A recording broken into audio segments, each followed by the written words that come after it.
more of appearance. Yeah.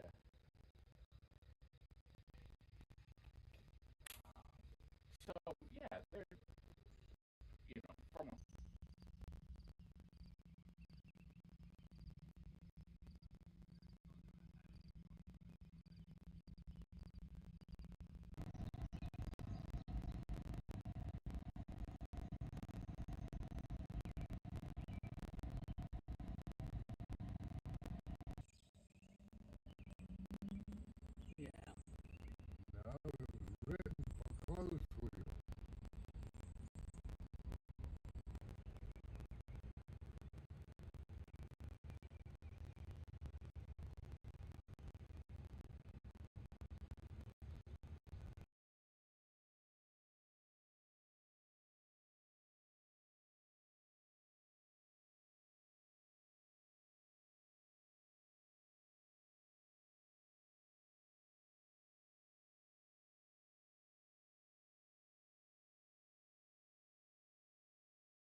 is off.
Well, but I mean, it's so much car for this track.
Good morning, everybody, and welcome to day number 2 of the 2025 June MARRS presented by RP Performance and the Washington, D.C. region of the SCCA.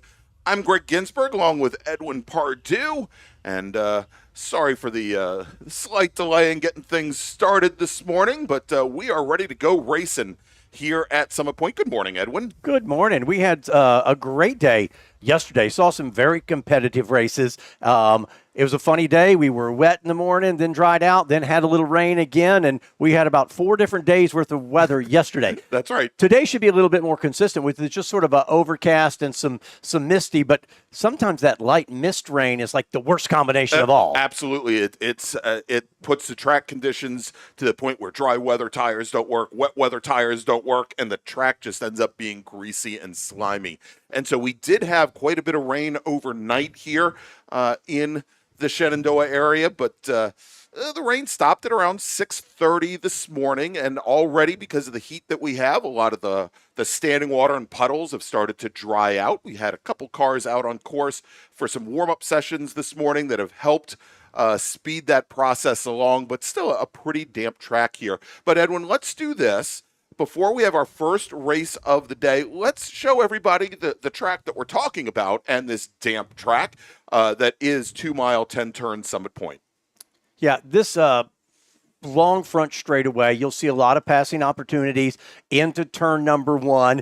Interesting, we saw some guys try to take that outside in one. Why? Because if you can hang on, Look what happens in turn 3. Now you're in the preferred position there, but the track really, the usable part of the track gets really narrow. They use all of it there. But if you can hang on the outside at 1, you've got a shot at 3. Down the chute, we saw one big incident in the chute yesterday where you're hauling the mail down the hill, setting up for turn number 5. And then, as we say, once you have the carousel in turn number 6, now you're adding throttle all the way up the hill to turn number 10. And drivers treat it almost like a long straightaway, adding throttle all the way up and then back to the start-finish line. When we get to some of the Miata fields, that's where we'll see some drafting down that long front straightaway. Wait as late as you can, bump out to the inside at turn number 1. That's where we'll see most of the action today. Yeah, so very exciting track here. Always great flow, and especially for the smaller cars, that bottom half of the course is so crucially important, so brutally important in order to, one, make a fast lap here, but also to set yourself up to make a pass at the end of the very long straightaway. Yeah, the other challenge today will be, we'll see that racing line dry up pretty quickly. I think so. But you're going to see cars have to go offline to make passes, and those offline areas will be the ones that are still damp. So it'll just add a bit of a challenge on where you pass, as you'll have a dry line form rather quickly. But if you're going offline, you'll still have a bit of a challenge. All right, so as we get ready, and we're about ready to have our bracket racers head out on track, what I'm going to do first off is I'm going to pin to our chat the link that you can use to see the specific timing and scoring that we have for our bracket racers here this morning. And of course, this is going to break everything down into those 2-minute or 2-second time slices that we always talk about for the bracket racers. But as the racers are getting ready to head out on track, let's quickly, if we can, Spencer, put up today's schedule just so we can show everybody what we have planned. So big change, first change, was that our race group 1 for our open wheel and prototype racers, unfortunately, all of our open wheel and prototype racers, they took their cars home for the rest of the weekend. So we didn't have that race. So we're starting things off with Group 2, our Sprint Bracket Road Racing Series, their very first of 2 10-lap sprint races here today. Then we're going to have 3 Mid-Atlantic Road Racing Series races, Groups 3, 4, and 5. Take a quick break for lunch, and then we'll come back and round out the day with the second bracket race and the remaining 3 MARRS races. So, Edwin, as our bracket racers are out on track, if you wouldn't mind running down the starting order here for us. Absolutely. Up front, the 18 of Corey Markovitz and the 20 of Christopher Graham. Adam Mungo in the 191 and Scott Kane in the 26. Third row will be filled out with the 98 of Brian McRae and the 152 of Michael Palzinski. I was almost there. Steve Hunt in the 141 goes 7th, and Daniel Allen in car number 100. In that 5th row, Steve Martin in the 50, Jennifer Romes in the 186. Jeff Liller is in the 127 machine, and the 68 is Jed Prentice. Chuck Edmondson in the 45 car, Rick Meilenbeck in the 132. John Legg is the 67, and Matt Littleton, the 07, Tim Frank, rounds out the field. It looks like the bulk of those cars will indeed take the green this morning. Yeah, indeed. I think the majority of the 17 cars here ready to head out on track. And so yesterday, and we'll break down these brackets a little bit more for you as time goes on, Corey Markovitz was our overall winner. He was also our sole racer in the what's known as the A2 bracket. That's for drivers who turn a lap time between 1:17 and 1:19. Chris Graham took the win over Adam Mungo after starting a lap down. Chris Graham wins the A3 bracket for drivers 1:19 to 1:21. A lot of that had to do with the fact that Mungo was not, he actually retired the car after 10 laps. Scott Kane took the win in bracket A4. And if you would like to go to our bracket racing website, what you can do is you can go to MARRSpoints.com. As the green flag starts this race, and we'll get this information up to you, you go to the bracket section and then the live section. They are right up at the top on the blue banner. There we go. And it will, after about 2 laps, our website will start to break the cars down into those different 2-second time slices for you as our racers are underway. and it appears that there are 2 racers that did not take the green. Oops, let me come back. That was actually for yesterday's small bore race. I think a couple racers did not take the green. Scott Kane in his Porsche Cayman. That is the red and black car that we saw yesterday. And Steve Martin in his Ford Mustang appears to not have taken the green either. Most of the races today will be a 20-lap race with a 40-minute time limit. But both of these bracket races, they are going to be 10-lap races. So you're going to have 2 of the bracket races today, and each will be 10 laps. This is the first of the 10. Again, a couple laps here, and then it'll start setting our time and in scoring, let you know who is leading in each bracket. But again, all the other races, 20 laps today. Our bracket races will be 10 laps each. One car making a late join to the field is that car number 50, and that is Steve Martin. So Martin comes out just as the lead group is completing their first lap. And again, we'll give time and scoring a moment to get reset here. But Martin joins the field just as we complete lap number 1. Again, 10 laps for our first bracket race of the day. Attention in the paddock, attention in the paddock. Race Group 1, if you could please start heading to the grid for your race. Race Group 1, please start heading to the grid. Group 3, and that is Spec Miata. Please be ready. We may be running your race a little bit earlier. Race Group 3, if we do not have any of our open wheel racers on track, we're going to be starting your race a little bit early, so please listen to the PA, and we will start calling you to the grid when that time comes. So Group 1 to the grid. Group 3, please be ready to head to the grid. Watching now as the first time start coming in. Each car in their bracket will let you know how they're going. Today, this morning, again, the track is lightly damp. It got a lot of rain overnight, so the track is kind of green. Yeah. Probably not at its optimal fast condition right now, so we'll watch and see as people kind of probably stay, for the most part, within their grid, but we'll watch what happens as the track. It does dry up pretty quickly. Yeah, indeed, and it was interesting yesterday as we talked to some of the bracket racers last night. We all broke out of our bracket on the very first lap. Because when they went out for qualifying yesterday morning, the track was actually very similar to this. Actually, it was raining a bit. Probably wetter than now, yeah. Probably more so. And almost immediately, the drivers were about 5 seconds faster than they were in qualifying.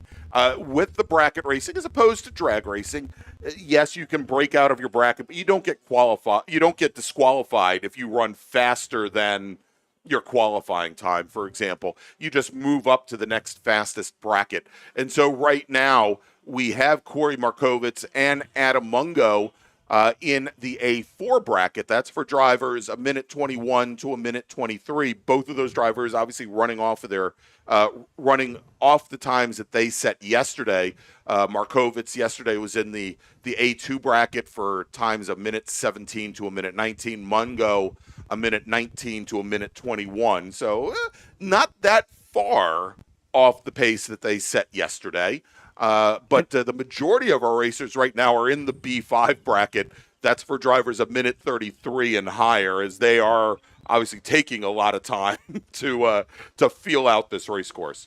When we get into our other races today, a couple different ways they can set the field. Did they set that field today by yesterday's finishing order or quick lap time? So all of our feature races today are going to be set based on the fastest lap time from either qualifying or yesterday's heat race. So essentially, every session that they ran yesterday was a qualifying session for the most part. And most of our racers set faster lap times during the races, given that it was dry in the afternoon when they all went out and raced. And it's nice. That rewards you for trying to be as quick as you can in every session. Exactly.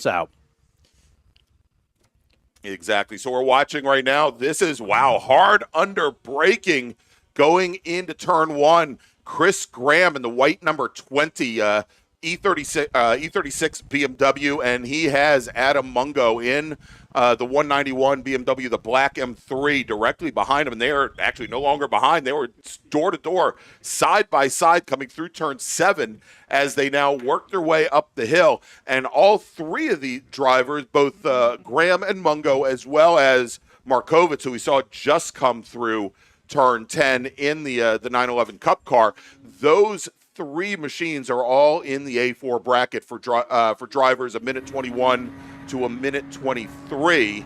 And as the two BMWs cross the line, they're firmly in that bracket. Matter of fact, Graham, currently your fastest driver on course, just turned in a 121.364, about 4/10 faster than Adam Mungo.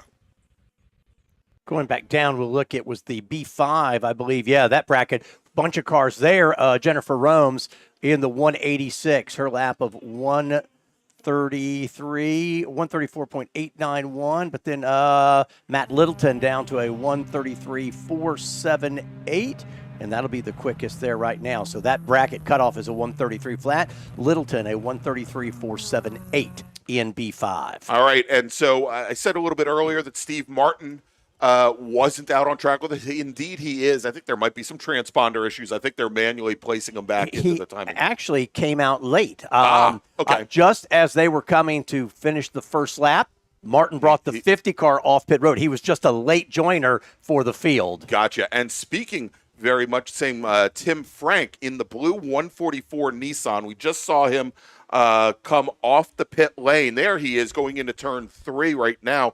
That is the Nissan 240SX out of Annapolis, Maryland. He was out for the green flag. He brought the car down the pit lane, and now he is returned to the action. Currently, again, sitting in that B5 bracket, and with him having the pit in, now sitting at the back of that group. And Greg, folks who are watching, you will see several of these cars back out running in other race classes throughout the day.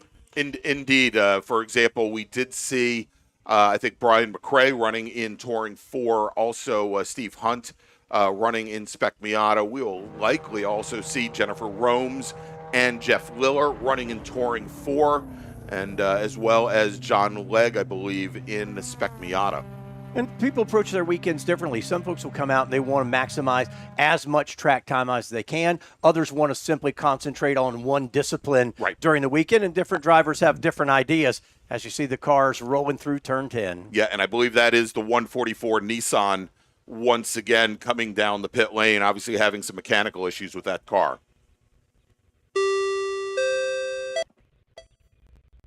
Attention in the paddock, race group 1. Please head to the grid. Your race is next. Race Group 1, open wheel and prototypes. Please head to the grid. And Race Group 3, Spec Miata, be on the ready. We're going to probably start calling you the grid here in just a few moments.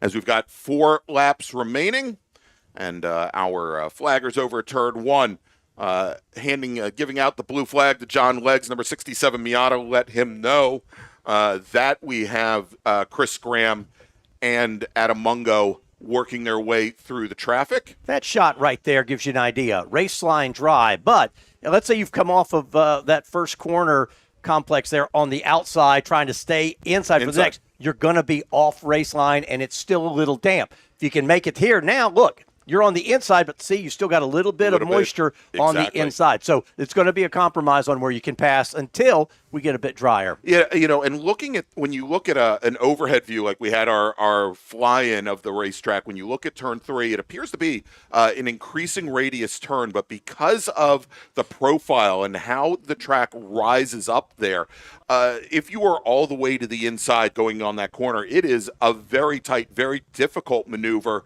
to turn in, that you want to have the car middle of track. And I think what we're going to see, especially as we get to Spec Miata and some of these other race groups, if you have somebody who tries to come down driver's left into turn 3, if you're defending, you want to move over from the middle of track, try to pin somebody to the inside, because it's going to make it very difficult for them to maneuver through all that dampness down on driver's left. Yeah, if we stay like we've got right now, just a little overcast and no mist at all right now. No. You were just outside a second ago. Dry air. Just very humid air, but dry air nonetheless. No precipitation falling at this point. Jennifer Rome's still quickest in that B5 bracket. I'm sorry, let me update that again. That's Chuck Edmondson now quickest there, the 1:33.421. And again, just concentrate on that because right now about six cars in the B5 bracket. Corey Markovitz all alone in that bracket, the A4. But we talked earlier, Graham and Mungo, really, really close laps here, a 1:20.096 and a 1:20.224. So they're running real close together, the 20 of Graham, the 191 of Mungo. And we have Lynn Told in the chat giving a little bit of the history of the bracket racing and also talking about Chuck Edmondson, who essentially brought the Sprint Bracket Road Racing Series into being with the Washington, D.C. region of the SCCA. He also pointed out, as we did yesterday, that Chuck is not racing his usual Honda CRX that he's raced for years, but actually built what was his old street car, Nissan 350Z, into a race car, first weekend out. I talked to Chuck a little bit this morning. He's had, the typical niggles of a first-time race car. He's got some vibration under braking at the front of the car. The car has perhaps a limited slip that is not that is doing more slipping than being limited. Than limiting, yeah. Yes. And so he's got wheel spin coming out of corners. He's got vibration in the corners. And, again, one of those things where he now has, with a lot of track time this weekend, the opportunity, 4 sessions on track, 2 yesterday. Going to have a second one today a little bit later as well. Going to be able to hopefully pick up some of those issues. As we watch now, you mentioned Steve Martin, who joined the action a little bit late.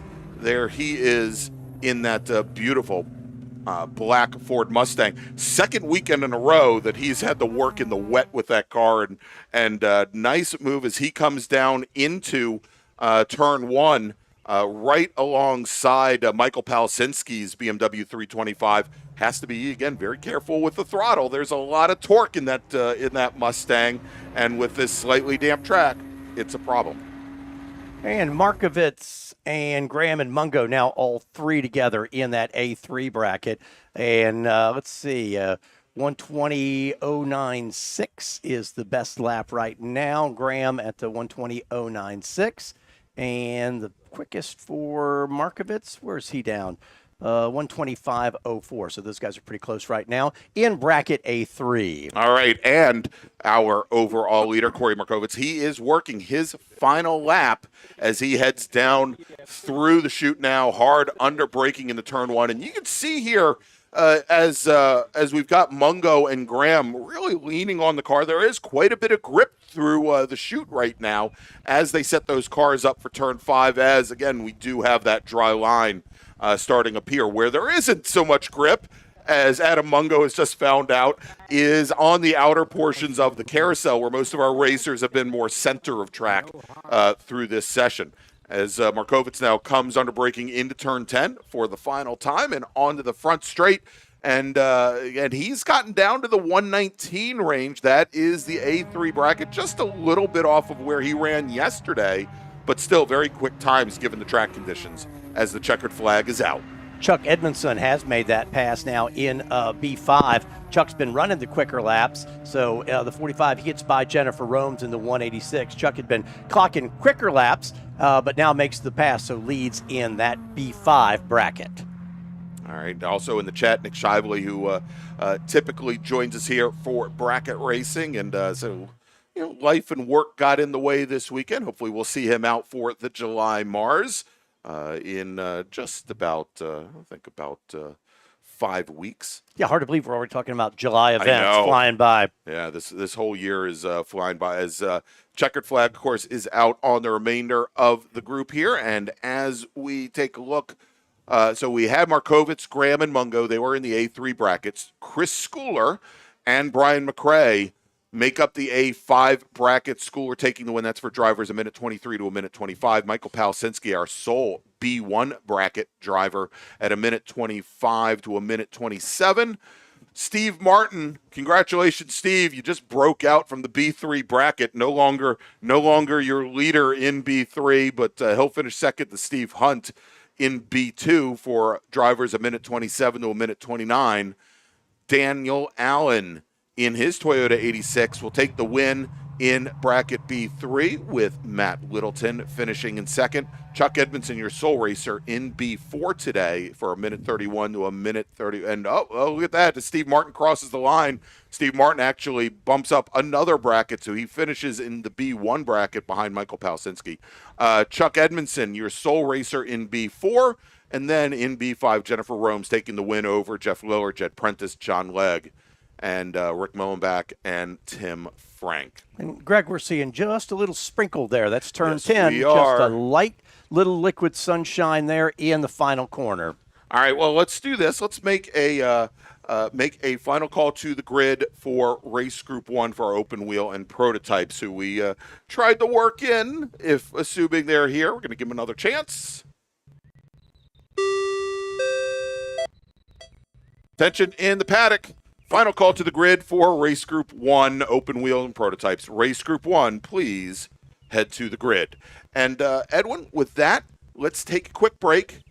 We'll be back here in just a few moments with more racing action from Summit Point Raceway. You're watching the 2025 June MARRS presented by RP Performance. At OG Racing, when you are shopping on our website, when we say in stock, this is what we mean by in stock. Seats and seat bases, brakes, harnesses and restraints, shoes, suits, and steering, helmets, gloves, and undergarments, fire suppression, and so much more. Shipping directly to you from our conveniently located Sterling, Virginia warehouse with thousands of in-stock items.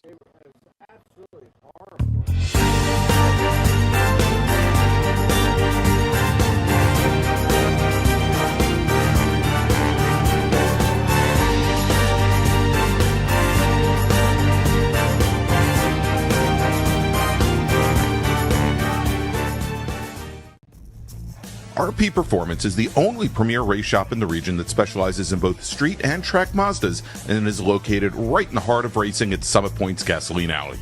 RP has been involved in countless race wins and series championships across many classes with drivers of all ages. Not just a full-service shop, RP has been helping drivers with their individual racing and other track event needs for over 30 years, providing trackside support, arrive and drive packages, as well as race car transport services. And they're known for its help all attitude. RP Performance is your go-to for getting cars back on track for that positive experience at Summit Point when you're ready to pack it in.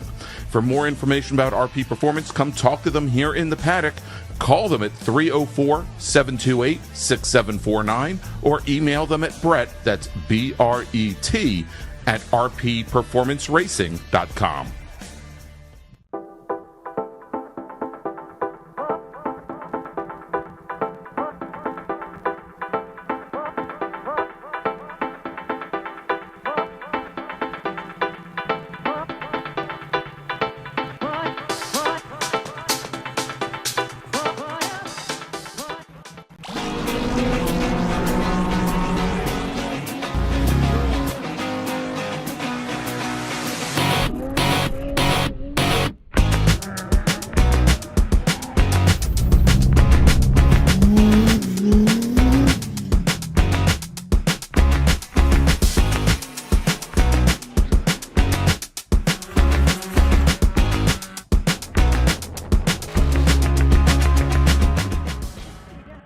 Since 1976, Radial Tire Company has been providing the Washington, D.C. area with quality tires, expert knowledge, and the finest service. They have earned a reputation as a premier specialist in hard-to-find performance tire and wheel applications and stock tires from all the top manufacturers for whatever you drive. From performance and race cars to SUVs and trucks to your daily drivers, Radial's mission is to assist you in getting the most out of your tires and car. To get a competitive quote on your next set of tires, now with free shipping, or to schedule online, visit RadialTireCompany.com or call them in Silver Spring at area code 301-585-2740. That's 301-585-2740.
play.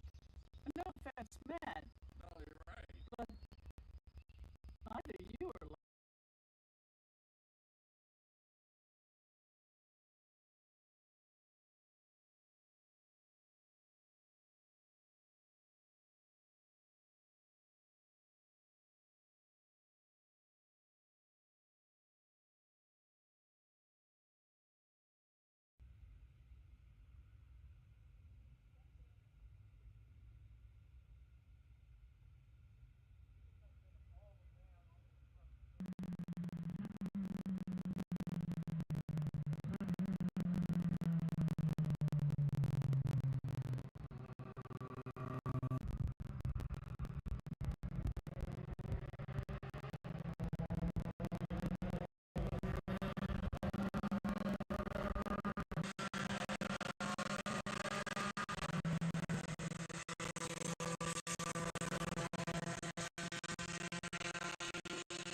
So he's got, see how it's this big horn? When he used to do EV, I kept correcting him. I was going to get a Y. Okay. At the end.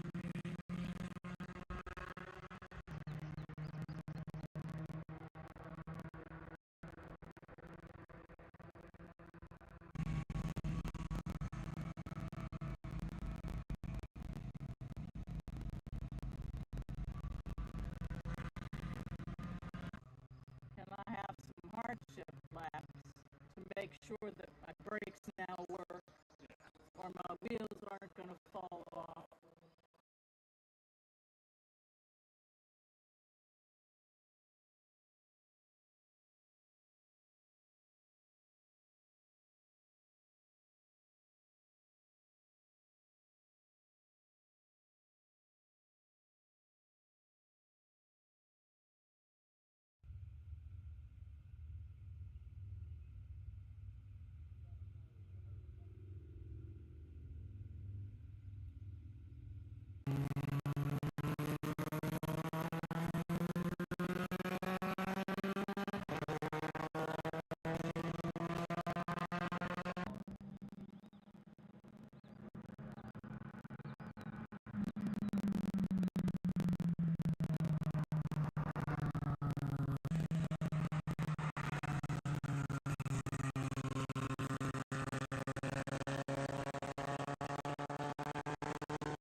We're straight down range.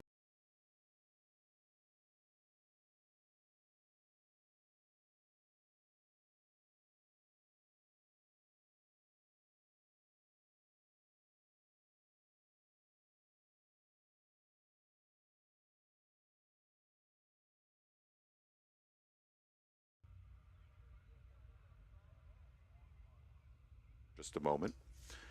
Good morning, everybody, and a quick little update here. For a few moments, we do not have any takers as we anticipated for our open wheel and prototype race, and so next up is going to be Spec Miata. They are going to be taking to the track at 9:35 a.m. So about 10 minutes from now, we will have our Spec Miata race. So if you can just bear with us, we'll be back here in just a few moments. Grand Touring Enterprises is an internationally recognized and awarded full-service classic automotive facility located in Frederick, Maryland. Specializing in classic Italian sports cars from Ferrari, Lamborghini, ISO, and Bizzarini, Grand Touring's extensive experience ranges from pre-war to modern exotics, advising on all aspects of the classic car ownership experience, from service, restoration, and climate-controlled storage to sales and consignment. Grand Touring's focus is not just on preserving the history and prestige of these vehicles, but making sure that the driving experience is equally as spectacular and authentic. For more more information, send email to tom@grandtouring.com. Grand Touring, legends in motion. The Spring Hill Suites Winchester is an all-suite property that features spacious suites, an indoor heated pool, complimentary hot buffet-style breakfast, a 24-hour fitness center, and complimentary Wi-Fi. Whether you're traveling in a group or flying solo, you'll find it easy to get comfortable in our spacious suites. We're conveniently located just off of Interstate 81 at exit 317 in a shopping center with many shops and dining options. Discount rooms are available. To book your suite today, call 540-431-3330.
Need a ride?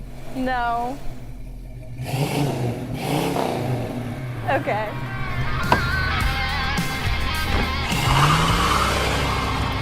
Taking you back to simpler times. Hey, dog. Belmont Classic Fires, Belmont, Ohio.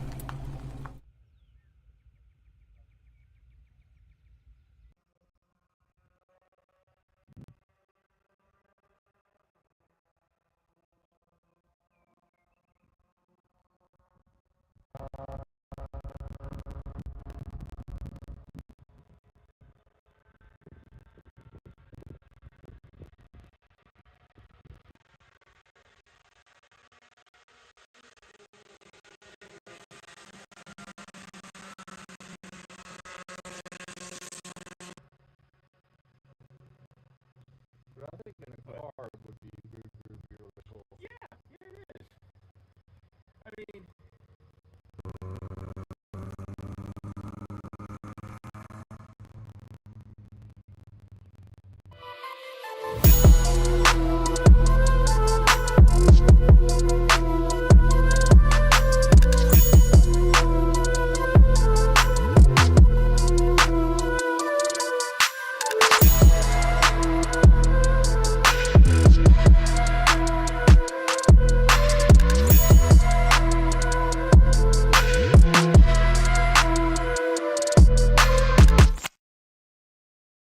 At OG Racing, when you are shopping on our website, when we say in stock, this is what we mean by in stock. Seats and seat bases, brakes, harnesses and restraints, shoes, suits, and steering, helmets, gloves, and undergarments, fire suppression, and so much more. Shipping directly to you from our conveniently located Sterling, Virginia warehouse with thousands of in-stock items.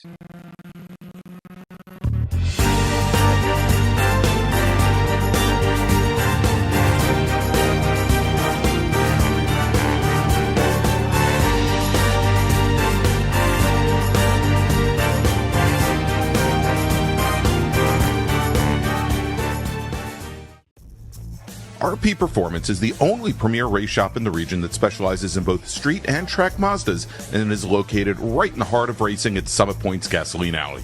RP has been involved in countless race wins and series championships across many classes with drivers of all ages. Not just a full-service shop, RP has been helping drivers with their individual racing and other track event needs for over 30 years, providing trackside support, arrive and drive packages, as well as race car transport services. And they're known for its help all attitude. RP Performance is your go-to for getting cars back on track for that positive experience at some point when you're ready to pack it in. For more information about RP Performance, come talk to them here in the paddock. Call them at 304-728-6749 or email them at Brett, that's B-R-E-T, at rpperformanceracing.com.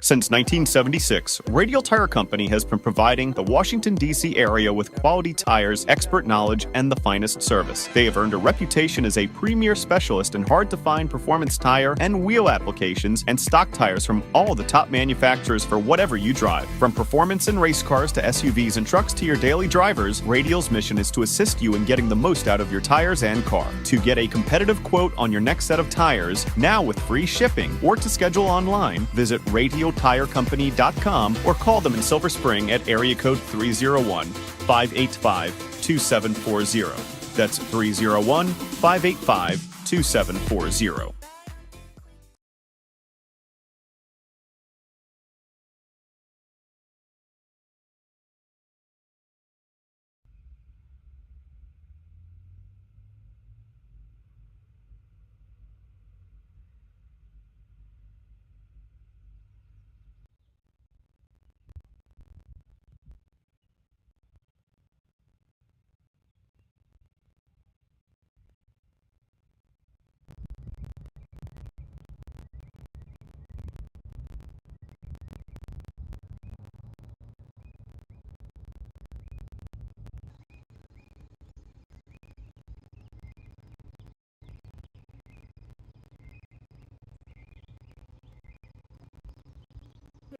Even if I had to say a Mustang GT, that's what, a $40,000 car nowadays? I'm going to spend the three or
Welcome back, everybody, to Summit Point Raceway, the 2025 June MARRS presented by RP Performance. I'm Greg Ginsburg, along with Edwin Pardue.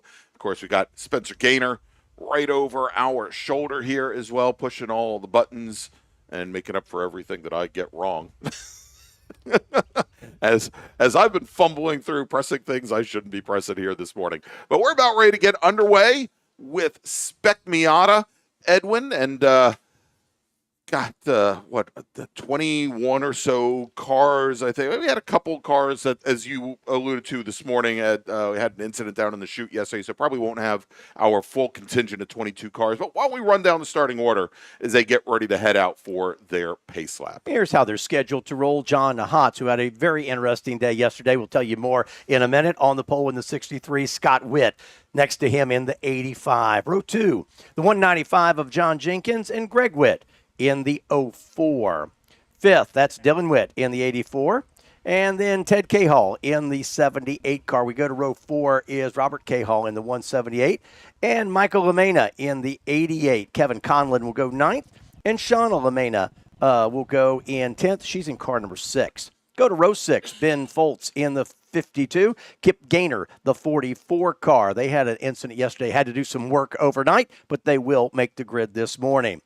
David Gast in the 81 car goes 13th, and then Christopher Kelly, the 131 car. Row 8, Michael Arendosh in the 33, and Dominic Mandil in the 68. Row 9, Adam Witt, the 05 car, flanked by Ryan Anderson in the 80. Keegan Manning is in the 00 and in 20th, the 83 of Oliver Jenkins. Griffin Witt is in the 06 and Brad Williams in the 71. And again, some of those cars will not make the start this morning due to incidents yesterday. And so the two drivers that were involved with the larger incident that we had yesterday were Griffin Witt in the number 06 machine and Brad Williams in the 71. I believe that Griffin Witt, they had that car ready to go about an hour after the race was over yesterday. Brad Williams, the number 71 machine, we are fairly certain that the Peak Environmental Miata out of Harrisonburg, Virginia, is not going to make today's race. But as our racers are getting ready to head out now on the pace lap, we've got our splitter at the top of the pit lane ready to move them back to the left and to the right. As you mentioned, John Hotz, who's going to be starting on the pole today, he had a very interesting race. Jumped out to a very early lead yesterday over Scott Witt, Dylan Witt, and we had Michael Lamena work his way up to 4th, but John Jenkins was in that group as well. Kip Gaynor was there as well. Yeah, and they got to racing with each other, which let John just take off. And when we had the full course caution period for that incident between Griffin Witt and Brad Williams down in the chute, when we came back and went to green, John Hotz, he was shot out of a cannon as soon as the pace car left the pit lane before the green flag ever came out. And I think I mentioned at the time that it's not exactly Formula One, that the racers do need to keep that pace car pace until the green flag is displayed. The stewards felt that John had jumped the start or jumped the restart, penalized him with a 5-second time penalty, and that dropped him back at the end to 3rd, and ended up giving the win to Scott Witt, with Dylan Witt finishing in 2nd. So that was your podium. Scott and Dylan Witt first, 2nd. John Hotz demoted to 3rd in the Hot Stuff Racing machine. And Mike Lamena, who had a great race yesterday. I think Lamena started in 7th or 8th position yesterday. At one point was running in 9th. Finished the race just off the podium in 4th position. And at the checkered flag, he was within, I think, a couple hundredths of a second of Dylan Witt, that there was a very good chance that the number 88 machine was going to end up on the podium, Edwin. So they roll on to track behind the pace car, Hotz in the 63. Now, good news for John is, we mentioned earlier, the starting lineup is set on their fastest time of the weekend so far. Correct. So even though he was penalized in yesterday's race, his fast time still holds. That's why he gets to start on the pole today. Exactly. And so, we'll have to see. I mean, there are a couple different players up at the front of the field, but between the wits between Scott, Greg, and Dylan, and John Jenkins, who was right there in the melee early on. We'll see if, although, this is going to be a considerably longer race, 20 laps or 40 minutes versus what was a 15-lap or 30-minute race scheduled yesterday. It turned out to be with far fewer green flag laps than that. We'll see if if those drivers perhaps think long term, don't go in, aren't necessarily battling for second position all the way through the first lap and let John Hotz walk away again. Yesterday morning, this qualifying session was in the wet, and Hotz had about a 3/4 of a second advantage, which is huge in this class. So now you look at it, their best times from the session in the race yesterday afternoon, those times really, really closed up. And like I said, yesterday's qualifying session could almost, yes, it counted, but it was in such unique conditions. There wasn't a lot that we could glean from those sessions. Right. We could understand a little bit more from the race yesterday. While Hotz got out and had a big lead, you look at the times that everybody got into the high 128, low 129. So the field is a lot tighter going into this than they were yesterday. The question is, though, for Scott Witt, Jenkins, the rest of the wits up front there, keeping their wits about them. Yes. But they started racing side by side, and that's exactly what John needed. As you mentioned, today, 20 laps, so it's a longer race. Do they need to take care of them at the beginning? Right. These guys usually are just foot Flat to the floor out and go for it. So we'll see in a moment because they're heading up the hill. Yeah, and as we've seen, the bracket racers, they dried the track out a little bit. The dry lines, plural, now a little bit wider than what we saw when they were out on track, but there are still some very damp, very wet areas as these racers are coming offline, maybe to attempt passes. And I think the track conditions for them is going to change mightily, Edwin, from the start of this race to what we see towards lap 18, 19, and 20. As our racers come out of turn 10, the pace car on the pit lane, turning the field over to John Hotz as the starter looks over the field, and green flag is in the air, and we are racing once again here at Summit Point as our Spec Miatas, they come down the front straight, side by side, door to door. Scott Witt, John Hotz, our pole sitter, even as they now no racer with an advantage, a little bit of water in the air with some of those puddles on the front straight. Racers are going to have to remember that. But edging ahead going into turn one is Scott Witt in the number 85 machine. The question is, will he able to hold that going the long way around behind the trees? And will he be able to find a piece of dry pavement going into turn 3, Edwin? And it looks like he does. He does. That one spot has dried up a little bit. He was on the inside there in turn number 3, and you see he'll carry that preferred line. Everybody else gets single file behind him back to about 4th and 5th place. Down the chute they go, and now everybody's single file right now. So they sorted that out well, and Witt now leads into that carousel section of the racetrack with Hotz tucked up right behind him. Yeah, and it looks like the track is fairly dry there going into that compression braking zone at turn number 5, but it is Scott Witt in the black 85. He is your leader. John Hotz running in second. Greg Witt in the 04. He is in that blue and white machine right there. He is slotted in third with John Jenkins in the black and yellow 195 machine right behind him. Ted Cahill in that 78 following up, as well as the field mid-pack and back starting to stretch out already here, as I think these drivers are starting, again, trying to feel out the track surface. Race line and even offline for the most part now is dry, as you see Hotz tucked up trying to make that late move down into turn number 1. That's a great passing opportunity. And again, race line and offline now pretty much dry except for a spot or two. So that'll let guys now be a little more aggressive in the passing zones. Yeah, and speaking about aggressive, coming out of turn 10 with great moves on John Jenkins, who got loose coming through turn 10. Both Ted Cahill in the gray 78, as well as Michael Lamena, able to get past Jenkins. And Cahill now takes a look to the inside on the blue and white 04 of Greg Witt, and he gets the pass done. So move Ted Cahill now up into 30s. It made up 3 positions in just 4 corners. Little bit of a gap there opening for Scott Witt. Last time by there, you saw the Hotz car right in behind him. As you said, Witt, Cahill, Lamena, your top 5, and the front 2 will now try to get away a little bit, and there's a battle for 4th. There you go. Mike Lamena now taking a look to the inside on Greg Witt, sensing that the 04 machine perhaps a little behind the 8 ball here as they come through turn 8, and Witt loses the rear end for a moment. Great recovery from him as he had the right rear in the dirt. Another driver following suit, and I believe that might have been Bob Cahall in 9th position. The 178 machine, both racers gather those Miatas up and head up the hill. That area have to be reseeded here after that incident. You see our leaders pack down the front straightaway as they head to turn number 1 once again.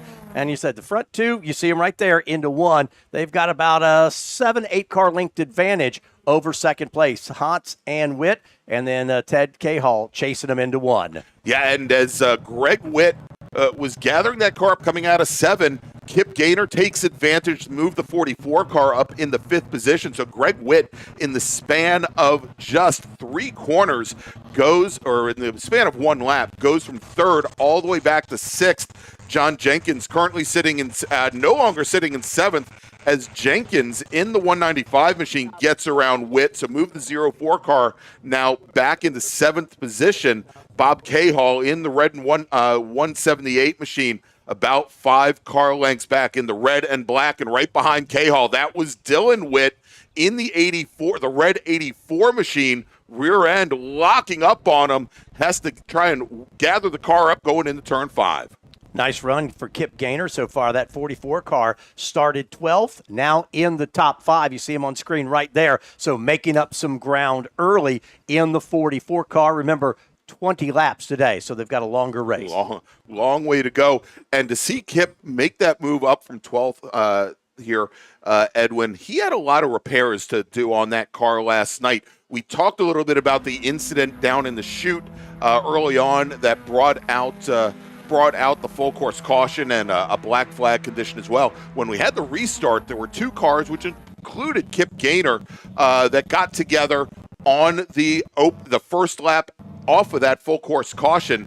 And Gaynor, he was able to finish the race, but had considerable damage to the left front of that car.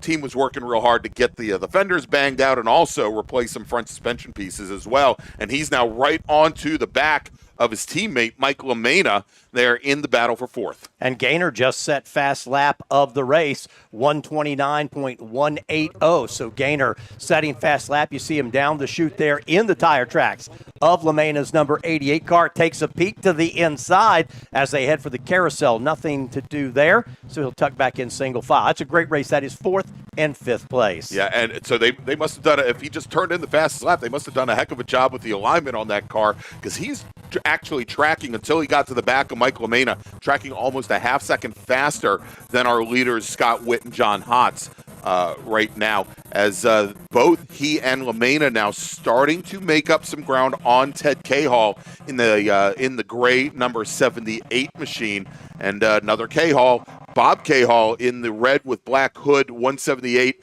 He's now just on the back of the 195 of John Jenkins, who has seen Greg Witt get back around him, and Cahall makes the pass on Jenkins. Jenkins continues to have challenges going into turn 10, Edwin. And you see there, Ted Cahall, he's kind of fallen back into the clutches of that 4th and 5th place race. He had a little bit of a gap. There's your front 2, and there's Hotz trying to take a peek. Nothing to do there, but see how now our 3, 4, and 5 are all there together. The Cahall car had a little piece of track all to his own, but he now is falling back into the clutches. In fact, LaMena's put some pressure on him right now. So the question then becomes, as we watch this trio come through the chute and into turn 5, Ted Cahall, he has a tendency to be a very definitive defender of positions, and I don't think it matters, if it's early on in the race, if it's late in the race. And I think he's going to have to be very careful at this point if he gets into that defensive posture, that he runs the risk of holding himself, LaMena, and Gaynor back from getting up to John Hotz and Scott Witt, who they've been lapping faster than the last 2 laps. Hotz, that last time through that corner, had just a little bit of wiggle on the race car, and you see here now it kind of gives the leader maybe a 2-car length advantage, and that was from a little wiggle down at the bottom of the racetrack. So right. he should make it up here and be right back to the rear bumper when they get down to turn number 1. But that costs you a lot down there because you're going to pay for it all the way around. And indeed, John Hotz, and we see the wiggle there as he is, and all these racers really having to do a good job of modulating the brakes going down into these high compression braking zones down to turn 1, also turn 5. Of course, these spec Miatas, no ABS on them. It is just the feel of what those front and rear wheels are doing underneath you that determines how much pressure you give the brakes. And we saw there as the rear end was wiggling around, that's your driver determining whether or not they need to maybe ease out of the brake pedal just a little bit. We'll see it again here coming into turn 5 as Mike LaMena takes a look underneath Ted Cahall, and Cahall does indeed let that pass happen, doesn't hold up the pack there as they come through turn 5. Now does LaMena have something where he can start reeling in Hotz? The other one now is Gaynor's going to want to get by as quick as he can so he doesn't lose touch with his teammate up there. But let's kind of mind that gap right now between Hotz and Cahill. Hotz in second. Now that Cahill is past that car, can he close the gap? Because that gap back up to first and second has gotten pretty big. You'll see a good shot here as they come off the corner. There's first and second. And then look at this gap back to third. And there's Cahall now off of the final corner. Can he start closing that gap up? And let's see how aggressive Gaynor will be to try to take the 4th spot. There they are in your shot. There is Gaynor third in your picture, blue and green machine. And he's going to be able to draft up to the back of the 78 here as they come down the straightaway. Takes a look for a moment there, but I think realizes not quite close enough. He would have had to go very deep into the braking zone in order to affect the pass there. Likely would have put him in the gravel trap, so he holds on for at least another sequence as they come out of 2 going into turn 3. Spencer, if we could take a look at the pack right behind this trio here, now led by Greg Witt. And this is, and there we go, getting a pass done. That is, I believe, Greg Witt on Bob Cahall going into turn number 1.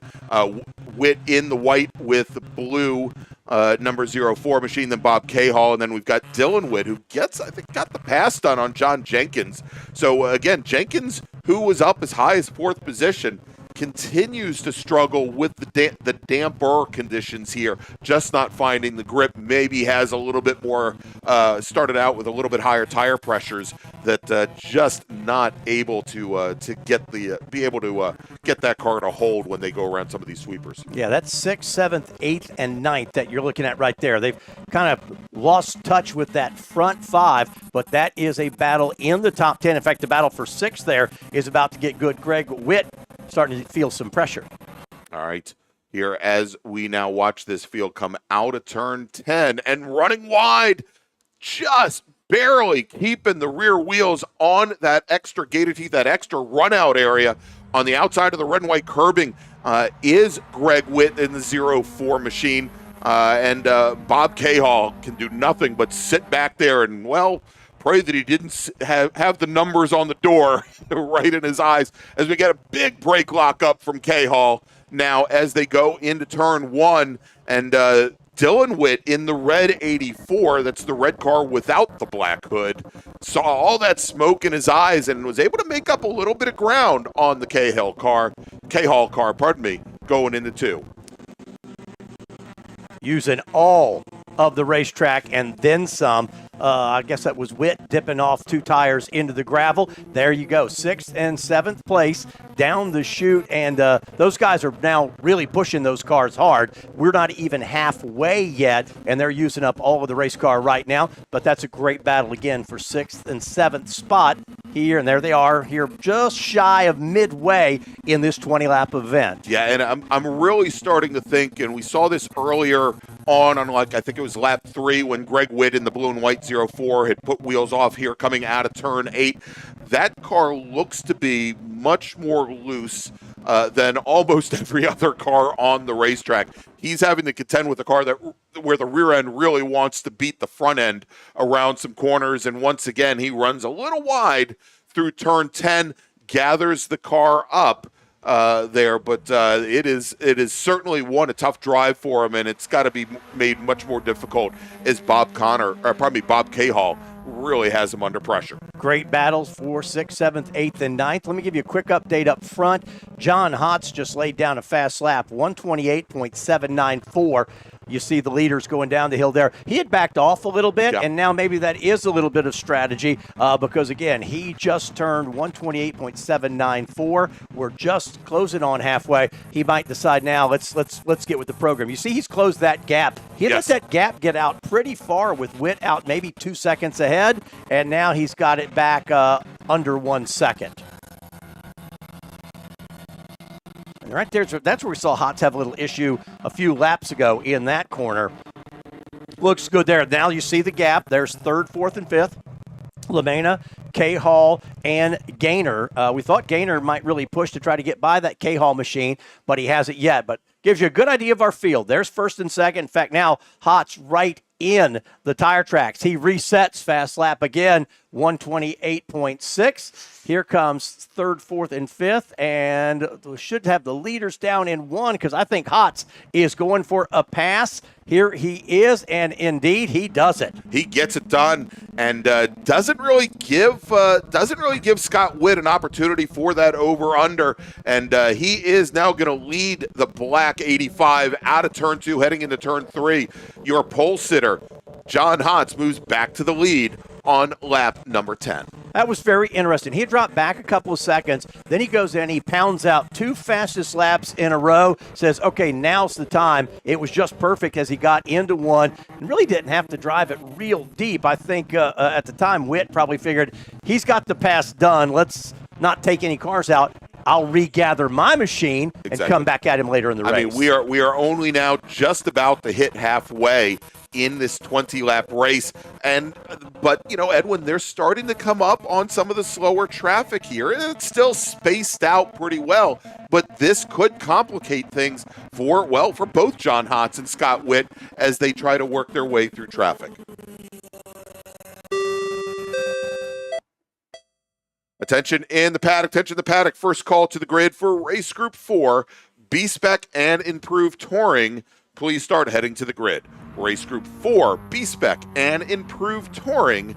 Please head to the grid. Your race is next. Watching the lead pack come off of turn 10, I thought maybe the leaders racing might help Mike LaMena close that gap up. He didn't, and that was probably smart by Witt. Witt, instead of, let's run side by side for a couple laps, said, let me let him go by. That way we don't lose that cushion we've got back to third place, and we can race hard. And right there it is. There's third, fourth, and fifth. That's a superb race. Yeah, indeed. And, it looked early on that, LaMena was going to be able to separate things out. Now he has those two to try to push up to our 2 leaders.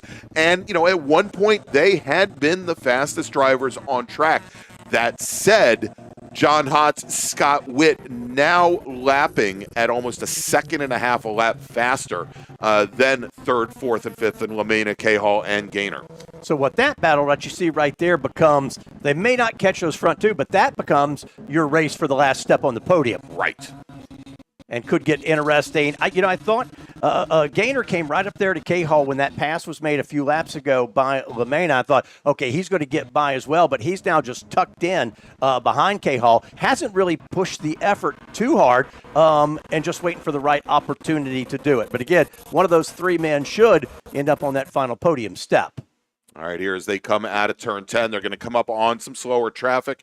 Don't know if they're going to get to him by by turn 1, as it appears as though we've got Ben Foltz and David Gast, I believe, side by side coming across the start-finish line. Now heading into turn number 1. Both of those racers, it's the battle for 11th. For 10th just ahead. Both turned their fastest laps of the race. Showing here, Edwin, where we've got some very good battles, regardless if it's in the front, and whether it's for the top 3 for the podium spot or even mid-pack. Great fights all the way from front to back. Yeah, we're lucky right now because we've got good battles front and middle. Sometimes a race like this can get a little strung out and you're hunting for a good battle. We've got them all over. As you see, third place now dealing with some of that lap traffic. Yeah, and as they're going through, I think that's the 52 of Ben Foltz with the windshield wipers on, and I think that may have been just a knee into the turnstock as he's trying to juggle controls in that car with some of the faster racers coming through. Big brake lockup. I believe that was I think the 81 of David Gast, or was that perhaps actually Chris Kelly? in the that actually may have been a car further back. I think that might have been the 131 of Chris Kelly. Locked him up going down. Yeah, indeed, going down into turn 5. Good news, self-cleaning, so he's back on track there. So they had just a brief standing yellow in that corner. Now we're all green all the way around the surface. So quick off and on again. That's just, he saw the cars coming behind him, had a little bit of a big lock Big up. lock up, yeah. Oh, look at this. This is, again, back to 3rd, 4th, and 5th. There is some drafting by Spec Miatas. And now Kip Gaynor moves to the inside, moves drivers right. He's going to try to get by the 78 of Ted Cahall as they come down into turn 1 under braking. Cahall's going to hold the 78 to the outside and not only passes Cahall, but gets by Mike LaMena as well. I think LaMena saw that car getting bigger under braking, might have thought that Gaynor wouldn't be able to get the car woed down for turn 1, let him come underneath, and now is going to try to pass his teammate back going in turn 3, Edwin. Ooh, I thought LaMena was going to stick it underneath there as they came through. If you hear any hooping and hollering in here, it is our director sitting behind us, so we don't give him a mic. But that was we do, but we keep it muted for very good reason. And we normally have him gesticulating, throwing his arms everywhere. Perfect. Now it's because of Dad. As look at this, Edwin, at least down at turn 5, looks like we've got a little bit more precipitation starting to come down. If it's just a little bit, some small raindrops, not going to make a big difference.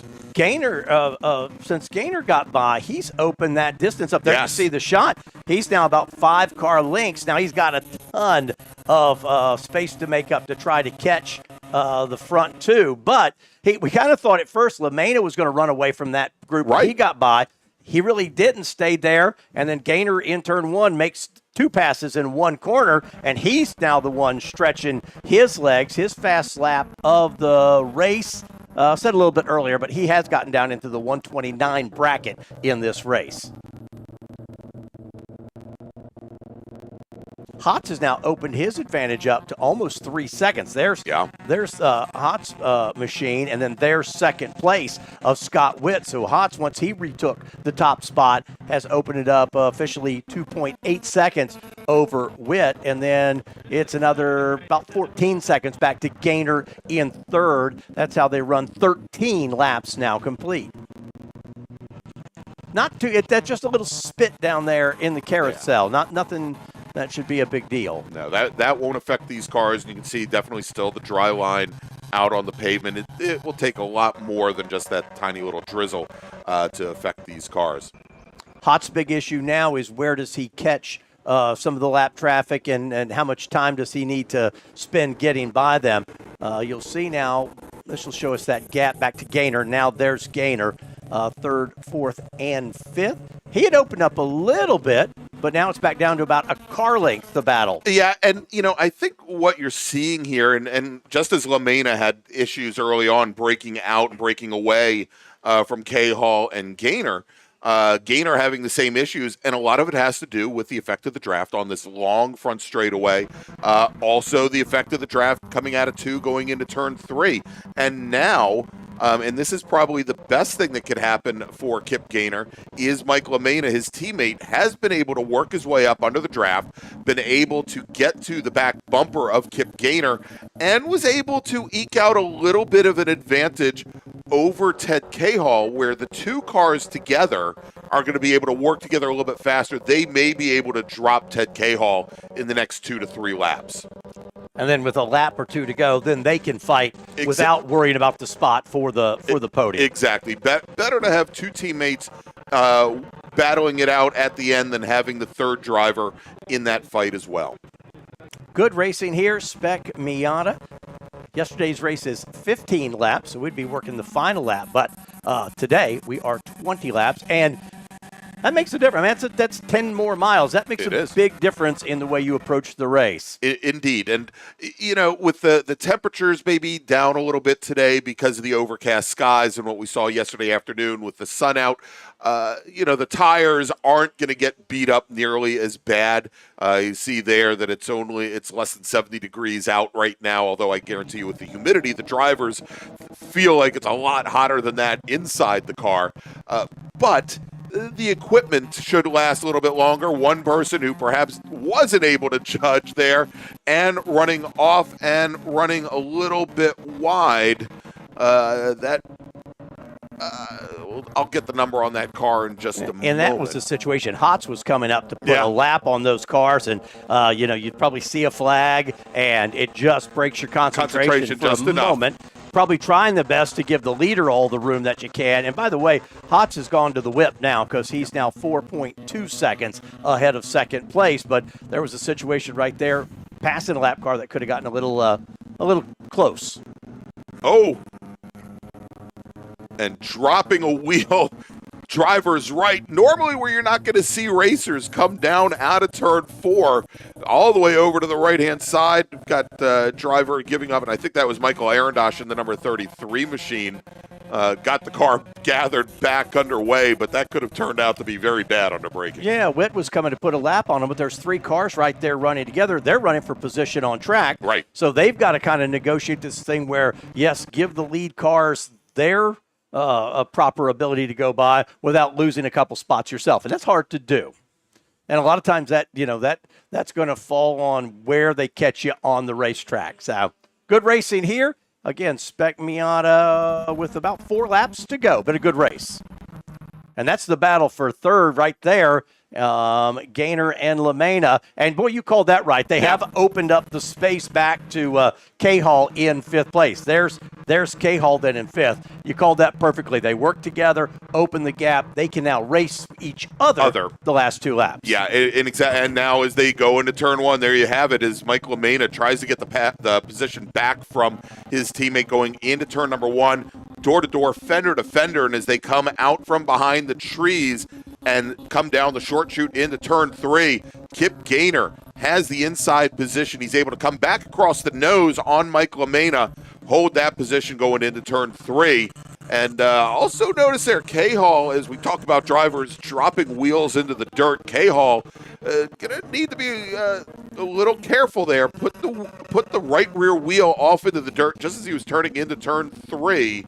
And that ground, I think, much softer at this point with all the rain than a lot of the racers realize. Yeah, that's not a good area where you can go off track and back on easily. But again, Gaynor and LaMena have enough of a gap back there. They're racing really hard right now. Final stages. Real quick, top 5, John Hotz in the 63. He started on the pole, fell to second for a while. Scott Witt is in second. He led a portion of this race. Then it's a distance back to Gaynor, currently 3rd, battling his teammate, Michael LaMena, for the final step on the podium. And Ted K-Hall is right now in 5th place, as there you go. There's again 3rd, 4th, and 5th on your screen right now, and those teammates will again head for turn number 1 and battle each other. Will he take a look to the inside? We'll see in a second. That's a great race right now. And there he is. That is LaMena on the inside now. And the question is whether or not Kip Gaynor can come back underneath the nose. But from the looks of it, LaMena had pretty good positioning on him, and indeed is able to hold off Kip Gaynor as they come out of 2. Real quick, Edwin, as we have just 3 laps remaining, let me make another call to the grid. Attention in the paddock, attention the paddock. Race group number 4. B-Spec and Improved Touring, please head to the grid. B-Spec and Improved Touring racers, please head to the grid. Also, we've had a small change in our schedule. Edwin, I want to let our Group 5 racers know about this. The plan, because we are running ahead of schedule, Group 5 SSM is now scheduled to race before lunch. Okay, so race Group 5 SSM, please be on the ready because you are going to be racing before lunch. Race Group 5, we have you're going to have 1 race just ahead of you. We've just received that word from race control. And let's see, LaMena, then I'm not sure. Gaynor's lost some ground to him there just a moment ago, and I didn't see what happened, but LaMena now has some breathing room over his teammate. Now he closes it back in. It may have just been where they were catching traffic. Exactly. They caught a lot of the traffic Edwin, coming up into turn 10. LaMena was able to come underneath the 83 car of Oliver Jenkins before they got to turn 10, was able to get past that car before the apex, whereas Kip Gaynor had to wait until they got onto the front straight.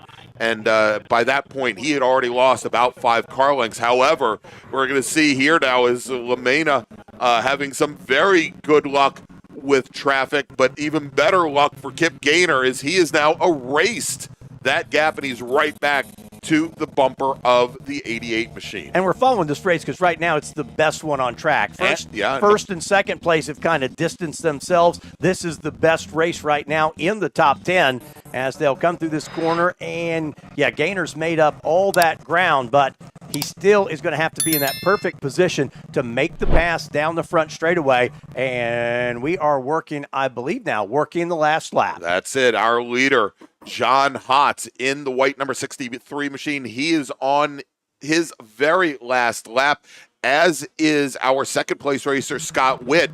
And now is Mike LaMena and Kip Gaynor almost fender to fender across the start-finish line. They begin their last lap. Now they are fender to fender. Mike LaMena to the inside in the 88 machine. Kip Gaynor in the 44 drives right around him to the outside.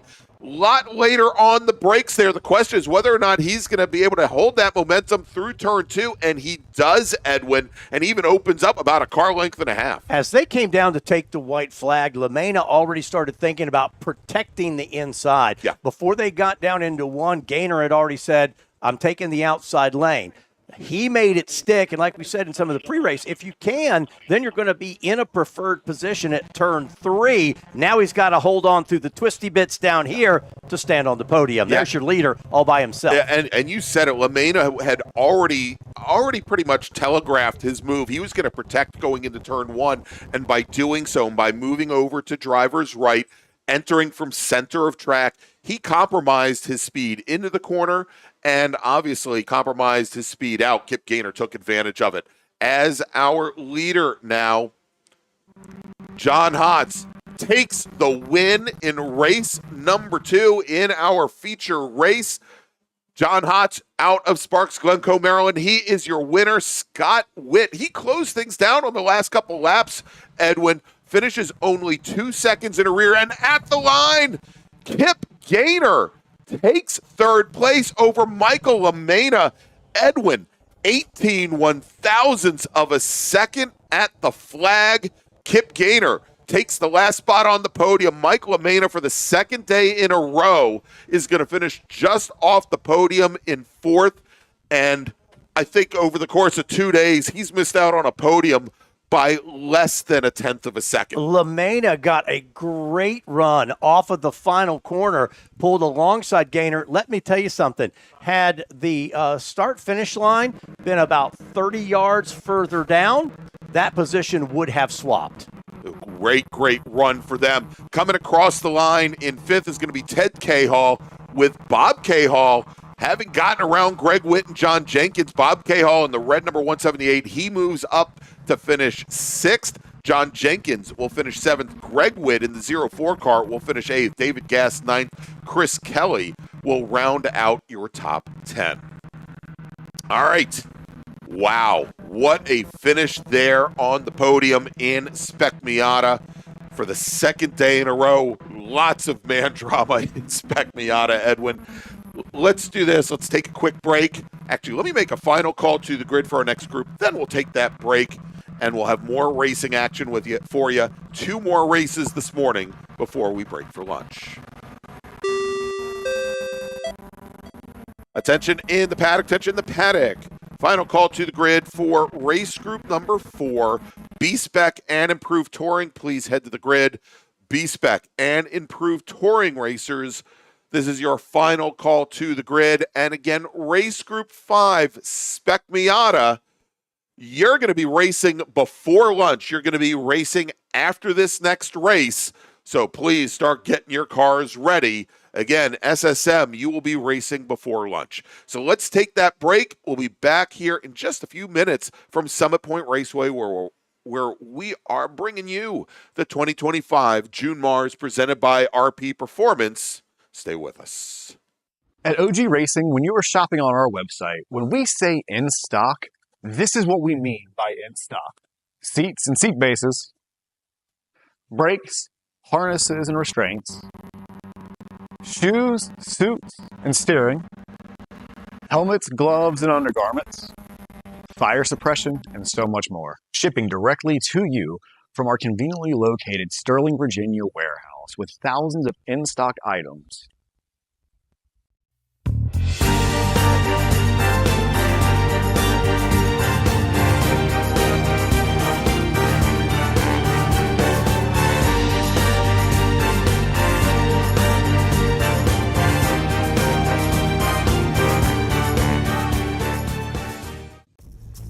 RP Performance is the only premier race shop in the region that specializes in both street and track Mazdas and is located right in the heart of racing at Summit Point's Gasoline Alley. RP has been involved in countless race wins and series championships across many classes with drivers of all ages. Not just a full-service shop, RP has been helping drivers with their individual racing and other track event needs for over 30 years, providing trackside support, arrive and drive packages, as well as race car transport services. And they're known for its help all attitude. RP Performance is your go-to for getting cars back on track for that positive experience at Summit Point when you're ready to pack it in. For more information about RP Performance, come talk to them here in the paddock. Call them at 304-728-6749 or email them at Brett, that's B-R-E-T, at rpperformanceracing.com.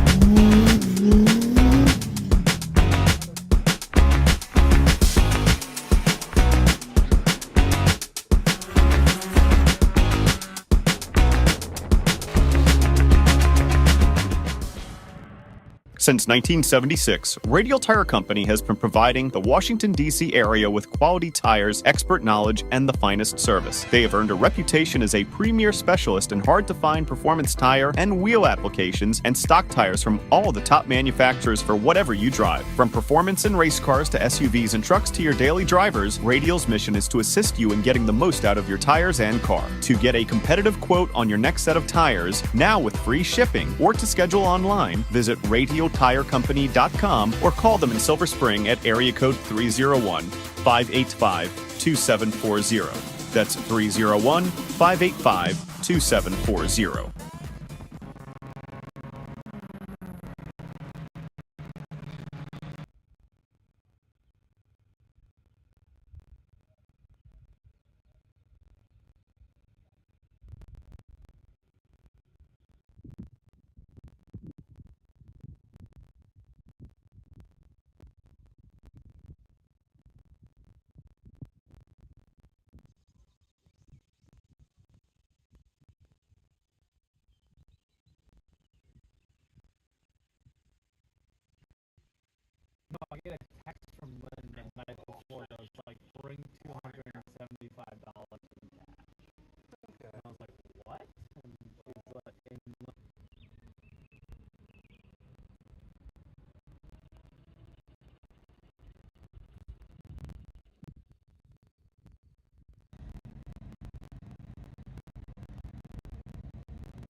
checker it and say, we're done.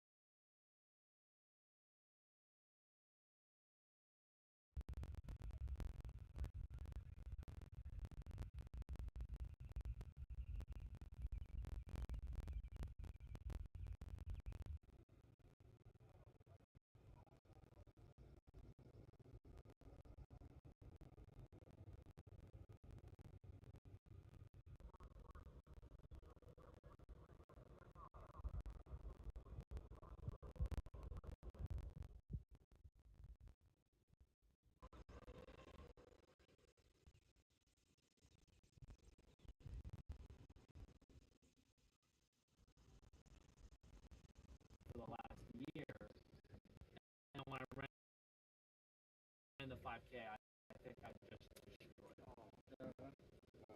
I think it went.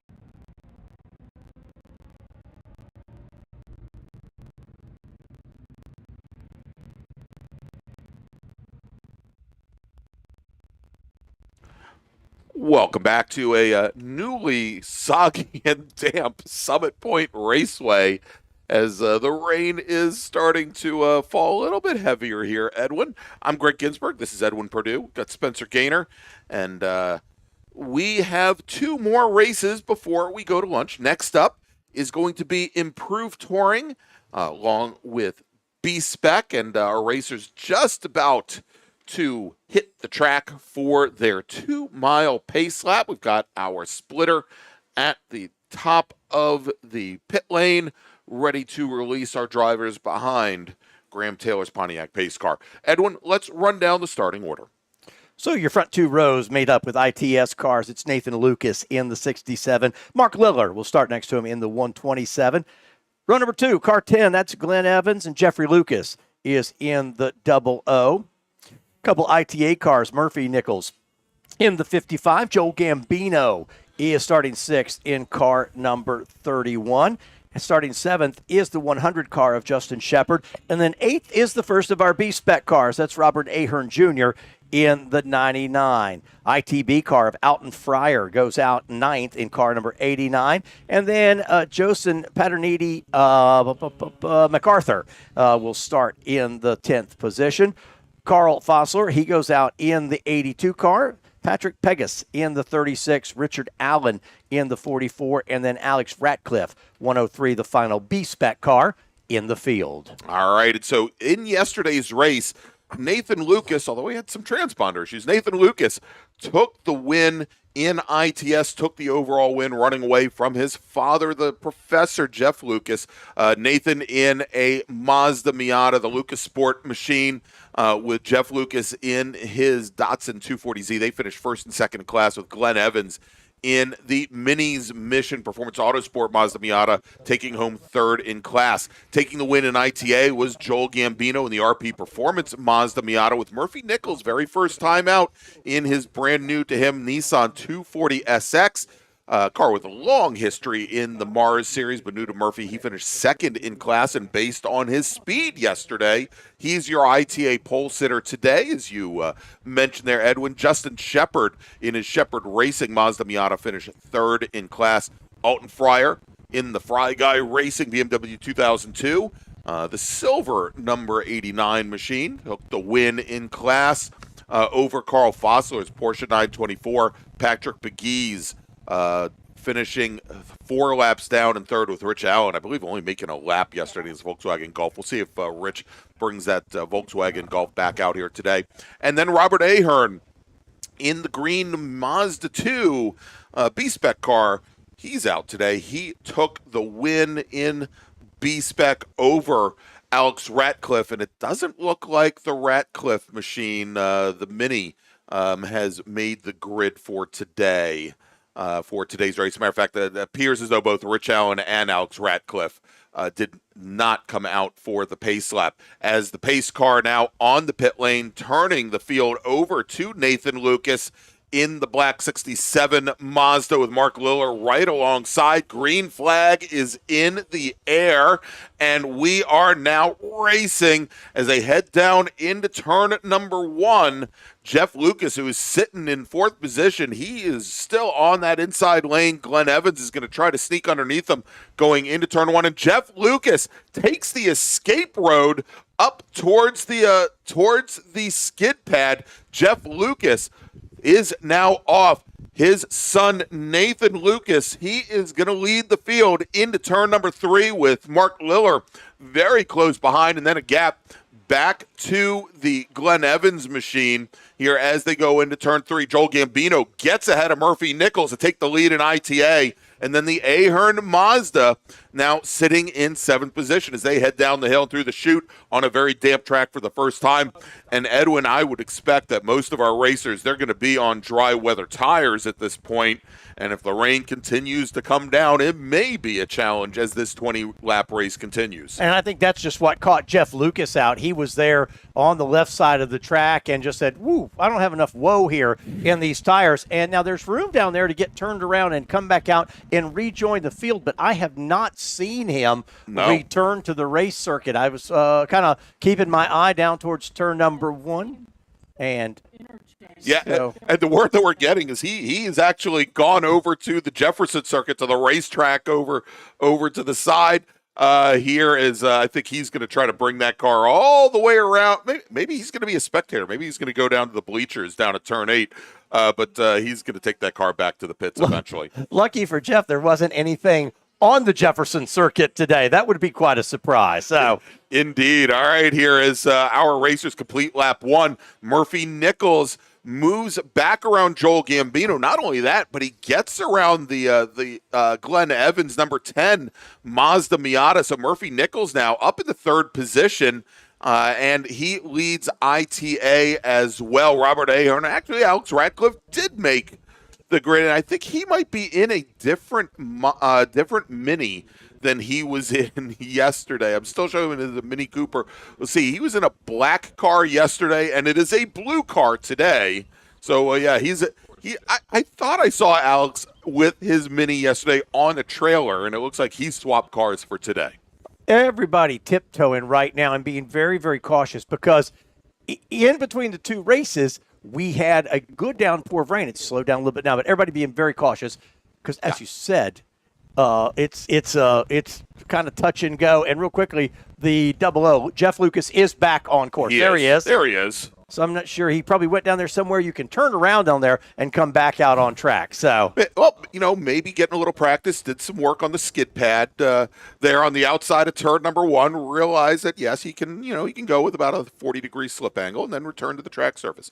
Here as Glenn Evans now running in 4th overall. He's in the black number 10 Miata. He's running 3rd in ITS, 4th overall.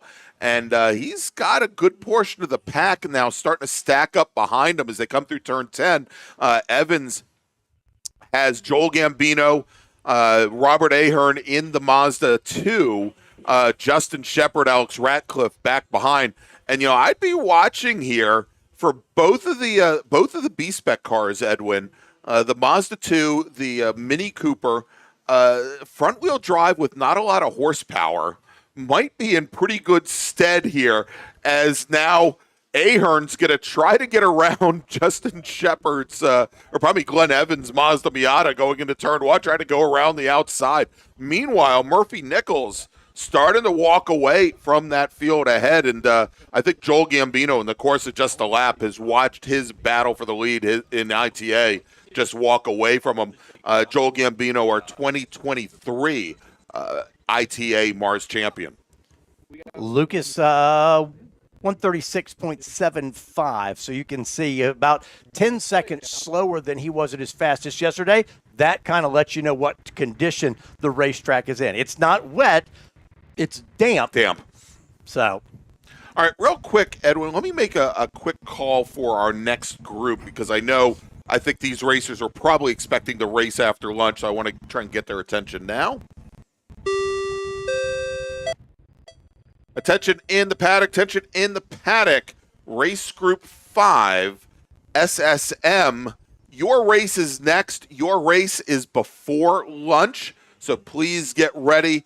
We're going to start calling you to the grid in a few minutes. Race Group 5, SSM, please be ready. Your race is next. So Nathan Lucas leads overall in the 67 car and is your ITS leader. Murphy Nichols is third place, but he leads in ITA. And then Robert Ahern Jr. is your B-Spec leader. Ahern leads the way over Alex Ratcliffe, who is indeed in this race. And I don't know if Jeff Lucas stayed in the pits or came back out. He's got a good battle into one. Yeah, there's your answer. Jeff Lucas now comes out of turn 10 and onto the front straight. So he has continued. But, as we continue to watch this fight here, it's Joel Gambino. It is Justin Shepard in the 100 ITA car. So the battle for second in ITA. And now we've got Ahern and also Ahern and Alex Ratcliffe right there as well, as both of those front-wheel drive cars, if it weren't for the speed disadvantage that those two cars have on the front straight, Edwin, I think they would have cleared the ITA cars by now. But what's happening is the Miatas just continue to outpower those little 1.5-liter motors going down the front straight of the one. And it's great because this pace is allowing them to run side by. Look at that. That looks like a pace lap right there, running side by side. Looks like they're coming to the green. Let's make it 3 wide just for fun. That's right, as Ahern to the inside, Ratcliffe to the outside, both trying to split Joel Gambino's Mazda Miata coming up the hill. And as they come out of turn 10 and from behind our ticker, it appears as though both of the B-Spec cars have gotten around the Gambino car, and Ratcliffe and Ahern, as they come to the start-finish line to complete lap number 4, they are in a virtual dead heat as they come down under braking in the one. Ahern to driver's right, he's got inside position, but Ratcliffe is able to open that corner up, doesn't bind the steering up as much, and I think he's going to have a little less trouble getting the power down, Edwin. Yeah, that's in class. That's the battle for the B-Spec win. You see them, they're the third and fourth place cars there in your screen. This time they'll be single file, but boy, down at the bottom end of the racetrack, they were 2 wide and then 3 wide. For now, they'll stay single file at this point. But again, super racing, that is your B-Spec battle for the lead. Indeed. And so what that has also done is the B-Spec cars are able to get around Gambino coming out of 8. That now moves Justin Shepard in the black 100 car. He's running 5th overall, but he is now second in ITA. And Shepard is trying to get underneath Glenn Evans. We've got the 2 black Miatas side by side. Not a battle in class. Evans in the 10 car. He is in ITS. He's currently running 3rd in class. But now both Alex Ratcliffe and Ahern get around. I believe they've all gotten around Glenn Evans, as has Justin Shepard. So Shepard now moves up to 4th overall, and then we've got that B-Spec battle as they come out of turn 10. We'll see here as they're coming right ahead of us here on the front straight. Indeed, it is the 100 car of Justin Shepard who comes across the line, moves up to 4th overall, runs 2nd in ITA, and both he and Murphy Nichols now running almost identical lap times here in these damp conditions, Edwin. But the advantage that Murphy Nichols has is almost 5 seconds.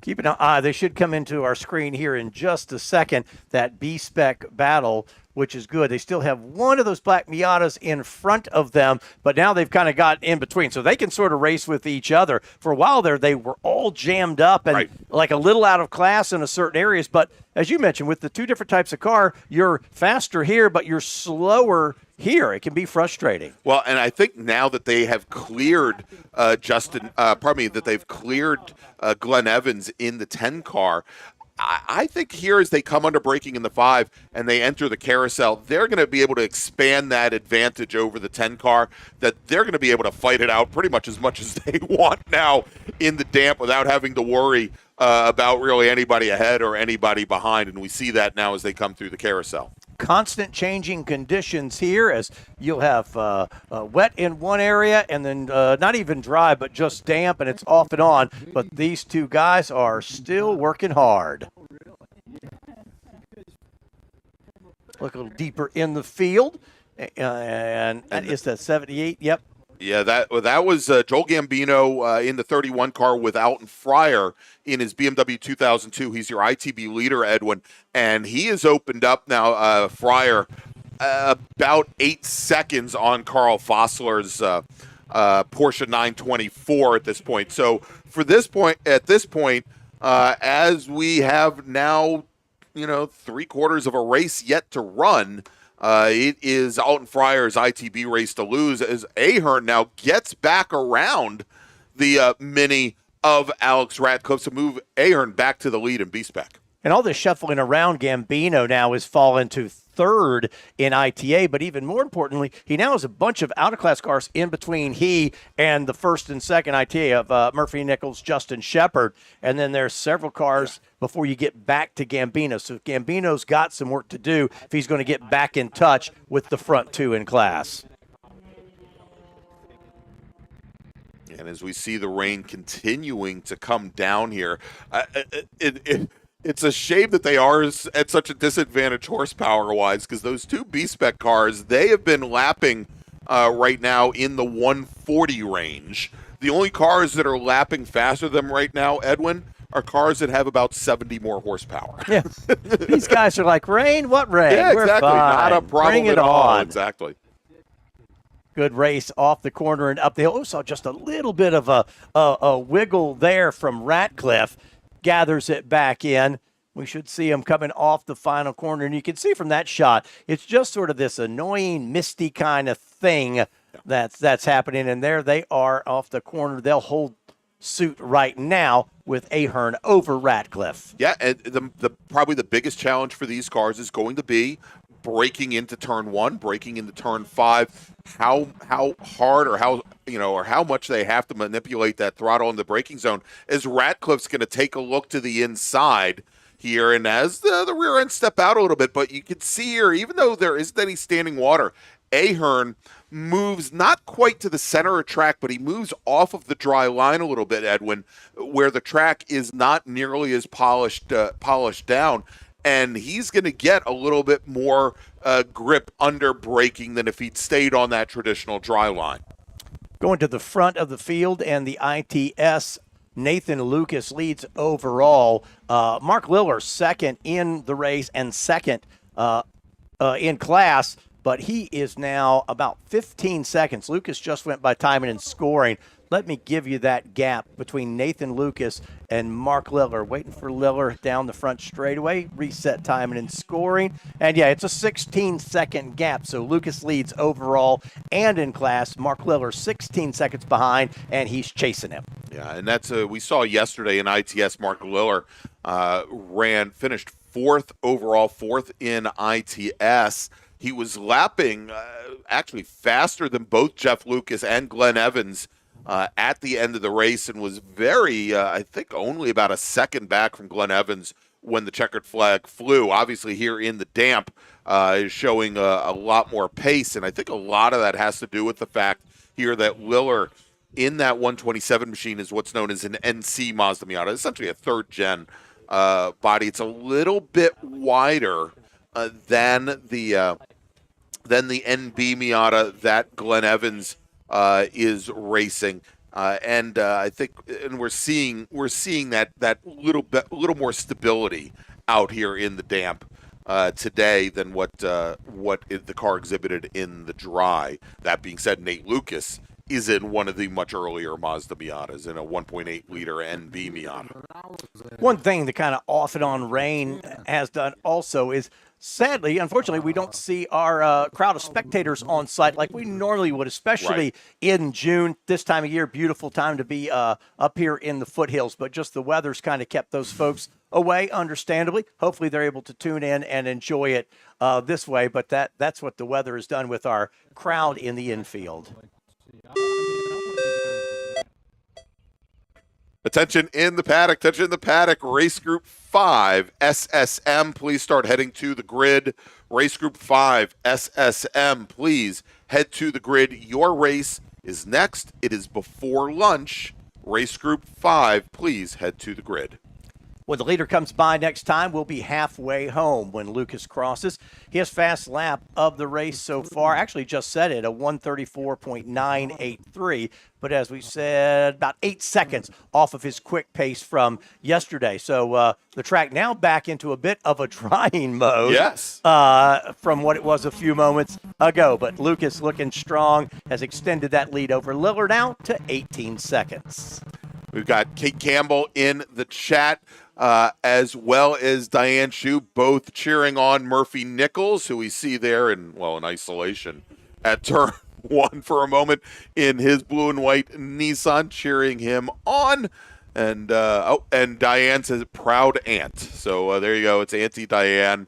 And she says she wished she could be there also. Brett DePedro checked in on the chat. He actually said in the chat that he thinks most of the racers are on wet weather tires, that they did not go out on dries.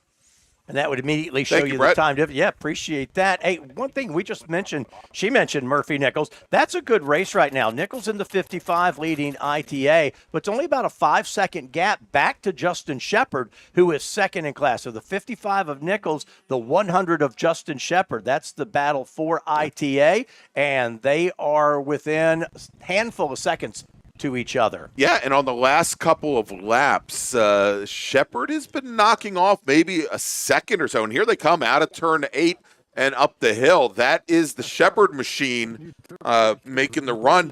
Shepard's been chipping away at about a second a lap the last couple of laps as Nichols had a real strong start to this race. And he's kind of settled into a rhythm here. But that Mazda Miata now a much better balanced machine than the Nissan. The Nissan, although it's rear-wheel drive, got a lot of weight on the nose, got a very heavy 2.4-liter four-cylinder motor, very torquey motor, but I think we're going to probably see where the front end of that car maybe doesn't want to turn in as much as the track dries out. Yeah, you just saw Nichols go into the corner, and Shepard, and now Shepard's got that down to 6 seconds, and the battle's back on for B-Spec. There we go, is Ratcliffe and Ahern there right together again on the last lap. Alex Ratcliffe almost a half second faster than Ahern's Mazda 2, and Ahern, he does pretty hefty job of defending there, coming out of turn 2, heading up to turn 3, doesn't open up the corner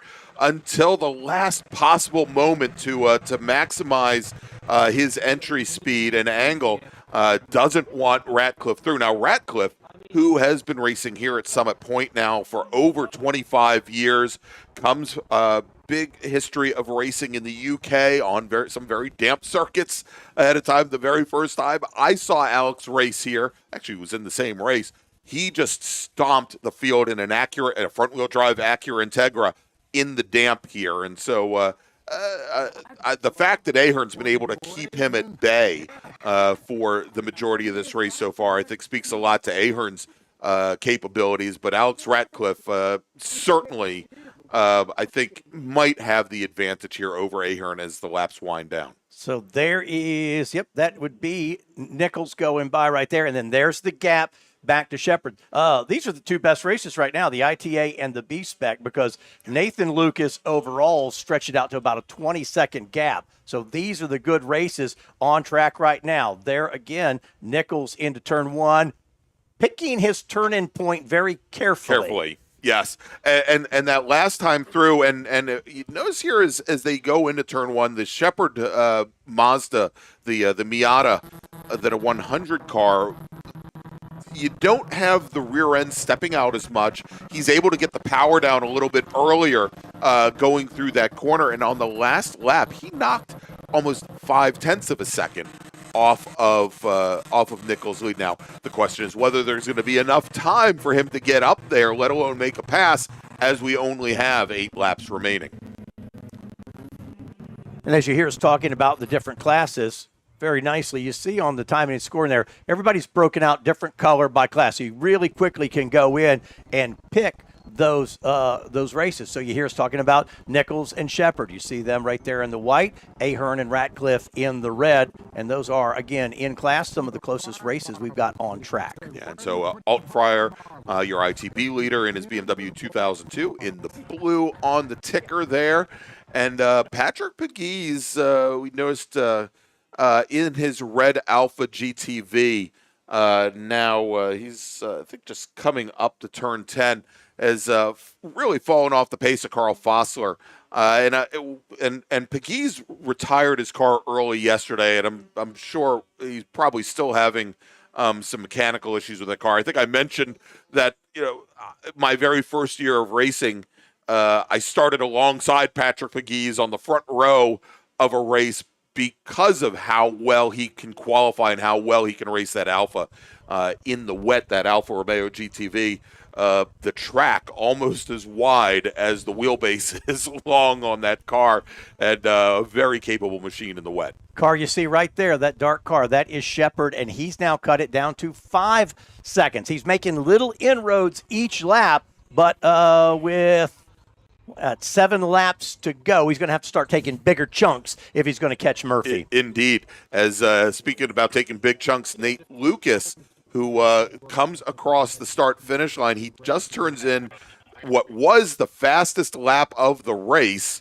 However, Mark Liller, who just knocked a bit of time out of Lucas, reset that fast lap, lapped at about a half second faster than Nathan Lucas. Unfortunately for Mark Liller, he's still almost 20 seconds in arrears. And there is the Alpha of Patrick Pegues. And yeah, the car, it just doesn't appear to be on its normal pace, regardless of whether it's wet or whether it's dry. Beautiful, beautiful car, though. Great to see that on track. Wants to start looking a little dark down there in turn 10. Yes, it is. I think I mentioned yesterday, this is one of those weekends where you end up being announcer and part-time weatherman. That's right. There again, there's B-Spec. It's kind of holding suit right now. Ahern over Ratcliffe. And again, Shepard cut another piece out. He's down now only 4 seconds behind Nichols. So it's the ITA race. Murphy Nichols in the 55, Justin Shepard in the 100. It's the Nissan 240SX, the Mazda Miata, and that is now a 4-second difference. And if we take a look at the next shot here, on the previous lap, I saw Murphy Nichols. I don't know if they were the hazard lights or if Murphy Nichols, I think Murphy Nichols just has the hazard lights on and he may not know about it. I thought he was maybe doing brake checks, making sure that he had a nice hard pedal when he was coming down the hill, but I think he may have just hit the hazards by mistake in that car. Here, I wonder if that's throwing Justin Shepard off any as they roll down. As Alex Ratcliffe still looking for a way around the Mazda 2 of Robert Ahern, the number 99 machine. Both of those cars out of the same shop, out of the Rat Sport paddock, and sure, Alex certainly isn't going to do anything to risk 2 cars out of the stable. But great race so far between the two of them as they have put nary a wheel wrong. Edwin. Joel Gambino, he fell back a little bit and now just has not been able to make up. You hear us talking about Murphy Nichols and Justin Shepard. Gambino is in that same class. He runs 3rd in class, but he's back 9th overall. Fell back a little bit earlier. I can't remember exactly the situation, but just has not been able to make up that distance. Attention in the paddock. Race Group 5 SSM, please head to the grid. Race Group 5 SSM, your race is next. Battle is on again. B-Spec side by side into 1. That is Ratcliffe trying to take the inside, that preferred line, but Ahern was on the outside holding on to it. They'll be side by side and now drift back into single file. B-Spec race, the best one on the track.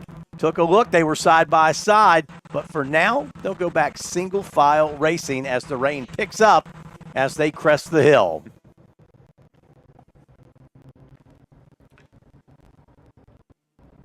Well, that's a fast run down the hill into a braking zone. Yeah. And we see there where Ratcliffe is intentionally turning in much later for that corner than Ahern is.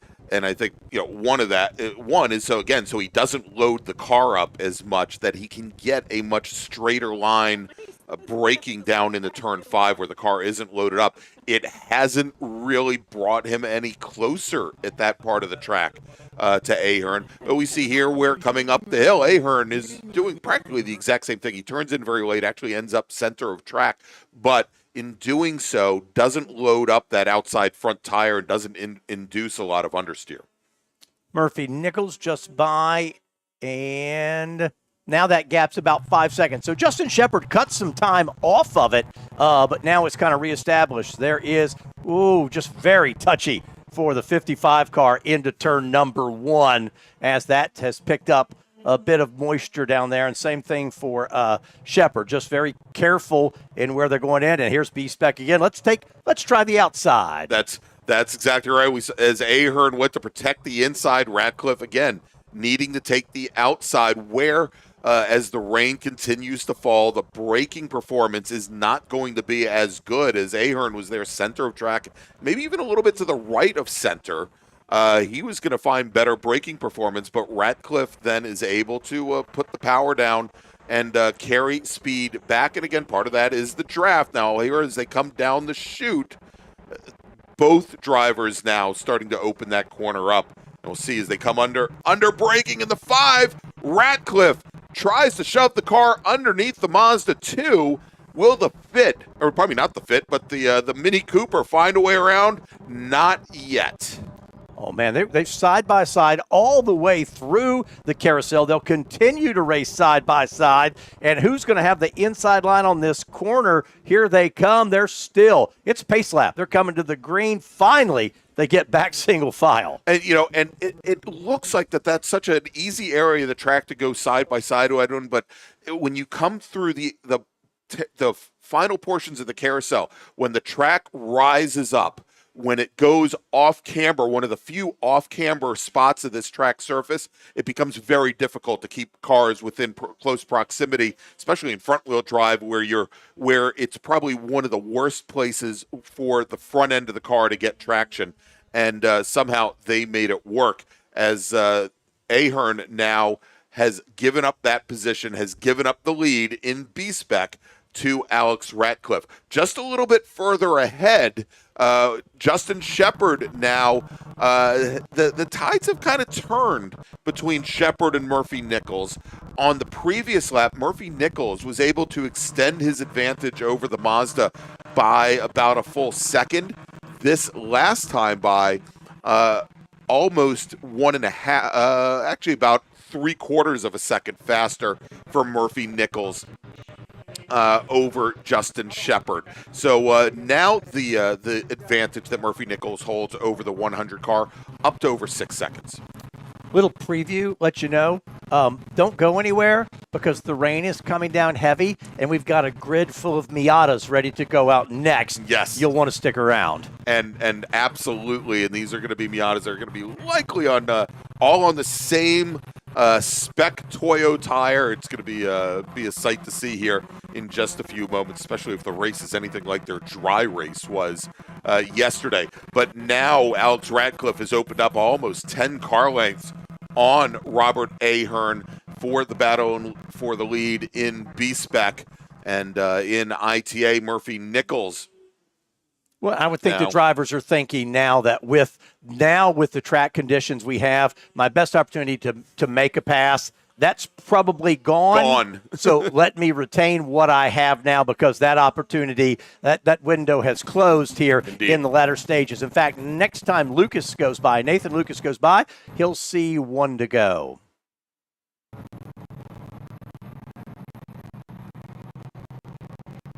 Boy, it's just wet now.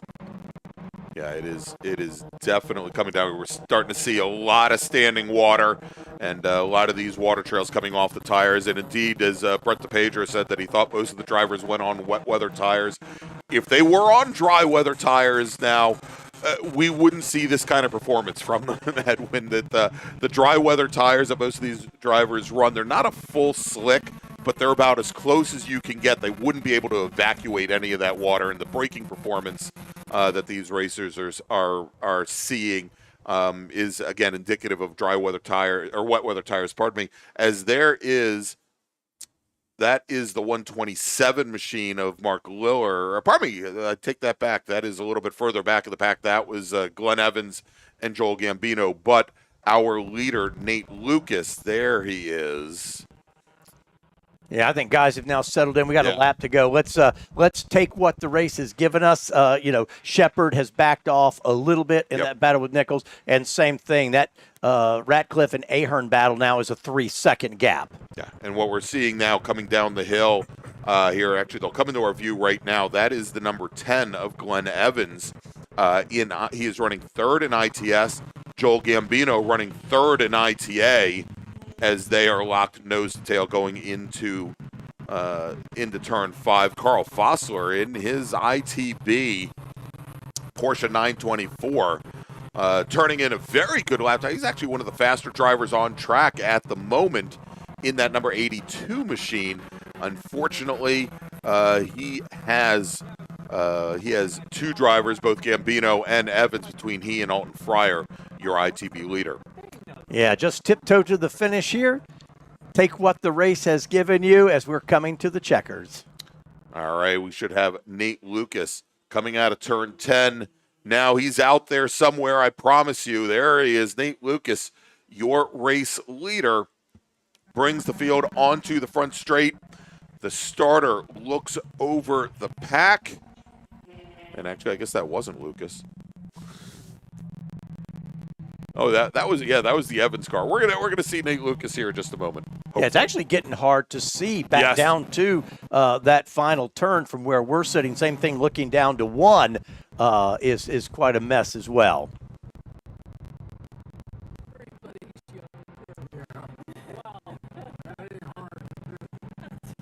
Going into this last lap, Lucas had opened up the gap even more. So again, everybody's just tiptoeing their way to the finish. All right, now I think we're tracking Nate. That's Murphy Nichols coming out of 10. And all right, so Nate Lucas now coming out of turn 10, and I believe he's right behind Alex Ratcliffe as they come to the line. And here we go, car to the inside. That is Nate Lucas in the number 67 Mazda MX-5 out of Oakton, Virginia. He is your race winner. Takes the win in ITS. Mark Liller, who is almost a minute in arrears right now, Edwin. I think originally when I called it, I thought was at the checkered flag. He was just starting his final lap. Yeah, that gap was so big between first and second. Yeah, so Liller now I think is going to be working his way out of the carousel probably and up the hill. There is, I think that is that's the Nichols car. I think we've got the 127 machine coming up the hill right now. Yeah, and these cars that are still racing for a position, they're not. They're just going to get to the finish here. You can't be very competitive right now. You got to be right now. It's careful and get me to the finish. That's right. So we just saw Patrick Pegues cross the line. Pegues is going to finish third in ITB. Right behind him was Alton Fryer, who takes the win in ITB. And now just crossing the line, Mark Liller in the number 127 Mazda MX-5. Murphy Nichols is going to take the win in ITA. He's going to finish third overall. Alex Ratcliffe worked his way up to fourth overall. Takes the win in B-Spec, just 7 seconds behind Murphy Nichols. Actually got around Justin Shepard on the last lap. So as the rain really started to fall, Shepard really started to experience some issues. And he will finish fifth. Robert Ahern finishes second in B-Spec, sixth overall. And so let's break things down by class here. In B-Spec, it's Ratcliffe and Ahern. In ITS, it's Lucas, Liller, Glenn Evans, and then Jeff Lucas only completes 3 laps after that issue on the opening lap going into turn 1. In ITA, Murphy Nichols with the win over Justin Shepard. Justin Shepard second. Joel Gambino third. Jason Paternity MacArthur did not take the green flag. And then in ITB, Alton Fryer, your winner with Carl Fossler, and Patrick Pegues and Richard Allen did not take the green flag. All right, I don't know if Alex Radcliffe wants to go. I guess it's drier for him if he takes the victory lap. He heads out on track now for 2 miles of adulation and rain. But what we're going to do, let's make a final call to the grid for our next group, and then we're going to take a quick break. Attention in the paddock, final call to the grid for race group number 5, SSM. Please head to the grid. Your race is next. Race group 5, SSM. This is your final call to the grid. And with that, we're going to take a quick break. Get dried off a little bit. Actually, it's nice and dry up here. But we're going to take a quick break. We'll be back here in just a few moments with more damp racing action from Summit Point Raceway. It's the 2026 June MARRS presented by RP Performance. Please stay with us. Grand Touring Enterprises is an internationally recognized and awarded full-service classic automotive facility located in Frederick, Maryland. Specializing in classic Italian sports cars from Ferrari, Lamborghini, ISO, and Bizzarini, Grand Touring's extensive experience ranges from pre-war to modern exotics, advising on all aspects of the classic car ownership experience, from service, restoration, and climate-controlled storage to sales and consignment. Grand Touring's focus is not just on preserving the history and prestige of these vehicles, but making sure that the driving experience is equally as spectacular and authentic. For more information, send email to tom@grandtouring.com. Grand Touring, legends in motion. The Spring Hill Suites Winchester is an all-suite property that features spacious suites, an indoor heated pool, complimentary hot buffet-style breakfast, a 24-hour fitness center, and complimentary Wi-Fi. Whether you're traveling in a group or flying solo, you'll find it easy to get comfortable in our spacious suites. We're conveniently located just off of Interstate 81 at exit 317 in a shopping center with many shops and dining options. Discount rooms are available. To book your suite today, call 540-431-3330.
Need a ride? No. Okay.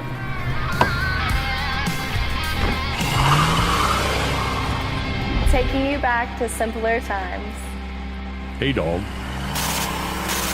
Belmont Classic Cars, Belmont, Ohio.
Welcome back to Summit Point Raceway, the 2025 June MARRS, presented by our great friends at RP Performance. I'm Greg Ginsburg along with Edwin Pardue, and of course we've got Spencer Gaynor here pushing all the buttons for us. And Edwin, big race coming up. It is SSM, all for some very closely matched 1.6 liter Mazda Miatas. Let's run down the starting order. 25 cars set to take the green. We'll see if all make the grid. Rich Roman in the 11 and Colin Murchison on row number 1 in the 58. Richard Spicer in the 15. Jamison Huffman, 89 car. They make up row number 2. Row 3, the 63 of John Hotz. Jordan Furman in car number 8 will go 6th. 7th, Kalen Crocker in the 123 and Ryan Franklin in car number 37. Row 5, that's Arif Kazim in the 98, in the 98, and Andy O'Brien in the 14. And then we go to row number 6, Russell Maloney in the 65, Mayar Alazat in the 101. In 7th row, Brent Simonson in the 26, Emil Daguro in the 85 car. That's row 7. Christopher Tilton, car number 36, he goes 15th. Next to him, Richard Ura in the 61. Row number 9, Jim Roberts in the number 6, Graham Fuller in car number 73. And then row 10, the 56 of Jim Hess, Jonathan Franklin rolls off in car number 23. Oliver Jenkins is set to go in row number 11 in the 83 car, and Mark Sylvia in car number 22. And then row 12, Florence Salaru in the 27. Raven Heath is in car number 9. Anita Barnes in 97, scheduled to make up the field, but we'll see. Sometimes on day 2 and sometimes under certain weather conditions, you may not see all 25 take the green. We'll know in a moment. All right, we're hoping that we'd have some in-car video from Chris Tilton. That may not happen. We're looking, and it doesn't appear as though his camera is broadcasting at the moment, but if that changes, hopefully we'll bring that to you as part of our action here. As the pace car now bringing the field up out of turn 8, and very strung out here as I think these racers trying to deal with these very deep pockets of water on track. Quick count, it looks like 23 or 24 taking the field. So yeah, everybody's scheduled to be there. Almost all of them are there as they come out of a very wet turn number 10. All right, so the question is going to be whether or not our starter gives the green flag as the racers come to the line. And they do have the green, and we are underway as we've still got cars trying to work their way through turn 10. But Rich Roman, multi-time Mid-Atlantic Road Racing Series SSM champion and your current SCCA defending B-Spec national champion, is going to lead the field down into turn 1. Colin Murchison in the number 58 car, under braking, gives up second position now to Richard Spicer, yesterday's winner in SSM, and Murchison, who started off on pole for yesterday's race, found himself dropping all the way back through the field. Had a pretty disastrous early laps in the dry.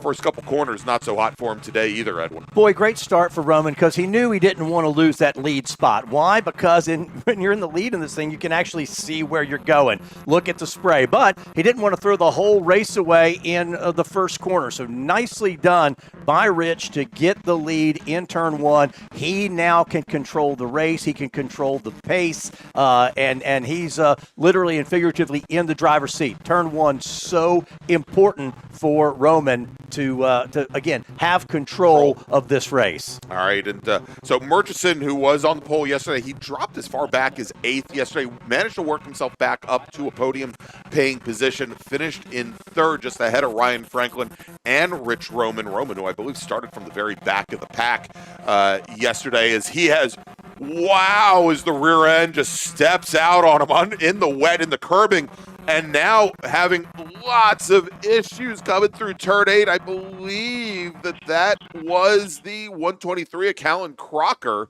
as we've got a driver who is heading out on track a lap down. And that is that the 98? Or I believe that's the 98 of Arif Kazim. Just now takes to the track, and he is going to find himself a full lap down from the rest of the field. Arif Kazim, who was scheduled to start 9th, now finds himself in 25th fourth. And all that sliding around has allowed Spicer right there to take the point from Rich Roman. Roman sliding down there in the bottom corner, and that was what Spicer needed. So Spicer gets by. He leads, as you see the field now tiptoeing through turn number 1. And with Chasm coming on track, everybody's kind of getting by him because he was just coming out in front of the lead pack, but he now has joined the race, as you said, 1 lap down. There they are over the hill. Everybody single file tiptoeing. There's your leaders. And Jamison Huffman now in the 89 car. He is about a car length behind Roman. And yesterday was an absolutely epic race between Richard Spicer, who is a 3-time national champion in Spec Racer Ford at the time, what is now known as Spec Racer Ford Gen 2. And of course, yesterday with Jamison Huffman leading the way for the majority of yesterday's 15-lap race. However, the only lap that counted, lap number 15, is when Richard Spicer took the point and crossed the finish line for the win. Margin of victory was somewhere along the lines of 0.3 of a second. As now the 2 white cars, Roman for the second time, Edwin, lots of challenges going through turn 8 and a great run for Jamison Huffman behind. And that's just the low spot of the track. And when you get run like this, there literally is a little creek of water running right across the racetrack, right in a critical turn-in point, and that's where Rich has hit it just in the wrong place at the wrong time the last 2 laps. Now he's going to lose another spot back to 3rd, but Rich has had his handful there, and it's the bottom of the property. That's where don't blame Isaac Newton, man. Exactly. The only thing missing is an apple. There you go. As they go down in the 1. And so, move Jamison Huffman now up in the 2nd. Rich Roman, your pole sitter, back to 3rd. Colin Murchison 4th. And right behind Colin Murchison, that is the white 63 of John Hotz. Of course, we saw Hotz take the win in SSM, or probably in Spec Miata earlier today. Not the same race cars. This car is purpose-built for SSM. All of our racers today are on Toyo tires for SSM. That is the Spec Miata. They're on a Spec Hoosier tire, and I would suspect, Edwin, that they are probably all on a full tread depth Toyo RA1 tire. That is the rain tire for these racers. As Huffman takes a look underneath and to the inside of Richard Spicer, going through turn number 5, can he get the pass done? Spicer would have him trapped to the outside going into the carousel, and indeed Spicer's able to hold on to that position. 4th place car, Colin Murchison, the 58 car. He has not lost touch with that lead group, so he's back a few car lengths. You see that 2nd white car, that's Roman, and then there's Murchison, and you see that spot coming. Watch Murchison right there. Yeah. In fact, there he goes. I mean, it's just so difficult there. And here he comes. Yeah. That spot is just the lowest point, and you're going to hit it just as you're making. And, you see that curbing to driver's left. Drivers will use all of that. Now you get a little wet condition there, and you need more. Again, right in that spot, and he's going to keep it rolling. Maybe. That's the first driver I've seen ever try to drive off the track into the damp pavement, and that, I believe, that is the 26 machine of Brent Simonson, former ITA driver. Just picked up this Mazda about a month ago. Actually, had raced for a number of years in Touring 4 in a car that we'll see a little bit later today, driven by Al Cumming. But big trouble there for Simonson. He gets the car back underway, however, but not before he loses about 10 positions. Yeah, he'd started 13th, and that's going to be a lot for him to make back up. Well, let's see now. Yeah, up front there, Huffman is still right behind Spicer, and you see him going down the chute. That is the battle for the lead. There's Roman in 3rd, and boy, look at Huffman being aggressive down the hill. Again, he tried that last lap by. Can't quite get it done, but rain doesn't seem to be bothering him Not at in all. the least. And Spicer's opening up the door for Jamison Huffman. He did it coming through the chute, and I think part of that was Spicer staying off the dry line in order to maybe find a little bit more grip in the middle of the track. But even as they came into turn 5, Huffman not afraid to take what is the traditional dry line and where there's probably less grip in order to make a pass. And we see that here coming out of turn 8, coming up the hill and underneath the bridge, where Jamison Huffman had a head of steam underneath them here. And as they come through turn 10, we have a new leader, and it is Jamison Huffman. Spicer got down there in the Bermuda Triangle and just could not make it stick and turn. Had to put a lot of wheel into it to make it happen. That is the break that Huffman needed.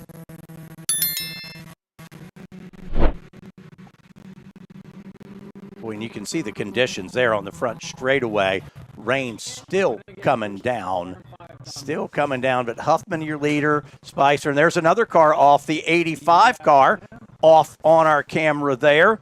And he does get back. So self-cleaning there, the 85 car off track. And that is Emil DeGuru in the 85. Yeah, so he was sitting in 11th position. Good for him that he had a nice little gap there without a number of other cars near him. But obviously the big trouble, the big trouble section has been that turn 8 complex coming up the hill, and so many drivers turning in early there, getting that little divot right at the apex, and you just see the car start. You can tell when it's going to wash out that they've got basically the car in a 4-wheel drift. It's understeer, it's oversteer, all at the same time. Huffman leads the way, 4 laps complete. People still, gosh, that is just so tricky down there, literally just tiptoeing through that. You know, we've talked about with these cars how that is really just setting you up to come all the way up to the front straightaway, but now you really can't get on the gas like you want to at that point. No, absolutely not. And we see here where Jamison Huffman continues to attack that corner in particular and seems to open up maybe another 3 car lengths on Richard Spicer coming out of 8 and going up the hill almost every single lap, to the point now where the delta between Jamison Huffman, who just reset the fast lap and is lapping 1.8 seconds a lap faster than Richard Spicer, the gap now at 3.2. Yeah, that's impressive. That's impressive to have that big of a gap in this. You see him back down into turn 1. Is that Spicer right there? That is Spicer right there. So there's Spicer in second. See if we pick up. There's Rich Roman, the 11 car, and Hotz is now hot on his trail. So the battle for the last step on the podium is Rich Roman in the 11, John Hotz in the 63. There's 2 drivers with a whole lot of laps in this type of car on this track. As they just got by Jim Roberts in the yellow number 6 machine. Jim, actually a former One Lap of America racer. Very odd for him to be in something like 105, 108 horsepower Mazda Miata. He's used to racing a 1,000+ horsepower Tesla at One Lap of America. Here's a Jim Roberts trivia fact you may not know. Yeah. Jim Roberts is quite the singer. Is he really? Yes, he is. So I've actually listened to a couple of Jim Roberts CDs in my day. So really? Quite the vocalist, Mr. Roberts is. Here comes your leader. Oh, man, he had his hands full there. Huffman, that spot's been where he's made up some ground. But, gosh, I could almost just sit with this camera angle. Just watch everybody going through. But even Huffman had a tough time there. Huffman's been making up ground there, but he had his hands full as the leader now back down the front straightaway. I would love to see what their hands look like going through there, because they are just likely sawing at the wheel. Lots of opposite lock as those cars drift past the apex there. Amazing to watch. Maybe we ought to just sit there on that camera for another 40 minutes or so. Roman and Hotz, that's the battle right now. We mentioned it earlier. It's less than a second. Here's our leader. There's the second place blue car. But right here, these 2 white cars, that is 3rd and 4th. And the gap, as you see, is just in fact, now Rich Roman off track right there. And Roman's going to lose that spot off track. He just couldn't get the turn in and took a little ride through the gravel. So first and second, there now you see the white car of John Hotz, and Hotz is going to have quite a gap. Let's see how far back before we see Roman come out of the corner, and we don't. There he is. There he is. But he could lose another spot here. Yeah, as Colin Murchison now takes a look to the inside, driver's right, with not quite enough pace. And we talked about it earlier, how difficult it is if you go deep into turn 3 from the inside because of the way that track rises up. Kind of very difficult to get the grip and get the power down. So Roman holds Murchison off for the time being. About 10 car lengths back from there is Andy O'Brien in the number 14 machine with Callan Crocker in the red 123. Just a couple car lengths behind. And look at this here is Callan Crocker now, who had, I believe it was Crocker who went around at turn 8 early on in the race. He's taken a look there on Andy O'Brien coming through turn 5, and he gets the pass made. So move Callan Crocker now up in the 6th position.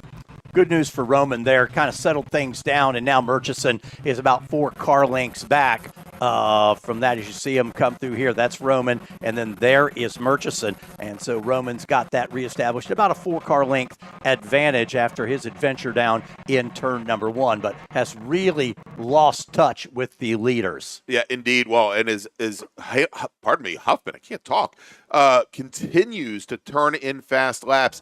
He was a second and a half faster than Richard Spicer this time by. There's Spicer going into turn 1. Huffman at a 147.2, Spicer at a 148.7, John Hotz at a 149.4. So another half second back, more than half a second back. And interestingly enough, all 3 racers, Edwin, just turned in their fastest laps of the races. The rain continues to come down as the track becomes, I think, seemingly more treacherous.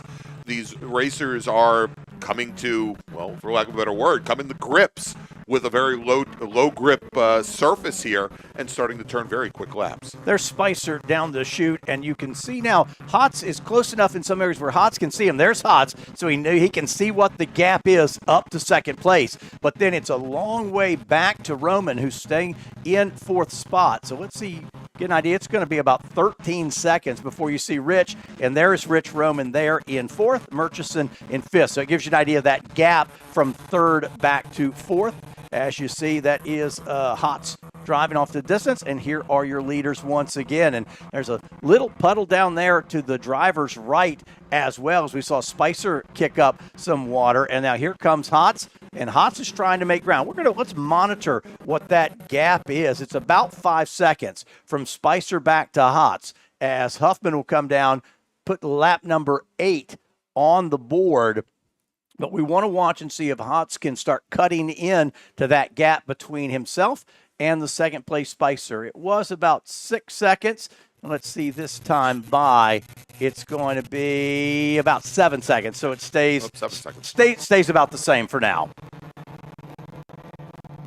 And Rich Roman now, as he comes down the front straight and across the line, Roman now add him to the League of Racers turning in fast laps. Murchison as well, but that time by Roman eked out maybe another 1/10 to 2/10 as we watch him coming now under braking into turn 1. The battle for 4th, only about 2.5, 3 car lengths separating those racers. There's the 14 car. That's Andy O'Brien. O'Brien started back there in 10th spot, and O'Brien now running in 6th place. So he's been very quietly just kind of picking his way through as others have fallen, and he is now up to 6th. That's car number 14, Andy O'Brien.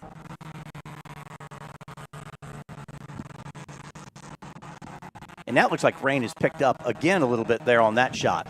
Yeah, I believe it. Believe it has. And as we watch now, Roman and Murchison come down through the chute. Should mention Colin Murchison, all of 14 years old, rookie racer here. His older brother Jack has been racing now in the Spec MX5 Challenge, as well as putting in a couple starts in the Global MX5 Cup. But here, young Colin just getting his race license, never having done any karting, only iRacing, only virtual racing here before this season, and has shown to be incredibly strong.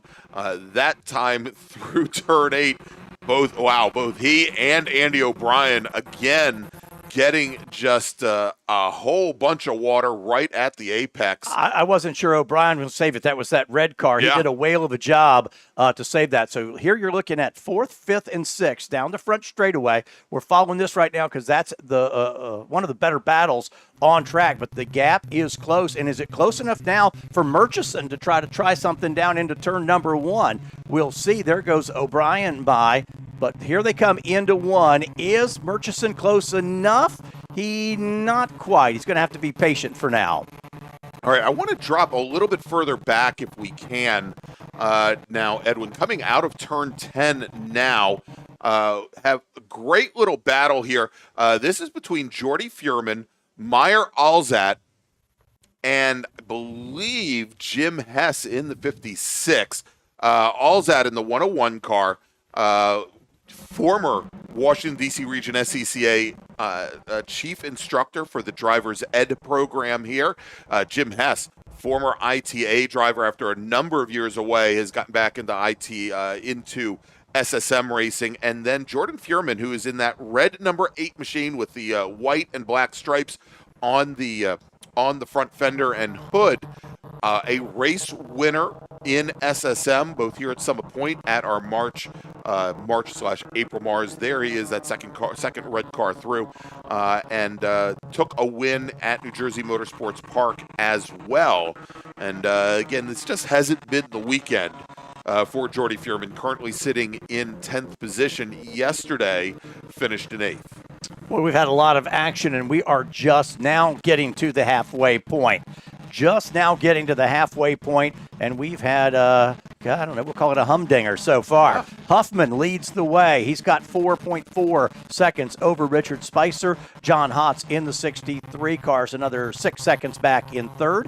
Roman in the 11 holds on to 4th, and Colin Murchison in 5th. But Murchison is knocking on the door of the number 11, top 5 at the halfway point. All right, just a reminder to everybody that this will be our last race of the morning, last race before we take a break for approximately an hour for lunch. When we come back for this afternoon's action, we're going to kick things off with our final bracket race, Sprint Bracket Road Racing Series race of the day. That's going to be a 10-lap run to the checkered flag, and then 3 final Mid-Atlantic Road Racing Series feature races to round out the day and the weekend here. So make sure to stay with us all afternoon long. And we want to thank you if you've been watching our coverage all weekend long. We know that there's a lot of other amateur and pro motorsports that you could be watching this weekend. So we want to thank you for joining us. If this weather continues like it is, you want to see some fun, stick around this afternoon for the Big Bore race and watch what happens when we throw a bunch of horsepower on top of a very wet racetrack. That's right. Huffman is still, Spicer staying right there at like 4.5 seconds off the mark. So it's one of those things now. I think Huffman's just putting in the laps that he needs to, and I think that might be our leader there. Let's see as we come to timing and scoring. Yep, there was Huffman. There he is. There's your leader down the front straightaway, and then you'll see the gap back to second place of Spicer, and there's Spicer. So Spicer can still see him down the front straightaway, but Huffman running, that time pulled out a little bit more, 6.5 seconds. Yeah, I would say that last time it was almost exactly 2 seconds difference that Huffman continues to turn in fast laps. Now, the pace has fallen off a little bit compared to a little bit earlier as I think this track is getting beyond saturated at the moment. And John Hotz just had a terrible lap. He's now 22 seconds behind. Hotz had a 2-minute lap, and now we got a car off in turn 1. Nope, he saved it just in time. But just saved it. That last lap for Hotz, I'm not sure what happened, but he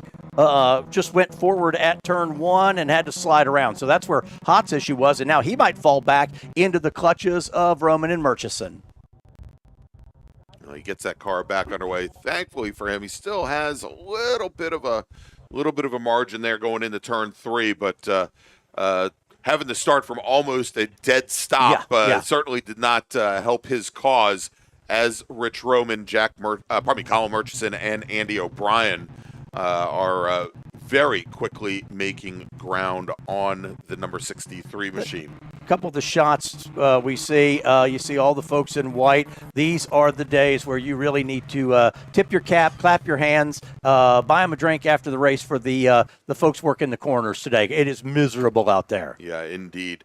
As you see them out there, I hope most of these folks brought the frog togs and the other rain gear in order to stay dry, because they are well, we've already spoken about them, so they're no longer the unspoken warriors, but they are part of the volunteer crew here with the Sports Car Club of America, that all of our races, all of our events are volunteer driven, and we could not do it without the volunteers that are standing out here and really dealing with some miserable weather at this point. It's not just the folks on the corner stations, but also in the grid and all around the facility here today. Just to give you an update on that Hotz and Roman battle. John now just comes by, resetting start finish. We'll see him head down to turn number 1. And Roman, it's about a 7-second gap between third and fourth. Again, that's the battle for the podium.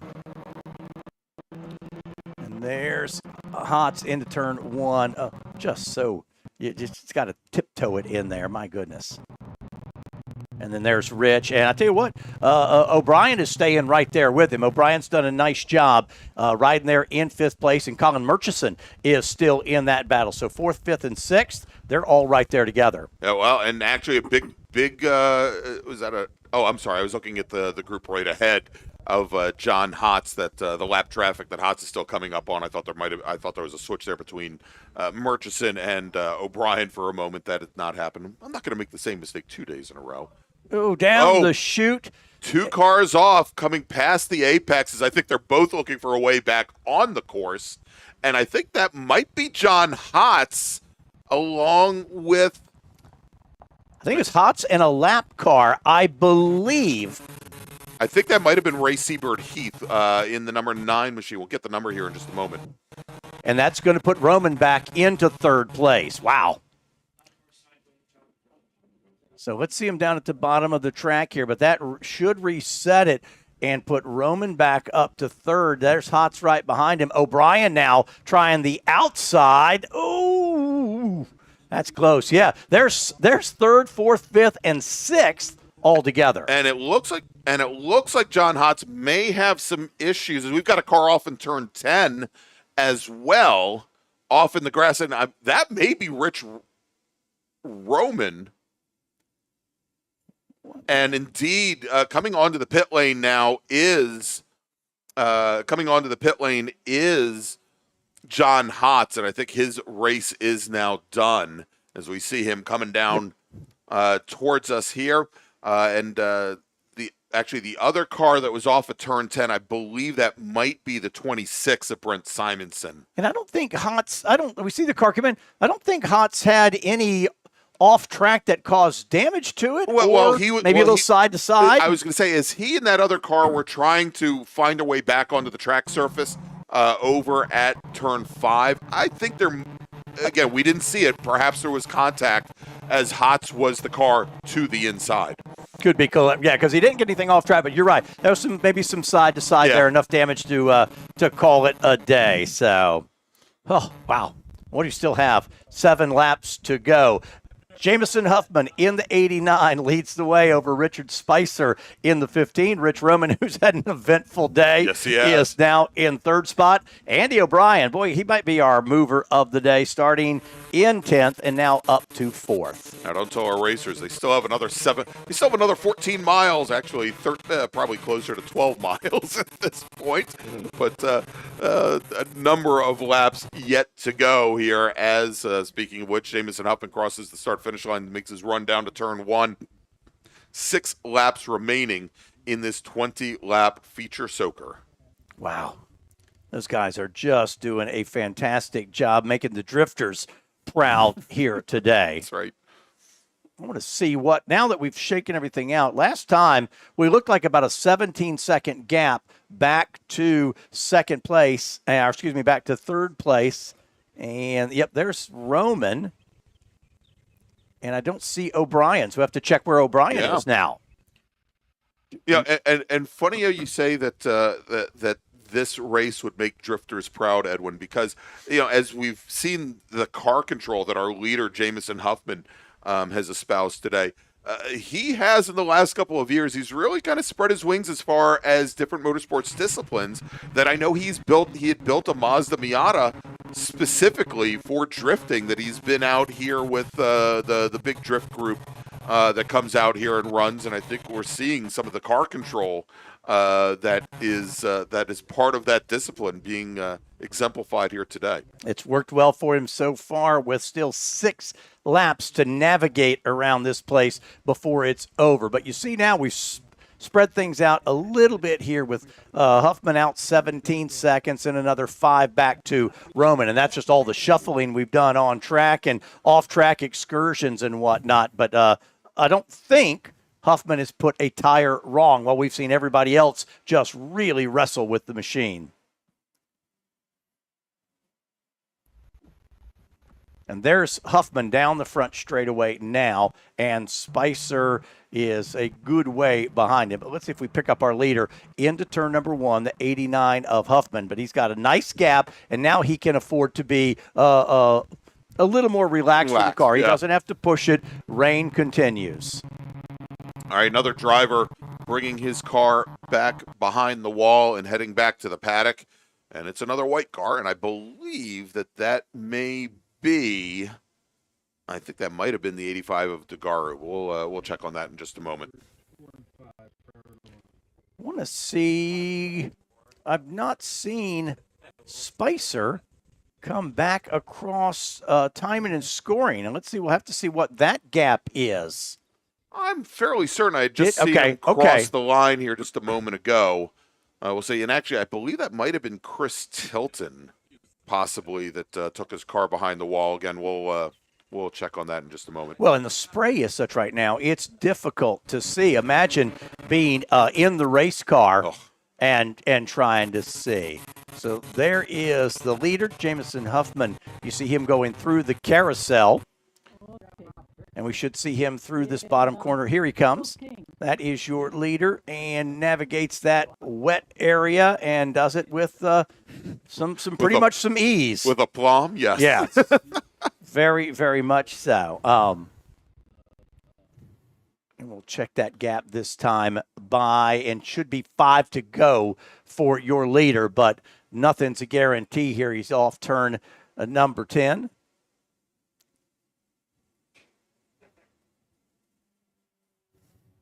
And there he is across start finish. Oof. Somebody just came through turn 10 with a nice 4-wheel drift, gathers the car back up. That was the number 22 machine. And 22 being Mark Sylvia, who even with that drift, Edwin, turned in his fastest lap of the race. And, okay, so Spicer 21 seconds back, but somewhere, and I missed it, O'Brien has gotten by Rich Roman for that podium spot. So somewhere Roman had a handful moment and lost that spot to O'Brien. Great race for the driver in the number 14 car. Well, you know, after I said that he was leading half of yesterday's race. Right. So Roman now about 3 seconds behind, and Murchison still there in 5th spot. And that's our second place runner, Richard Spicer, now. Yep. He's 21. They're showing 21 seconds. Yeah, you see it on the board there. And he's settled into a nice little rhythm there. Again, not having to worry about a lot of lap traffic. Yeah, and he's got a good gap back to O'Brien. O'Brien in 3rd, a ways behind him. So he can be patient here if he wants to. And was that Roman? I believe in 4th, yep. Yes, Roman, and then Murchison directly behind. And so O'Brien not that far up the road from them. Matter of fact, you'll see here, there is the the 14 machine of Andy O'Brien, the red 14. Yeah, they're still those guys are still 3rd, 4th, and 5th. Or else, so there's O'Brien. I'll give you there's 3rd, there's 4th, the white car, and then there is 5th, the black machine. So nice camera work down there in the carousel. Way to go, Spencer. Good job, Spence. So that's still a good battle right there. Is O'Brien. Oh, man, wiggles it off the corner there. Now, that car, I believe, in front of Roman is a lap car. In fact, Rich will try to pass him coming up the hill here. So that is a lap car. So we'll see him coming off turn number 10. And there you go. So there is your third-place car, Andy O'Brien. We're showing you this because it's the tightest race in the field right now. There is Roman in the white car. You've got one lapped car, and then the other black car is the 58 of Colin Murchison. That's third, fourth, and fifth. Final stages of this SSM Slogfest. Meanwhile, Edwin, and I know we haven't given him much love here on the camera. It's a little hard to pick out, for the most part, just yet another white Miata. Although this one, it's easier to see because he's got the Pontiac Screaming Chicken on the hood. Jim Hess, driver of the number 56 Mazda, and again, Jim had been away for a while. Back with us racing once again. He started off today's race in 19th position. He now has the 56 car up to 6th. And great run for him. He was your IT7 MARRS champion back in 2007 and 2008. And says he used to run in the same group as internationally famous Greg Ginsburg. I don't know who he's talking about.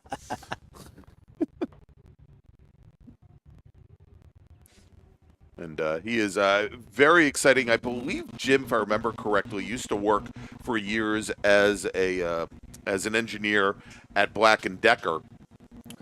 Well, we're picking out some of the movers. Tip of the cap, the 23 of Jonathan Franklin. Franklin started there in 20th spot, and he is up to 10th.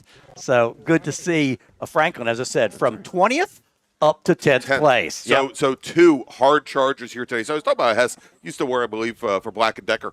Now is mechanical engineering senior design instructor at Virginia Tech. So is spending a lot of time, but his son now racing as well. They've been sharing a car at VIR earlier this year, but great battles here as we see another one coming through the carousel right now. And I believe that was, again, Jordan Fuhrman in the number 8 machine, the red number 8, and then Meyer Alzot in the 101 machine. That is a battle for position. That is the battle for 9th. And Fuhrman's able to get by as Alzot has some challenges going through through turn 8 and heading up the hill. It's been a handful. I just saw a celebrity. Bill Stoller just popped in here taking pictures. I'll tell you what, it is an art to take things that are moving this fast and just capture that one moment in time. And, he can make a still picture. You can still see the motion in it and everything. So, huge fan of your work. You do great stuff, Bill. Why you want a picture of us up here, I have no idea. I have every idea. It's because it's dry in here. Oh, I didn't even think. I didn't even think about that. But, Bill, thanks for all you do for motorsports, because I see your photos and pictures everywhere, man. It's great. Absolutely great. We are working the last lap. Oh, my gosh. Huffman, you've done 19 almost perfect laps. That's right. And here he comes down into turn 1 all by his lonesome. And yesterday he led 14 of 15 laps in our heat race in the dry, but in the wet today, where this is where the drivers show their skill. He has had the most here at Summit Point. Here now over 39 miles so far. There you see him. He's got plenty of gap. He can now just take his time. He heads down the chute for the final time. 28-second gap over that second place car. So all of his hard work during the race pay off right now. Just bring that thing home. Spicer runs in second. Again, Andy O'Brien, great race. He's in third right now, but they still have quite a bit of racetrack to negotiate because the gap is so far behind the leader. All right, as Jamison Huffman makes his way through the carousel. Oh, and going around, that is Ray Seabird Heath in the number 9 machine as he gathers it up. So Jamison Huffman, he's going to see a local caution coming through turn 8. We see the flaggers there holding that big yellow piece of cloth out. Seabird Heath gets the car turned back around. Luckily, a big open piece of pavement as Huffman now is going to be coming under the bridge and into turn number 10 for the very last time. There he is, coming out from behind the ticker onto the straight. The hardest corner is always the last, Edwin. He negotiates it well. And, you never know what's going to happen. Here you've got a car just spinning around in the middle of the track right in front of the leader, but luckily there was enough gap as he hangs on to win. There you go. So Jamison Huffman, your feature race winner here in SSM at the June MARRS. And we're still waiting now for Richard Spicer. He took the win yesterday. He's going to have to be content finishing second here as he is coming out of the final corner now. There he is. And on to the front straight. First of the two cars here. Congratulations to Richard Spicer finishing second in SSM. Andy O'Brien now on to the front straight. The red number 14, he will come home in third. That is your podium. Your pole sitter, Richard Roman. What a difficult race for Roman. He will bring his car home in fourth with Colin Murchison closely behind. He'll finish fifth. Jim Hess will finish sixth. Jordy Fuhrman will finish seventh. Callan Crocker runs his fastest lap, I believe, on the very last lap. Callan Crocker will finish eighth. Meyer Alzot ninth. And Jonathan Franklin will round out the top 10. Whew. That was a handful. Yes, it was. Wow. And there is more to come, Edwin. This is going to be our last race before lunch. However, we've got a lot more racing action for you. I'm expecting when we come back, it's going to be dry and it's going to be sunny and it's going to be beautiful and maybe like 65 degrees and no humidity too. But when we come back this afternoon in about an hour, we've got more bracket racing for you and we've got more MARRS feature races on the docket for you. So please make sure to stay with us. You're watching the 2025 June MARRS presented by RP Performance and the Washington, D.C. region of the SCCA.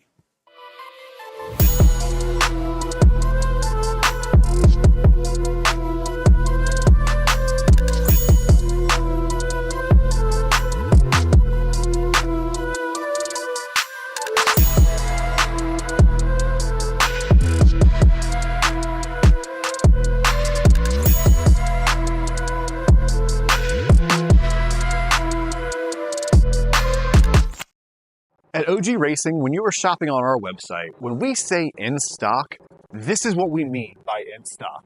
Seats and seat bases, brakes, harnesses and restraints, shoes, suits and steering, helmets, gloves and undergarments, fire suppression, and so much more. Shipping directly to you from our conveniently located Sterling, Virginia warehouse with thousands of in-stock items.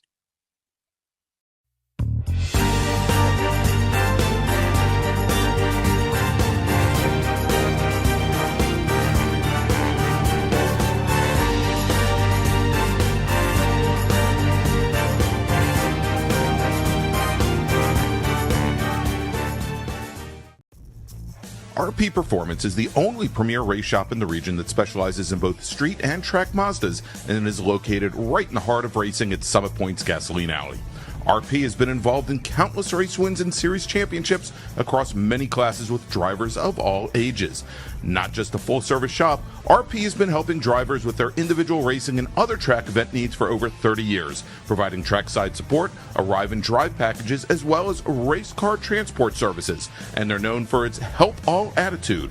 RP Performance is your go-to for getting cars back on track for that positive experience at Summit Point when you're ready to pack it in. For more information about RP Performance, come talk to them here in the paddock. Call them at 304-728-6749 or email them at Brett, that's B-R-E-T, at rpperformanceracing.com.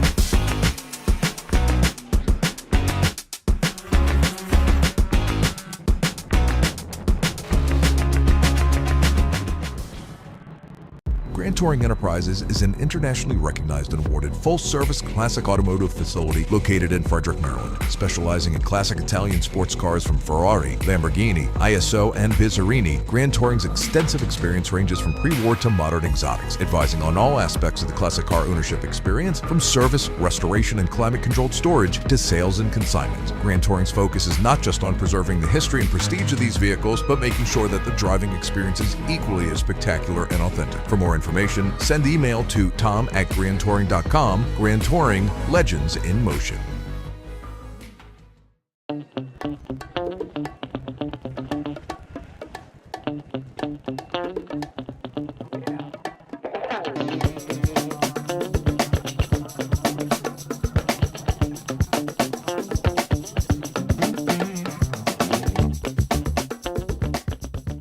Since 1976, Radial Tire Company has been providing the Washington, D.C. area with quality tires, expert knowledge, and the finest service. They have earned a reputation as a premier specialist in hard-to-find performance tire and wheel applications and stock tires from all the top manufacturers for whatever you drive. From performance and race cars to SUVs and trucks to your daily drivers, Radial's mission is to assist you in getting the most out of your tires and car. To get a competitive quote on your next set of tires, now with free shipping, or to schedule online, visit RadialTireCompany.com or call them in Silver Spring at area code 301-585-2740. That's 301-585-2740.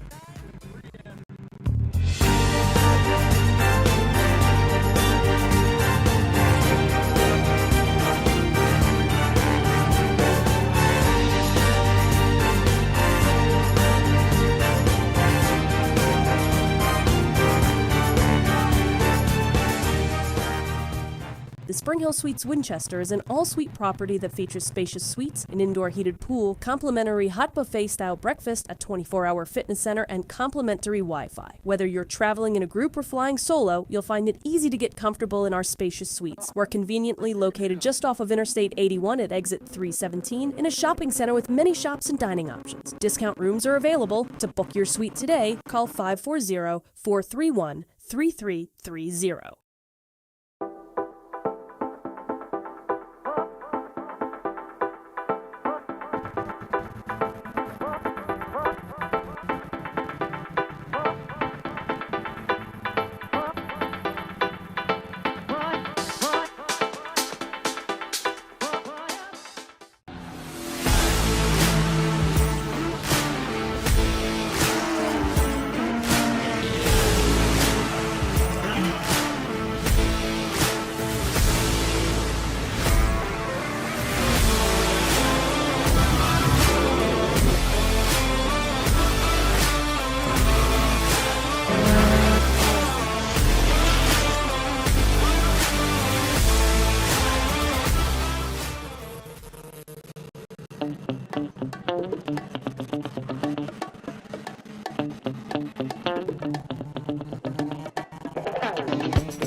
Need a ride?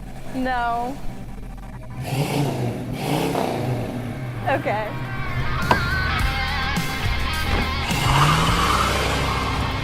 Taking you back to simpler times. Hey, dog.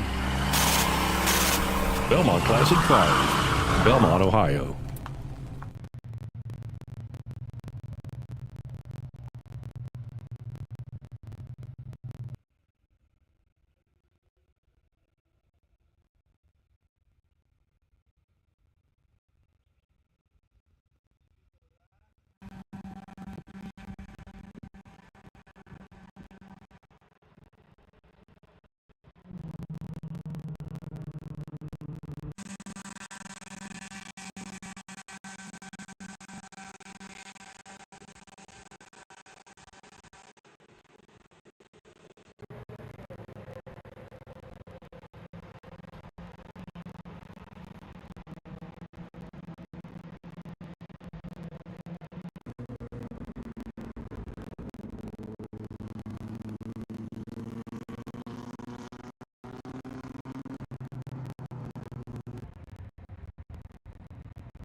Fine.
Welcome back from lunch, everybody, and it is the 2025 June MARRS presented by our great friends at RP Performance and, of course, the Washington, D.C. region of the SCCA. I'm Greg Ginsburg. He's Edwin Perdue. We've got Spencer Gaynor, our director, here as well. And Edwin, as our next group, our bracket racers, head out for their third and final race of the weekend. I know we're showing up in the right-hand corner that it's raining, but the rain has subsided here at Summit Point, and we're starting to see the track surface dry out a little bit as well. Yeah, and we should have a little gap in the weather, although there's nothing guaranteed, but should be a little gap in the weather here as we go through the afternoon. Let's tell you who's on track right now. The 18 is Corey Markovitz. Christopher Graham is in the 20, Adam Mungo the 191, and Scott Kane in the 26. Chris Schooler in the 39, Brian McRae next to him in the 98. The 152, Michael Palzinski, and then Steve Hunt in the 141. Steve Martin, car number 50, Daniel Allen's in the 100. Matt Littleton, 07, will go out next to Jennifer Romes in the 186. There's Jeff Liller, the 127. Jed Prentice in the 68. Chuck Edmondson in the 45 car. Rick Mellenbeck in the 132. John Legg and Tim Frank will make up the field. All right, we'll see. I believe there are a couple racers that may not have come on out for this final bracket race of the day. I think included will be Scott Kane in the number 26 machine. We'll see if he makes it out in that Porsche.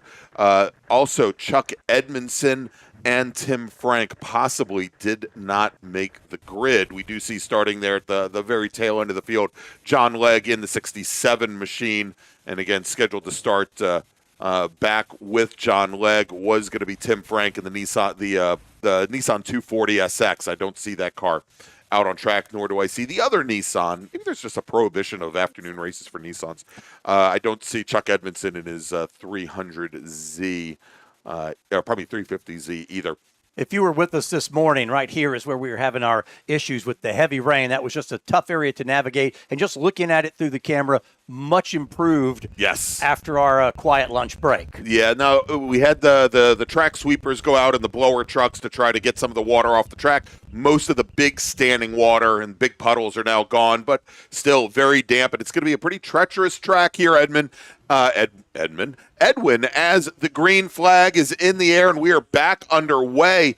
On the front row, it is Corey Markovitz from pole in the Porsche 911 GT3 Cup car. Chris Graham in the car he calls Ghost, that E36 M3, is going to take the point going into turn one for the very first time with Adam Mungo in the 191 black BMW M3 with a good move to the outside on Markovitz, but Markovitz able to get the power down with that rear engine, the car able to just dig into the pavement and muscle out of the corner. He's going to take over second position with Mungo and then Chris Schooler in the number 39 BMW M3. Not a absolute soaking track right now, but still pretty wet, and off of the driving line will stay wet for a while. You'll see that race line start to dry up rather quickly with cars on track. It'll be offline. That'll take a while, but right now everybody single file except for those two right there going into the corner side by side, but they'll work that racing line in. Now remember, this is only 10 laps, so this will go by rather quickly. Very quickly. That said, let me make the first call to the grid for our next race group. Attention in the paddock. Attention in the paddock. First call to the grid for race group 6. Spec Racer Ford Gen 3, please head to the grid. Spec Racer Ford Gen 3, please head to the grid. Your race is next. And here we come down to put another lap on the board. Leaders off turn number 10. And again, everybody racing in different brackets. You want to be the quickest in your bracket. If you move to the next bracket, then you want to be the quickest in that bracket. And we've gone and we've given you the link that you can go to the specific bracket timing and scoring at the MARRS Points website. In just a few moments, we'll have all of our drivers slot into those 2-second time slices. And again, you can always go up a bracket. You can never go back down here, as it is Markovitz, Graham, Mungo, Schooler, top 4 across the line. Then we got Steve Hunt in that yellow Mazda Miata. Great start for him, as well as for Michael Palasinski in the gray E30 BMW. They're the number 152 machine, 6th on the track overall. And then we've got Jennifer Romes and Brian McRae. They're having swap positions, and I think we've got the 07 BMW of Matt Littleton in that group as well.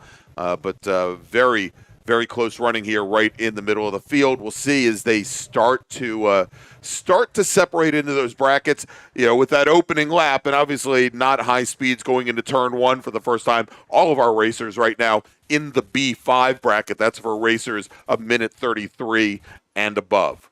And the idea here is you've got a car, it doesn't fit in any specific group. Now you can come out and competitively race your machine, and it just allows so many more people to become involved with the MARRS road racing program.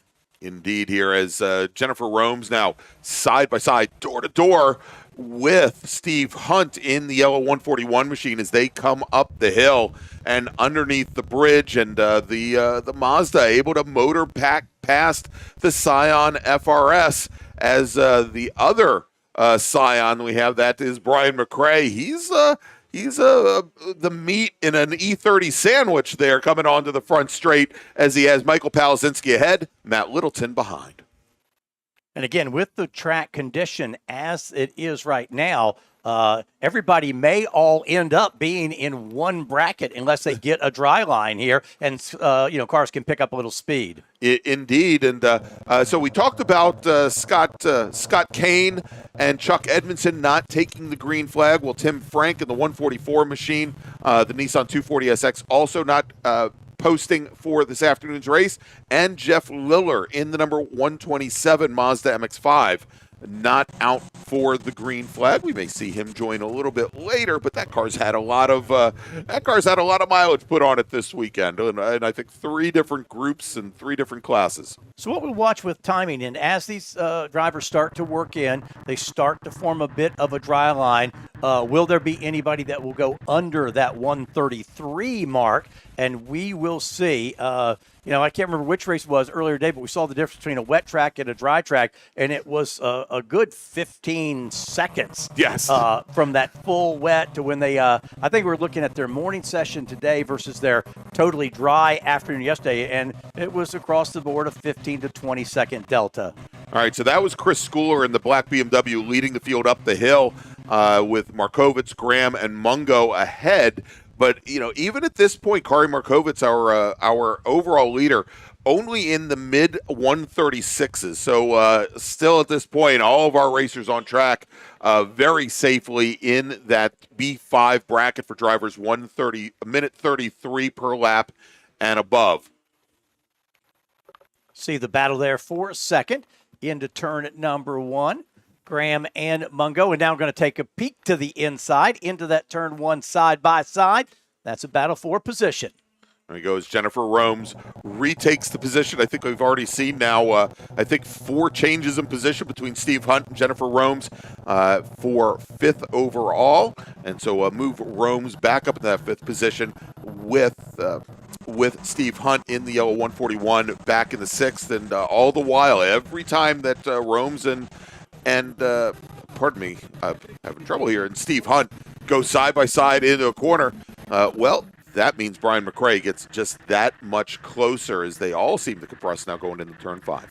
Give you an idea, Markovitz 136.36, so still 3.5 seconds from going into that next bracket level. And as we said, short race here. They're already 3 laps in, so there'll be some track improvement, but in that short amount of time, there won't be dramatic track improvement. Well, one big change, though, Adam Mungo in the 191 machine. He gets around Chris Graham. He's now going to move up in the 2nd, and Mungo, sets the fastest lap, but still now into the 35s. Our first driver into the 35s at a 35.6, so still about 2.5 seconds before he would break out into the next bracket. And we apologize there, some of our cameras. Although a lot of water, still a lot of heat out there, and that camera down at turn 1, I think, suffering the worst of all. more bath than it needed. The other thing to watch for that dry line. You can also watch for, and I've noticed it already here, is the amount of spray you're getting off the cars. As that goes down, that means they've pumped a lot of the water off of the surface, and you start to see a little bit of a dry line form. The question's going to be, will we get another real fast lap here? Will the track conditions improve? We'll find out in a little bit. As you said, was it Mungo at 135? So, well, and as we're looking at this camera here, Edwin, I think we might have some rain starting up again, at least over at turn 3. Now, during lunch, we had a pretty heavy downpour right in this area here over turns 3 going into turn 4, but down at turn 5, down on the bottom half of the course, it stayed dry. So we'll see as these conditions change and how the drivers adapt to the changing conditions. Corey Markovitz leading Mungo, although Mungo does have the fast lap of the race, still running second, and Graham there in third place. We'll close in next time by. We'll be halfway. And with that, let's make another call to the grid for our next group. Attention in the paddock, second call to the grid, second call to the grid for Spec Racer Ford Gen 3. Race group number 6, please head to the grid. Race group 6, Spec Racer Ford Gen 3. Please head to the grid. Your race is next. As we said, halfway home here, and yeah, you're going to have some spots on one side of the track start to dry up. Other one's going to get a little sprinkle more of rain. Yeah, it was interesting. Our strongest downpour, well, pretty hard. Oh, it's a little wet right there, isn't it? And good catch, excellent catch by Christopher Graham. And, Edwin, as he came through there, looked like, the rear wheels, they just kind of hooked back up again on the exit of that corner out on a section of the track where perhaps there isn't a lot of running during in dry conditions. But very nice save, nice opposite lock to get the rear end back in line. Well done. Stays out of the gravel, so there's no debris flag down there. We continue to run. But, yeah, a pretty good shower right around the midday. Rained good here at lunchtime, dried up. But, everybody's looking at their various weather apps, and everybody has a different prediction. The good news is some of the most interesting races you'll ever see are a wet weather race. Oh, absolutely. And it's one of those things for the drivers. It is absolutely nerve-wracking through an entire race, but when you get it right, it feels much like any racing. It feels good when you get it right, but the adrenaline levels, everything gets amped up that much higher in the wet, as it now appears as though we might have some rain coming down over by turn 8 and turn 9 as well. This end of the track, down at turns 1 and 2, still dry. Must be a pretty good dry line for me now, because Markovitz now just broke in the 132 bracket, 132.607. So a dry line is forming. Markovitz is found it in car number 18. He leads overall and now finds himself solo in the B4 bracket. As he now starts to make his way through some slower traffic, passes the 67 Mazda of John Legg.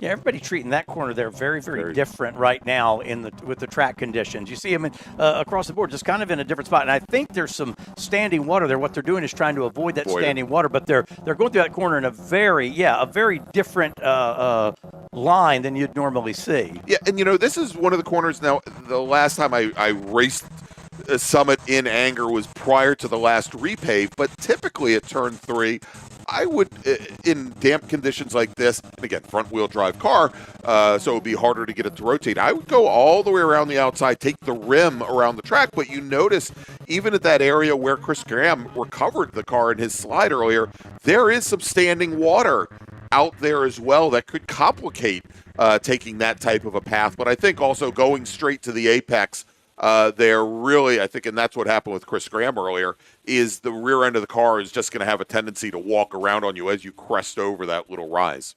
So as Corey Markovitz moves in to that B4 bracket, that'll put Adam Mungo leading the rest of the B5 group. Adam's lap, a 134.140. So he still has some about a 1.14 second Yeah. gap before he would be up there in Markovit's bracket. So Mungo leading the rest of the field, and Corey right now kind of in a bracket on his own. Yeah, and and interestingly enough, there is Markovitz, after he turned in that 132.6 to break out and head into the B4 bracket all by himself, he now, the last lap, he was back into the 134s again, with Mungo actually lapping a little bit faster. Again, you can go to a faster bracket. You can't drop back down at this point, though Markovitz, who's our overall leader as well, really doesn't make much difference. He'd be leading either one.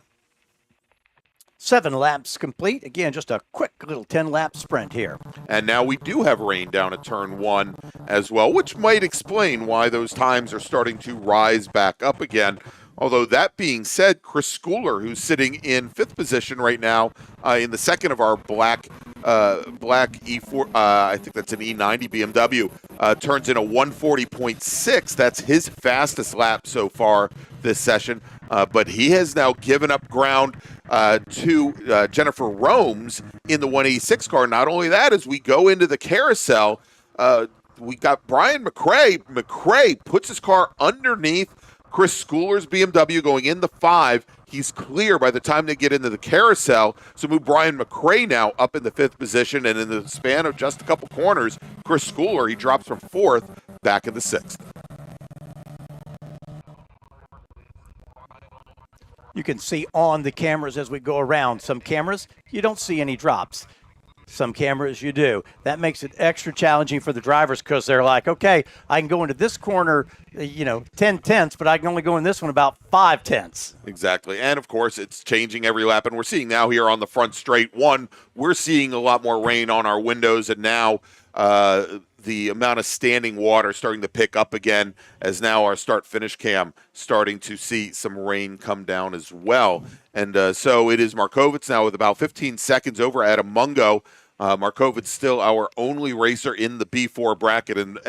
And Edwin, I have a feeling that is how things are likely going to stay. So Mungo, maybe he goes and gives a hearty congratulations and thank you to Corey Markovitz, because he just escalated that 191 BMW to the lead in the B5 bracket for drivers a minute 33 and above, which is essentially everybody, all of our 14 racers with the exception of Corey Markovitz.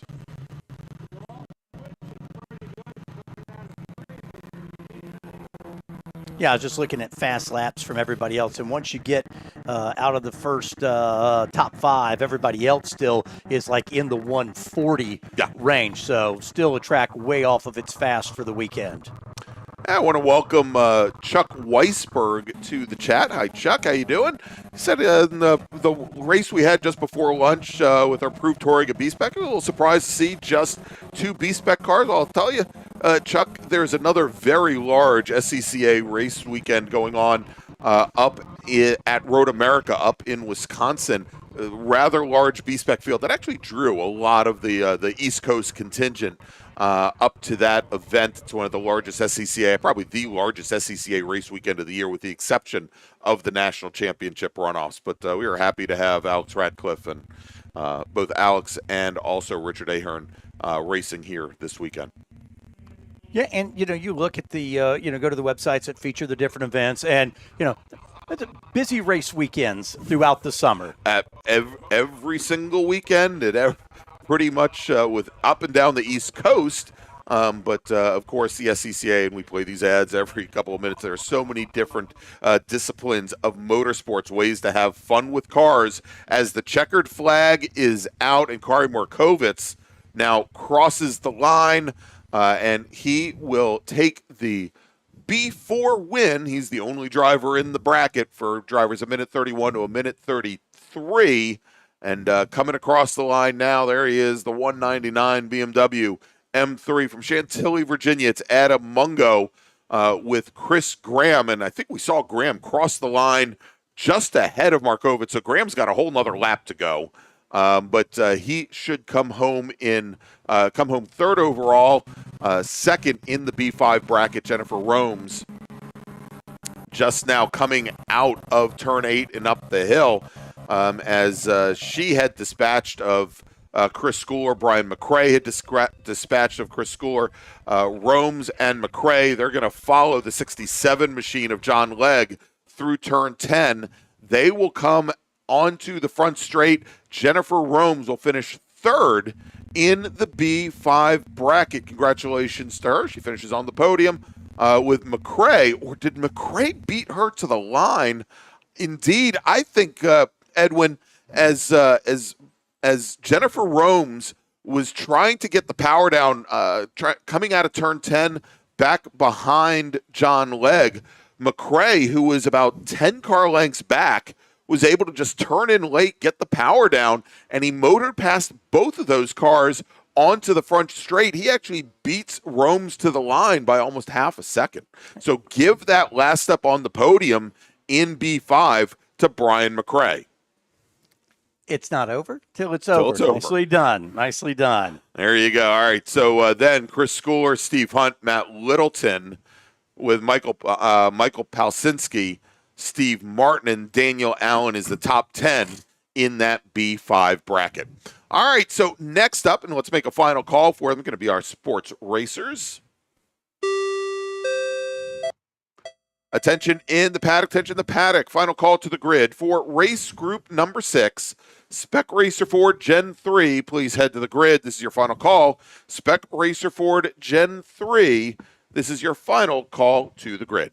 And with that, we're going to take a quick break. We'll be back with more racing action here from Summit Point Raceway. It is the 2025 June MARRS presented by RP Performance in the Washington, D.C. region of the SCCA. We'll be right back. At OG Racing, when you are shopping on our website, when we say in stock, this is what we mean by in stock. Seats and seat bases, brakes, harnesses and restraints, shoes, suits and steering, helmets, gloves and undergarments, fire suppression, and so much more. Shipping directly to you from our conveniently located Sterling, Virginia warehouse with thousands of in-stock items.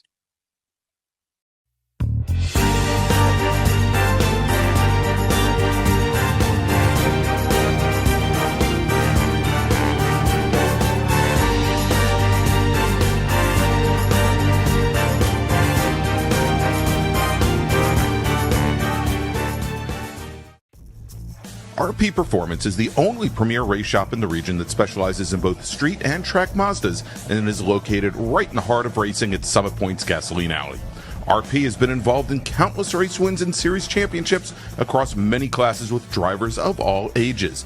Not just a full-service shop, RP has been helping drivers with their individual racing and other track event needs for over 30 years, providing trackside support, arrive and drive packages, as well as race car transport services. And they're known for its help all attitude. RP Performance is your go-to for getting cars back on track for that positive experience at Summit Point when you're ready to pack it in. For more information about RP Performance, come talk to them here in the paddock. Call them at 304-728-6749 or email them at Brett, that's B-R-E-T, at rpperformanceracing.com.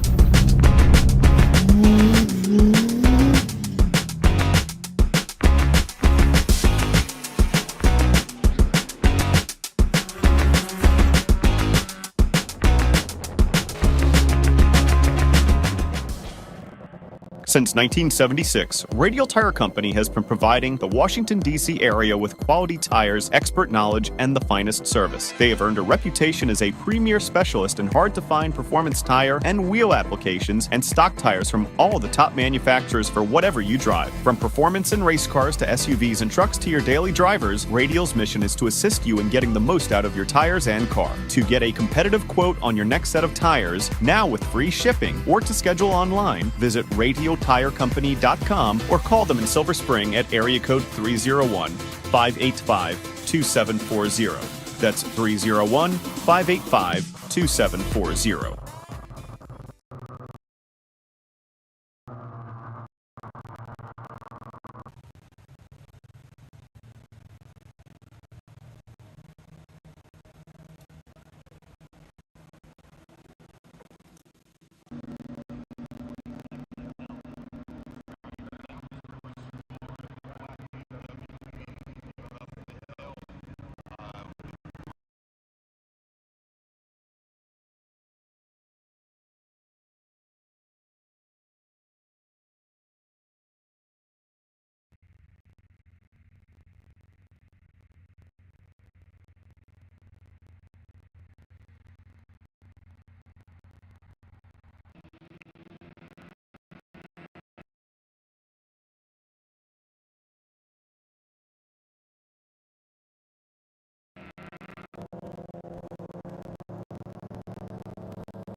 And welcome back after a little bit of a delay. It is the 2025 June MARRS presented by RP Performance. And that delay was because this Spec Racer 4 Gen 3 race, Edwin, has been declared a rain race. Surprise, surprise. But that was pretty much the official way of allowing our drivers who may have come to the grid on dry weather tires to go back to the paddock and swap to the wet weather tires, which I would be very surprised if any racers go out for this race with something other than wet weather tires. As they're on their pace lap now, let's run down the starting order. So row 1 of Group 6. These are the Spec Racers. Stephen Shue in the 81. Next to him will be Jamison Huffman in the 150. Row 2, Keith Fraser in the 7. Richard Herman, car 0. Starting 5th, Liam Kerper in car 51. Donald Privet is in the 57. And we go to row 4, Jisoo Kim in number 11, flanked by the 23 of Robert Skinner. Michael Lemania in car number 8 will be in the 9th position. And Mike Thomas, the 54, rounds out the top 10. Kyle Herlitsky in the 52 car is 11th, and next to him, rounding out row 6, is Kevin Silbert in the 14. David Lanning rolls off 13th. He's in car number 16, and Bruce Kaminga in the 31 car is 14th. Let's go to row 8. The 06 is John Brumder, and Ron Rice, the 67 car, goes 16th to round out the field. And we'll give a check and let's see if all cars made the grid. All right, and it appears as though that entire 16-car field has taken to the track. As I can tell, Bruce Kerminga, he's in the green, number 31. He's got John Brumder and Ron Rice behind them. A great run yesterday for Jamison Huffman after Jamison Huffman had just missed out on the win in SSM in the dry yesterday to a Richard Spicer. Within moments, he had to jump out of his Mazda Miata, get into the Spec Racer 4 Gen 3, provided to him by Willing and Able Racing. And that was the very first race that Jamison Huffman had ever turned a wheel in Spec Racer 4 Gen 3, and he took it from the very back of the pack, from the back of a 16-car field, to the race win yesterday. Yeah, today's schedule a bit kinder to him with the way the bracket sprint and lunch made it a little easier for him today. All right, so we're going to see if he can go and repeat. Finishing second was Liam Kerper, who started on the outside of the front row yesterday with Stephen Shue, today's pole sitter, finishing on the last step of the podium as the green flag is in the air. And unfortunately, our camera down at turn 1, Edwin, has decided that perhaps it's seen drier days. So we're going to catch the pack as they come out of turn 1 into turn number 2. But heading down there for the first time, Jamison Huffman able to get a leg up on Stephen Shue, but coming down into turn 3 for the very first time, Shue now has to hold off Liam Kerper, who has gotten around that light blue number 7 of Keith Fraser. So move Keith Fraser now back in the 4th. Jisoo Kim in the bright yellow number 11. He had a very strong race yesterday as well. He is currently sitting in now not 5th position, but quite a bit further back. It looks like he's fallen back to 6th behind Robert Skinner. Wet racetrack and rain tires make for big rooster tails, which means if you're in the middle of that pack, some areas are going to be a vision area. Now, look, you can tell that part of the track might actually be a touch drier. You're not seeing it, but also the cars are a little bit slower, so we're not kicking up as much wet weather. As the leaders are going through that area down there, that's the area that's given us the most issues today. Right there, little bit of a slide as a big slide there and off. Right there, that is just such a tough spot. Going to keep it off of the wall and going to rejoin. Going to have to wait a second to rejoin. Yeah, and we'll see if Jisoo Kim can get that car up that little rise back out on track. It looks like he manages to get that done. But Stephen Shue is going to drop from 3rd position now all the way through the field as most everybody races by Liam Kerper in the black number 51 machine. He now is your 2nd place runner behind his teammate Jamison Huffman. Keith Fraser, the light blue number 7, running in 3rd. Robert Skinner in the red number 23, moving up to 4th. And then Michael Lamena in the number 8 machine, the metallic blue number 8. He was running in 5th, and right over at the exit of the pit lane there, we've got the number 11 machine. That is Jisoo Kim, and he pulled that car off the front straight and into that area right there, but it looks like the number 11 car having some major issues. Jisoo Kim finishing yesterday's race in 6th position as the team now pushing it back towards the pit lane. Actually, it doesn't look like the crew's pushing it back. Looks like the car's getting back under its own power. As we watch the field coming into turn 5, wanted to note, Edwin, Michael Lamena, who we just saw lead this pack through turn 5, running the number 8 on his car this weekend. Typically, much like his Mazda Miata that we saw a little bit earlier today, is normally liveried as the number 88 car. And now, as we've got Keith Frazier doing a 360 through turn 8, very quick to recover, as now these Spec Racer 4 drivers starting to see what the Spec Miata drivers had challenges with earlier. But going back to Lamena, he's running the number 8. That is to celebrate his brother Pete's life. Pete passed away in the fall from ALS.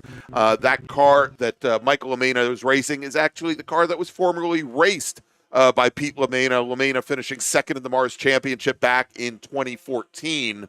And Lamena racing it for the first time 2 years ago. And again, we had a missing man formation for his brother at New Jersey just a couple weeks ago. And I know this whole situation weighs very heavy on him. Mike didn't race a lot last year as he was supporting his brother in the last stages of his life. So we'll see here as Mike, now who finished 4th 2 days in a row in SSM, is currently up into 5th position. Yesterday, we saw Jamison Huffman come from the back of the field to the front. He's up front now, but a bit of a reverse because we see now the 81 Stephen Shue, who started up front, who's now gone all the way to the back after that incident we saw earlier, but he's trying to start working his way back up. And Schumann now, Shue is back up to 11, so he's gotten past a couple of cars. Yeah, and he's lapping somewhere along the lines of 6 seconds a lap faster than the couple of drivers directly ahead of him. So that recovery, he'll be able to make up a couple positions, I'm sure, here, although he might find it much tougher running once he gets up to Kevin Silbert, who's running in 7th overall in the number 14 machine. And we talked yesterday, Edwin, about Stephen Shue, that in the past, he has been known for having some challenges in the opening laps of a race, typically in the dry when he can't get those rear tires up to temperature. Today, obviously, something very different, and I think conditions that almost anybody out here, and we've already seen a couple of drivers, would have big issues with. And so, again, Shue trying to work his way up, currently running in 11th. So remember, these are 20-lap events this afternoon. Early stages here, 3 laps in. Jamison Huffman, who started on the front row, he's been very careful, but has gotten away about 7 seconds over second place Liam Kerper. Fraser is in 3rd, and Fraser already had his incident down there. Right. Kept it on track and didn't lose. I'm not sure if Kerper got by him then or if he didn't lose any positions at all. Fraser was already was already running in 3rd place at the time and had opened up a large enough gap. Even with that spin, he's still about 7 seconds up on Robert Skinner in that red number 23 machine. But Huffman, and here's the difference from starting at the back of the pack and coming through. Huffman already, as we're working lap number 4 of 20, has almost a 7-second advantage now over Liam Kerper. Kerper, a rookie, his very first season racing with us, but already has some race wins. Very strong right out of the gate in that number 51 machine. So back now to a relatively dry, light rain type situation. So what we're watching right now is Shue, and Shue now is up to 9th place. So he is picking off some cars, but still has a long way to go to get back up front. See the cars down here off that final corner to set them up for the front straightaway. Little drafting down the front straightaway. And that's probably the best place he can be, I think, Edwin. We see all the water coming off the back of that car, but something tells me if you get the nose of your Spec Racer Ford tucked right underneath the back of the car right ahead of you, that most of those water trails are going to be going right over your head or right underneath your car. The problem is once you pull out and you go from having nice clear vision to nothing but a bunch of water directly behind you. And I think we're seeing now here where that green and black number 14 of Kevin Silbert is encountering just that. He actually pulls a little bit to the inside on Mike LaMena, I think more than anything, is just to give himself some clear vision. Yeah, LaMena running in 5th, and then Silbert, the 14 car, he is in 6th. So that's the battle right there coming at you for a top 5 here. They've run nose to tail pretty close for a while. And then still a ways back. So Shu, as I mentioned, he's up to 9th. He still has a gap to try to catch these guys. It'll get a bit more difficult the further he comes up. But that is 5, 6, 7, 8 all running together. All right, and so we see where Silbert now was scheduled to start 12th position today because we didn't have the 57 of Don Privet or the 0 of Richard Herman take the green. He effectively started 10th, but still great pickup here as he's picked up 4 positions now running in 6th position. Takes a peek to the inside. That's tough to really get inside on that corner because you're giving up so much speed to try to stay on the inside. Right. Your better shot is here. And again, draft down the front straightaway, try to do something into 1, which is exactly what he's trying. And problem is right now, like you said, you got to pop out into the rain, but then you have to pop off out of the driest part of the track into an area that's not seen as much racing. Yeah, and unfortunately, we don't have that camera available to you, but there are some very large puddles to drivers left in the braking zone there that brings those cars closer to the center of the track as it is. Now, great run out of turn 2 for Silbert. I don't think he's going to be close enough. Indeed, he's not going into turn 3. And so, Edwin, as I talked about in the front-wheel drive cars, how turn 3 is one of those corners that you kind of take the rim shot out around the outside. Turn 10, very much the same thing. And you notice there where Mike LaMena, when he went into turn 10 the last time, he was somewhat mid-track going through, and I think Silbert trying to go down to the apex probably had a lot of issues getting the power down, getting out of that corner. We'll see if that's going to be the same issue for him this next time by as he takes a look to the inside on LaMena, going through the carousel, and again, just not quite close enough to really cause LaMena to adjust his trajectory through that section of the track. The front 3 pretty well spread out right now. Jamison Huffman, who leads 6.6 seconds ahead of Kerper in 2nd, and then it's another 11 seconds back to Keith Fraser. And there's your leader right there on screen, and you can see that gap back to 2nd. He's got that one pretty handily, that 2nd place right there of Liam Kerper. And let's see if we stay here 2nd. There is your 3rd place car. That should be Fraser in 3rd place. So you see our front 3 are pretty kind of spread out here. And Kerper has set the quick lap of 132.888. So Kerper getting it done in 2nd spot. That shot looks like the skies are almost trying to lighten up a little bit. I was going to say much brighter. You can see some reflections off the, and even in this shot here where, it's still obviously overcast, but it looks like the sun is starting to peek through in sections, and certainly here down at the lower section of the course, the clouds starting to thin out just a little bit. So hopefully we'll start to see these portions of the track start to dry out, and that might create some challenges for the racers as well. Edwin, is all of our Spec Racer 4 Gen 3 racers, they're on a spec Hoosier tire, a spec wet tire, we assume. Depending on how much the track dries out, there might be areas towards the end of this race where the racers are hunting for some of those puddles to keep them cool and keep those tread blocks from skirming around. At this point, don't think that's going to be much of an issue. We're still since given how much water evacuation we're still seeing happen here. And relative humidity is pretty high as well. A little update here. Yeah, change there. Big changes for Mike LaMena. Yeah, LaMena in the number 8 That battle, that was close. That has changed a bit. It's changed a lot as LaMena had been fighting with Kevin Silbert for 5th position. And we see LaMena now drop 3 positions as Silbert, Thomas, and Herlitsky all get by the number 8 machine. So drop Mike LaMena to 8th. Herlitsky, interesting here, and this is a racer that perhaps we should keep an eye on.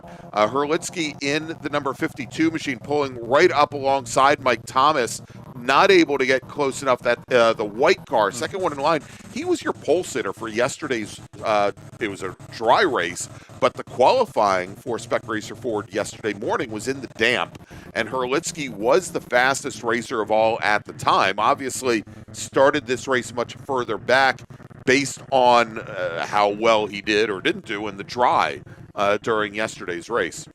There's a look at Shu coming down the chute, and he now has his sights on Mike LaMena. So LaMena lost a bunch of spots. There's LaMena going through, and now you'll see Shu right there following suit in the carousel. Yeah, and that last time by, Stephen Shu just set his fastest lap of the race. And again, knowing that LaMena had some issues on that last lap, but was still, 6 seconds faster than Mike LaMena on the previous 2-mile circuit here of Summit Point. Look at Herlitsky now putting some pressure. The silver car in front, I believe that is Thomas in front of him. That is the battle. That is 6th and 7th. Right there. Good race. Again, 6th and 7th. Down into 1, and definitely skies are brightening. Does he get it done? That we're going to see here, but I think we might have a new 4th place racer as well. You see from our timing and scoring, only 19 one-thousandths of a second were separating Robert Skinner and Kevin Silbert as they crossed the start-finish line to start lap number 9. And indeed, Kevin Silbert has gotten around the 23 machine, so moves Silbert now up into 4th. Again, Silbert started this race in 10th position, and great run for him so far. He's the hard charger of today's race to this moment. Skinner now drop him back to 5th, as although Skinner's had a great race as well. Skinner started 6th today. Coming up on the 10-lap mark, which means halfway home here. So coming up to halfway home. Attention in the paddock. First call to the grid for Big Bore Racers, Race Group 7. That's American Sedan, GT, STU, Touring 1, 2, and 3, as well as ITE. Please head to the grid. Race Group 7, please head to the grid. So update here at the halfway point. Jamison Huffman in the 150 car. He leads by about 5 seconds over Liam Kerper. And then Keith Fraser is 3rd. Kevin Silbert, as we said, now up to 4th. And Skinner 5th. Herlitsky is 6th. Thomas 7th. LaMena has dropped back to 8th. Stephen Shu, he's worked his way back to 9th. And John Brumder in the 06 car round out the top 10 at the halfway point. And, you know, what a head of steam on Kevin Silbert on that 14 machine. That last time through, Edwin, he was 2.5 seconds faster than Robert Skinner, who he had passed going into turn 3. And at the moment, Silbert, though, he's the fastest of the rest. Let's put it that way. And I'm not saying he's not going to move up into a podium paying position, but Keith Fraser in that blue number 7 machine currently lapping 1.5 seconds a lap faster than Kevin Silbert. Good battle, I think, right here in the top 5. We should see right there, trying to pick out those 2 cars, but the 54, Mike Thomas there, that silver car, I believe, 3rd in your shot. Yeah. But those guys are all running real tight. We'll see off the corner here. That's Silbert coming through now, and then and going off in the dirt and into the grass. That was, I believe, that was the 23 of Robert Skinner going wide. We're going to get a confirmation from that from our corner station. Yeah. Let's see if we hear who that is. And indeed, yeah, that is the 23 machine of Robert Skinner. He was running 4th at the time ahead of Kyle Herlitsky. He's now going to drop through the order, and he has not been able to get that car moving. you're just sitting in the mud right there. It's so frustrating. And that's one, if he can't move, they may have to go get him because he's not in a good spot. And we just heard he's re-entered. Good job. All right, so it gets that car back underway. There he is now, heading up through. Well, he got the car back underway, and it looked like a couple drivers who were already trying to negotiate a very difficult corner over at turn 8 perhaps weren't ready for him to do that. But there we go, is the 23 machine back underway. And one of those drivers who got around the 23, that was the 51 of Liam Kerper running second. And Kerper trying to make his way through some of the slower traffic. And I believe that was, I think that was the 06 of Brumder just ahead. But as our leaders are trying to make their way through some of this slower traffic, you know, we've talked about how difficult it is to pass when there's no there's no dry line here, but certainly the leaders, they're trying to find the most judicious, the safest places, I think, to make passes, as it is on the front straight, for example, as we see our leader now, that being Jamison Huffman in that black and red number 150. And he's given up some ground again and trying to be safe and getting around some of these slower drivers. Kerper has knocked a couple seconds out of Huffman's lead, and I think the next time they come to the line, we're probably going to see that what is a 4.5 second gap perhaps contract a little bit more. That off track there gave a spot back to Shu. So Shu up to 8th, just trying to follow his advance. There's your leader. And everybody has a little, like I said, there's a little bit of a drift and a slide through that corner when they come through. And I'm sorry, there's Huffman there who just went by. He's got a nice lead over Kerper, but it's Kerper still 4.7. So Kerper's still trailing by 4.7 seconds. All right, and we're going to see here coming out of, let's see, actually not coming out of turn 10, because that's Frazier out of turn 10. Wanted to try and check back in on Steven Shu as he is starting to, you know, again, make his way through the field on his recovery drive. He was starting to close things down on Mike LaMena, and here they come right now through turn 8. Steven Shu currently running in 8th, having been right up at the front of the field in 3rd on the back of the number 8 machine, LaMena. Shu's going to take a look to the inside. He knows LaMena has been running wide through turn 10, and the two drivers come through turn 10 through the fastest corner of the course, door to door, or actually side pod to side pod, and now taking over 8th position, or probably 7th position, is Steven Shu. Drop LaMena, who was as high as 5th, now back into 8th. And he's going to work on Thomas. As soon as they get to turn 1, Shu kind of took a peek on Thomas. We'll see him in this camera coming up right here. See how hard now Shu's going to put the pressure on that car. There's Silbert in the 14. There's Thomas. And so Thomas leading Shu, and LaMena is still there. They're not getting away from him. But that is 5th, or 6th, 7th, and 8th place. Yeah, and they made up a lot. Both of them made up a lot of ground on Mike Thomas coming past start finish and down into this section of the track. As Steven Shu now, he's going to take a look to the inside, try to get the car underneath the number 54 machine. Car 54, where were you? And just ahead of them is the Herlitsky in the 52 machine as he gets very, very loose. He goes off into the grass, and it looks like he's lost some body work as well, Edwin, as he deposits a bunch of fiberglass there up against the tire wall. He continues, so we may stay green. I see him moving way over there under the tree, and he is going to continue, so we should stay green, but that'll let Shu pick up another spot. Crazy racing down at the bottom of the side of this place. Yeah, indeed. And so, you know, Shu had to get that pass done before they came up on the incident because there was a local caution over at turn 7 for Herlitsky. Did manage to get that done in plenty of time. And so Steven Shu now up in the 5th position. And as he'll be coming, let's see, we'll see him coming into view here in just a moment. He's starting to close things down on Kevin Silbert on that black and green number 14. As a matter of fact, there you go.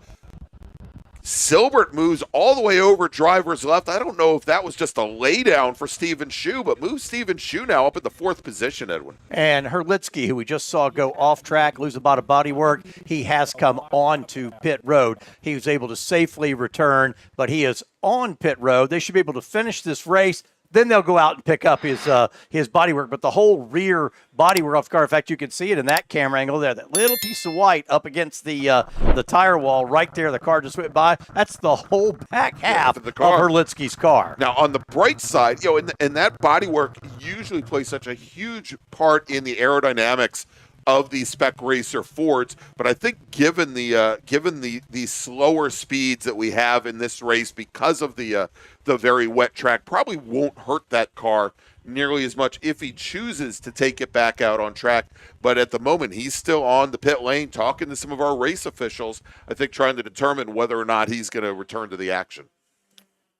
So timing and scoring resets there. So you do see there goes Silbert by Shu. Like I said, he's gotten by Silbert safely into 4th place. But let's see how far. He's still way behind where Jamison Huffman is. Huffman has had a very clean race, and so he's out front. In fact, we'll see Huffman coming off the final corner now, and you see the other car. So there's your leader on the front straightaway. The other guys are just now getting to the chute. Yeah, and so Kerper, who crosses the line, he knocks actually that time by. I was going to say he knocked some time out of Huffman. That's not exactly true. Huffman was 51 1,000ths of a second faster than Liam Kerper on that last circuit of the racetrack. Yeah, they're kind of trading. They're trading Yeah. quick laps here. I'll do about a half second quicker, and then you'll do a half second quicker. So they're swapping quick laps here as the track is starting to have a pretty definitive dry line all the way around. Attention in the paddock, race group 7, Big Bore Racers. Please head to the grid. Your race is next. Race group 7, Big Bore Racers. Please head to the grid. 5 to go here. Jamison Huffman has had it all his own from the start. He's watched guys behind him have issues. Some of them have scrapped back into it, while others have had to head for the paddock earlier than they had planned. But it's been all Jamison Huffman so far today. Kerper, as we mentioned a couple times, has kind of cut into that lead a little bit, only then for Huffman to record another quick lap. All right, and now door pod to door pod going down into turn 1. No, we don't have the camera for it, but we've got Mike LaMena challenging now Mike Thomas for 6th position. LaMena got on the binders a little bit earlier, Edwin, and so when they come out from behind the trees there and make their way back out, I was going to say we'd see Mike Thomas with the position, but no, we've got a local caution down at 1, and I believe Mike Thomas is off. Well, now he's rejoined. There he is. And so LaMena, who had inside position, was able to hold it, whereas Thomas, we're getting word now, had gone all 4 wheels to the outside of turn 1 onto the gator teeth there, managed to recover the car, but in the meantime, ended up losing probably a good 10 seconds to LaMena, and Mike Thomas now back in 7th. Yeah, and you've got a pretty serious gravel trap down there, so it's going to catch the car. So sometimes just getting back on track can be a handful, but nice job by the 54 of Thomas, keeping the car rolling. He returns to the race, and we only have a handful of laps to go. So Huffman, Kerper, Frazier, and then Shu. And I want to see how far Shu is behind. Timing's going to reset right here. And Shu's 21 seconds behind Fraser. That is for the last podium spot. So unless Fraser has some issues here, his recovery from his earlier spin will get him all the way back up to 4th, but no further. Yeah.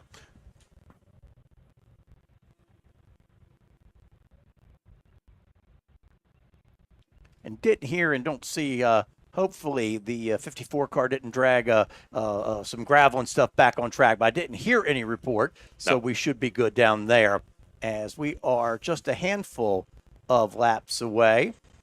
And we did get some reports, though, and it doesn't seem to have challenged these racers all that much, that there has been a good amount of gravel that's been pulled back out onto the track for drivers that have dropped wheels over on the exit of turn number 3, for example. But again, normal course of business. I think with this group following SSM, they would have seen that in the dry as well. So there you see that group. That's Silbert Lamena running nose to tail. There is Shu. So that's your 4th place car you see on screen right there. And then here comes 5th and 6th. There's Silbert and Lamena. In fact, they're going to battle for a spot there. Yeah. And then Lamena in the 8 car. Might have been a lap car in the mix. That's the 31 machine of Bruce Kreminga that they are working their way through. Silbert clears the Kreminga machine going into turn number 10, and Mike Lamena now gets around that car as well. And what happened to Bruce Kreminga? Kreminga goes around coming out of turn 10. He's just out of our view. Tell you what, let's see if we can get that car. There he is. Yep, and he is out of the car, but that was one of the lap cars. It was in between Silbert and Lamena. Silbert had gotten by okay, and then as Lamena was coming by, we did not see what happened with Kreminga there, but he ends up into the wall and don't see any damage. No. He may not have even gotten to the tire barrier at all, so... Next time by, Jamison Huffman will look for a 1 to go, but they should be able to finish this race just like it is. Driver is out of the car and safely over the wall, so should be in good shape here. And, we've got 2 cars around in the carousel, and one of them is Silbert. Silbert is around.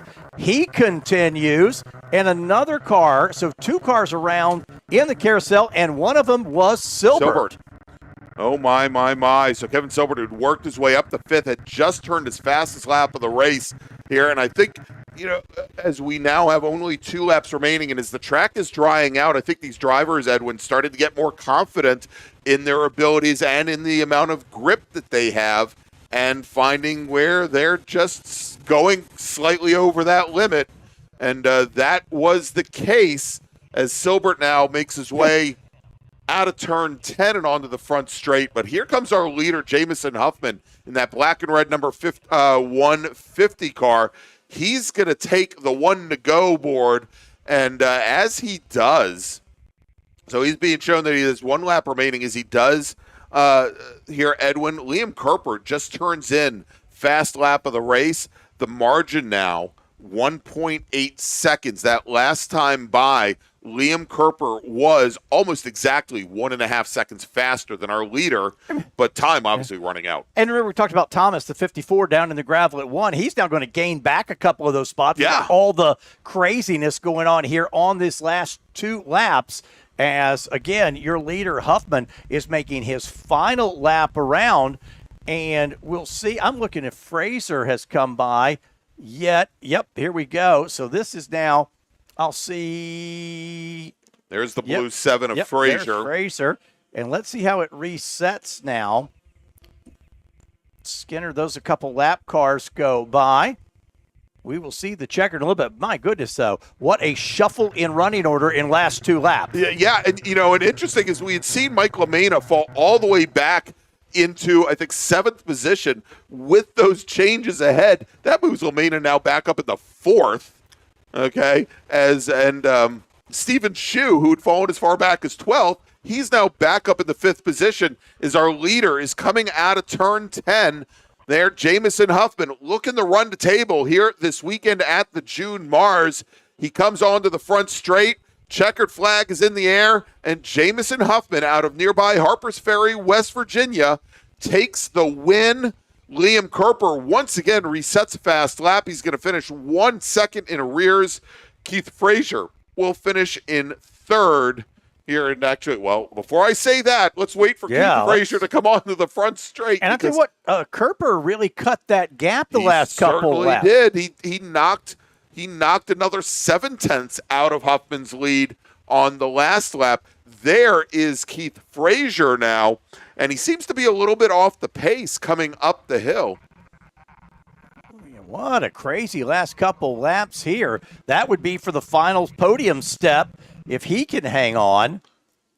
All right, coming on to the front straight. And I believe that, well, that's the 23 of Skinner, who's currently running 9th now, back behind Keith Frazier. But Frazier, he will finish in 3rd. Stephen Shue.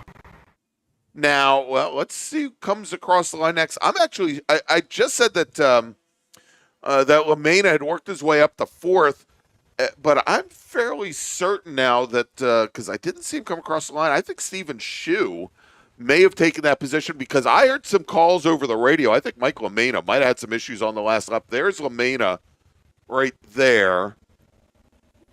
And he's behind Mike Thomas on track. Yeah. So I think, let's take a look. Coming across the line, Kevin Silbert. Silbert 4th, yep. So the question is, where is Stephen Shue? Yeah.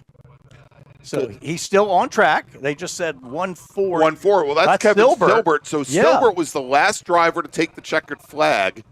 And so in doing so, Silbert ends up on the lead lap. And Shue ended up one down. So it is going to be Jamison Huffman, your winner. Runs the table this weekend. Liam Kerper 2nd. Keith Frazier 3rd. Kevin Silbert in crossing the line. He comes in 4th. Stephen Shue, and I'm looking to see if because I haven't seen the Shue car on the pit lane or on the track. Spencer, do we have any cars besides the 14 still circulating on the track on their cooldown lap? See just one of them coming into turn 8. Can we go over to the turn 8 camera? Okay. So that is not Stephen Shue either. That looks like Thomas. Yep. Okay. So, but what I'm showing is Stephen Shue finishing in 5th in the 81 machine. That is not Stephen Shue. Mike Thomas in the 54 car, who I did see already on the pit lane. He's in the gray 54. There you go. And that's Silbert right there. So Thomas 6th, LaMena 7th, Skinner, who we know crossed the line in the orange 23, finishes 8th. John Brumder in the 06, and I think that was Brumder just ahead of Silbert, will finish 9th. Ron Rice in the 67 machine. And that's not Shue on camera either. No. And we may, because we see one of the emergency services vehicles deploying. Well, they're probably going to get Hurlitsky's body work. Now that I think about it, but there you go. Huffman, Kerper, Frazier. That's your top 3. I don't want to even try anymore. Let me make a call to the grid for our next group.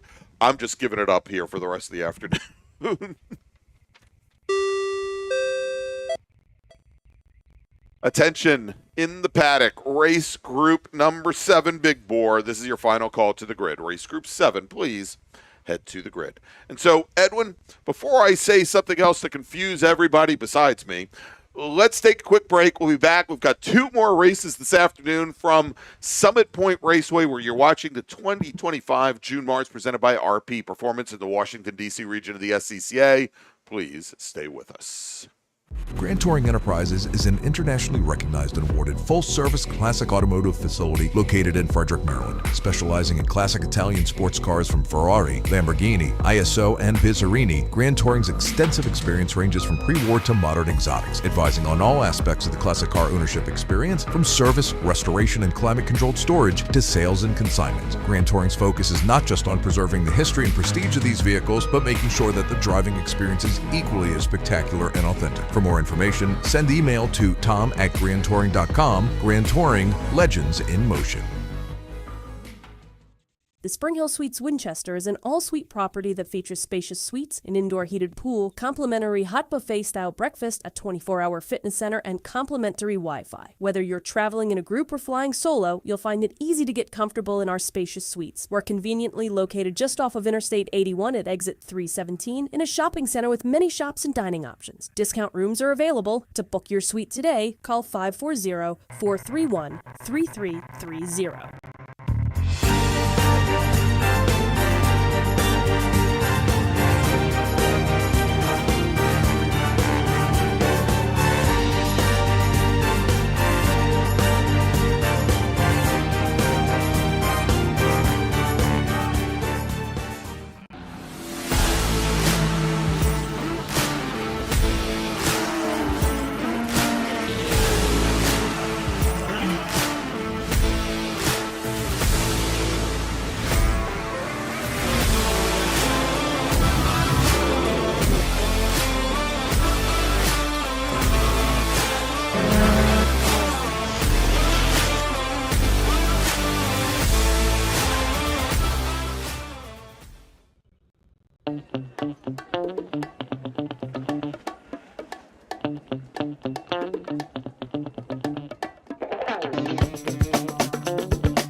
Need a ride?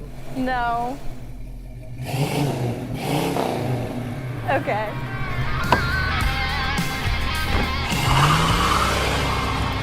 Taking you back to simpler times.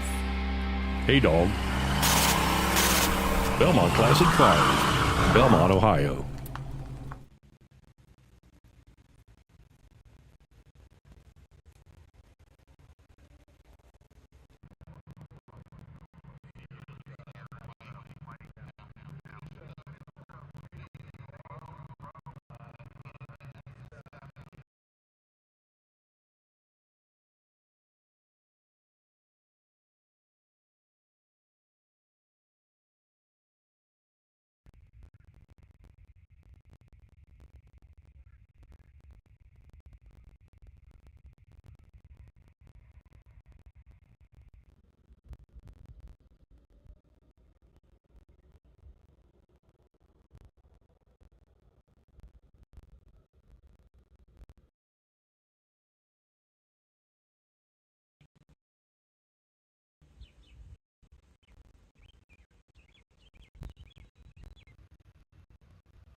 Welcome back. It is the 2025 June MARRS presented by RP Performance in the Washington, D.C. region of the SCCA. I'm Greg Ginsberg along with Edwin Pardue and Spencer Gaynor, and we've got 2 races remaining, and heading on to the track now is that beautiful MGA pace car driven by Tom McLeod, our 2024 Grid and Pit Worker of the Year nationally. And it is the big bore race. It is the big ground pounders as Joelle Pence, with her big Mickey Mouse hands, goes and trains a new volunteer on how to be a splitter. But this group heading out on track for the pace lap. Edwin, let's run down the starting order. So the only GTX car out there, that's David Glassman, the 08 car. Andrew Mistak next to him in the 88. He leads the GT2 field. Corey Markovitz in the 18 car, and Marshall Lytle in the 14. That'll be row number 2. Lytle leading the ITE group. Row number 3, James Wilson in car 29, T1 Touring 1 machine, and David Mistak in the 17 car. Row number 4, Robert Hayshak, car number 9, the SPO machine, and then Touring 2 is Mike Herbert in the 62. And we'll see if John Polishak, yes he did. Yes, he did. Yep, he'll roll out there to round out the field. Yeah, and so Polishak had some issues with, actually, I don't think that's Polishak. I think that might be, that's the GT2 machine of Devin Mistak, actually. I don't think Polishak made the grid in that ITE Ford Mustang, and he had some mechanical issues with that car yesterday, Edwin. As we've got the pace car leading David Glassman, who was our overall winner yesterday. It had beautiful Ligier JSP 320, the Nissan-powered machine, around the course. And as we gave you a brief glimpse of, I think we've got Andrew Mistak, who's going to be providing us some in-car video as well. And I think with the darker skies this afternoon, it's resolved some of those glare, some of those exposure issues that we saw yesterday, although Andrew loves exposure, so who knows here. But yesterday it was Mistak winning GT2, finishing 2nd overall, with Corey Markovitz in his GT3 Cup car finishing 3rd overall. Marshall Lytle taking the win in ITEs. John Polishak did retire his car early. James Wilson, our T1 winner. And what we saw yesterday was Marshall Lytle, who's a former CIO of the Coast Guard, and a longtime racer and also driving instructor here at Summit Point, jumped out to a very early lead as some of the other drivers were trying to get those big gumball slicks up to temperature. Maybe a little bit different in the wet here. As the pace car now heads to the pit lane, turns things over to David Glassman with Andrew Mistak to his left. The starter is going to look over the field, and green flag is in the air, Edwin, and we are back underway here at Summit Point as Andrew Mistak jumps out to an early lead over David Glassman. Let's watch as they barrel down into turn 1 with that damp track ahead of them. But going right to the apex is Andrew Mistak as he gets ahead of David Glassman as they come out from behind the trees. About, I'd say probably about 8 car lengths separating Mistak from Glassman, with Markovitz in his Porsche just a few car lengths behind. And then you've got Marshall Lytle in that BMW. Lytle, who got a real good jump at the green flag. Again, doesn't have the horsepower that the 3 cars ahead of him have. And we are in a good spot right now, because I joked earlier that, stick around, because if it's a soaking wet track with these big bore horsepower cars, it'll be a show. Luckily, the track's in pretty decent shape this afternoon, so they're actually able to use some of that horsepower. A little bit. And actually, we're seeing in the carousel here over at turn 6B7, I don't want to say a dry line forming, but the pavement is drying out just a little bit there. Again, as the temperatures here, and we're only about 70 degrees, starting to dry out portions of the track, but you can still see here coming through turn 8, the corner that has been incredibly difficult for so many racers today. Lots of standing water. Still have that big river running across the track right at the apex of turn 8 as they come up the hill. And like I said, you've just got to be patient. Wait for the tire temps to come up, get some good sticky on them, and be patient coming off the corner. Now we ride again with our overall leader. I think we need to maybe not go to Andrew Mistak coming in turn 1 and turn 2 because that looks like where He's he got has bad cell service. Yeah, exactly. Yeah. He drops his phone call every time he goes through there. We'll pick him up on some other portions of the course here. Actually, if we can we go to him now if he's got decent coverage now? Because I'd like to see not only as he comes through the carousel, but I'd like to see what Andrew Mistak sees going into turn 8. Again, that one section of the track that is very damp. We don't have some of the data acquisition that this Sentinel system is capable of giving, but I have a feeling he's probably going to get out of the throttle right about here as he sets up. Be very careful with that throttle coming up the hill, and handles it quite well. Yeah, you watched his hands a lot there. He would, not a lot of steering input, which means he wasn't correcting for the car doing something through the water. So he was pretty steady of hand through that corner. What a beautiful sound as they come back down the front straightaway. And so I'm wondering, well, actually, go ahead and say it, Edwin, but I think we now know for sure what kind of tires Andrew Mistak is on. Absolutely. We thought the same thing at the same time. If you saw that shot, he's not running the race line. Why? Because he's finding some wet asphalt to keep those rain tires cool, because on a completely dry track, a very aggressive rain tire, it will heat and chunk quickly. So what do? You try to find some water, literally. So, at one point we're talking about, the guys need to get heat in the tires, and then we come right back 2 minutes later and go, well, now he's got to keep the tires cool. Cool, exactly. Yeah. And coming down the front straight here, there are some big areas where, and we can see it in that shot from the start-finish line, where the track is light gray towards the center. It's very dark on the outer portions. There you go. And we saw Mistak coming all the way down the right-hand side of the screen, not to defend, but in order to try and keep those tires damp and get them to cool down. It was funny. We saw the exact same thing at the same time. I go, exactly. I know what he's doing. Exactly. The problem is that Andrew Mistak has 18 more laps in doing that.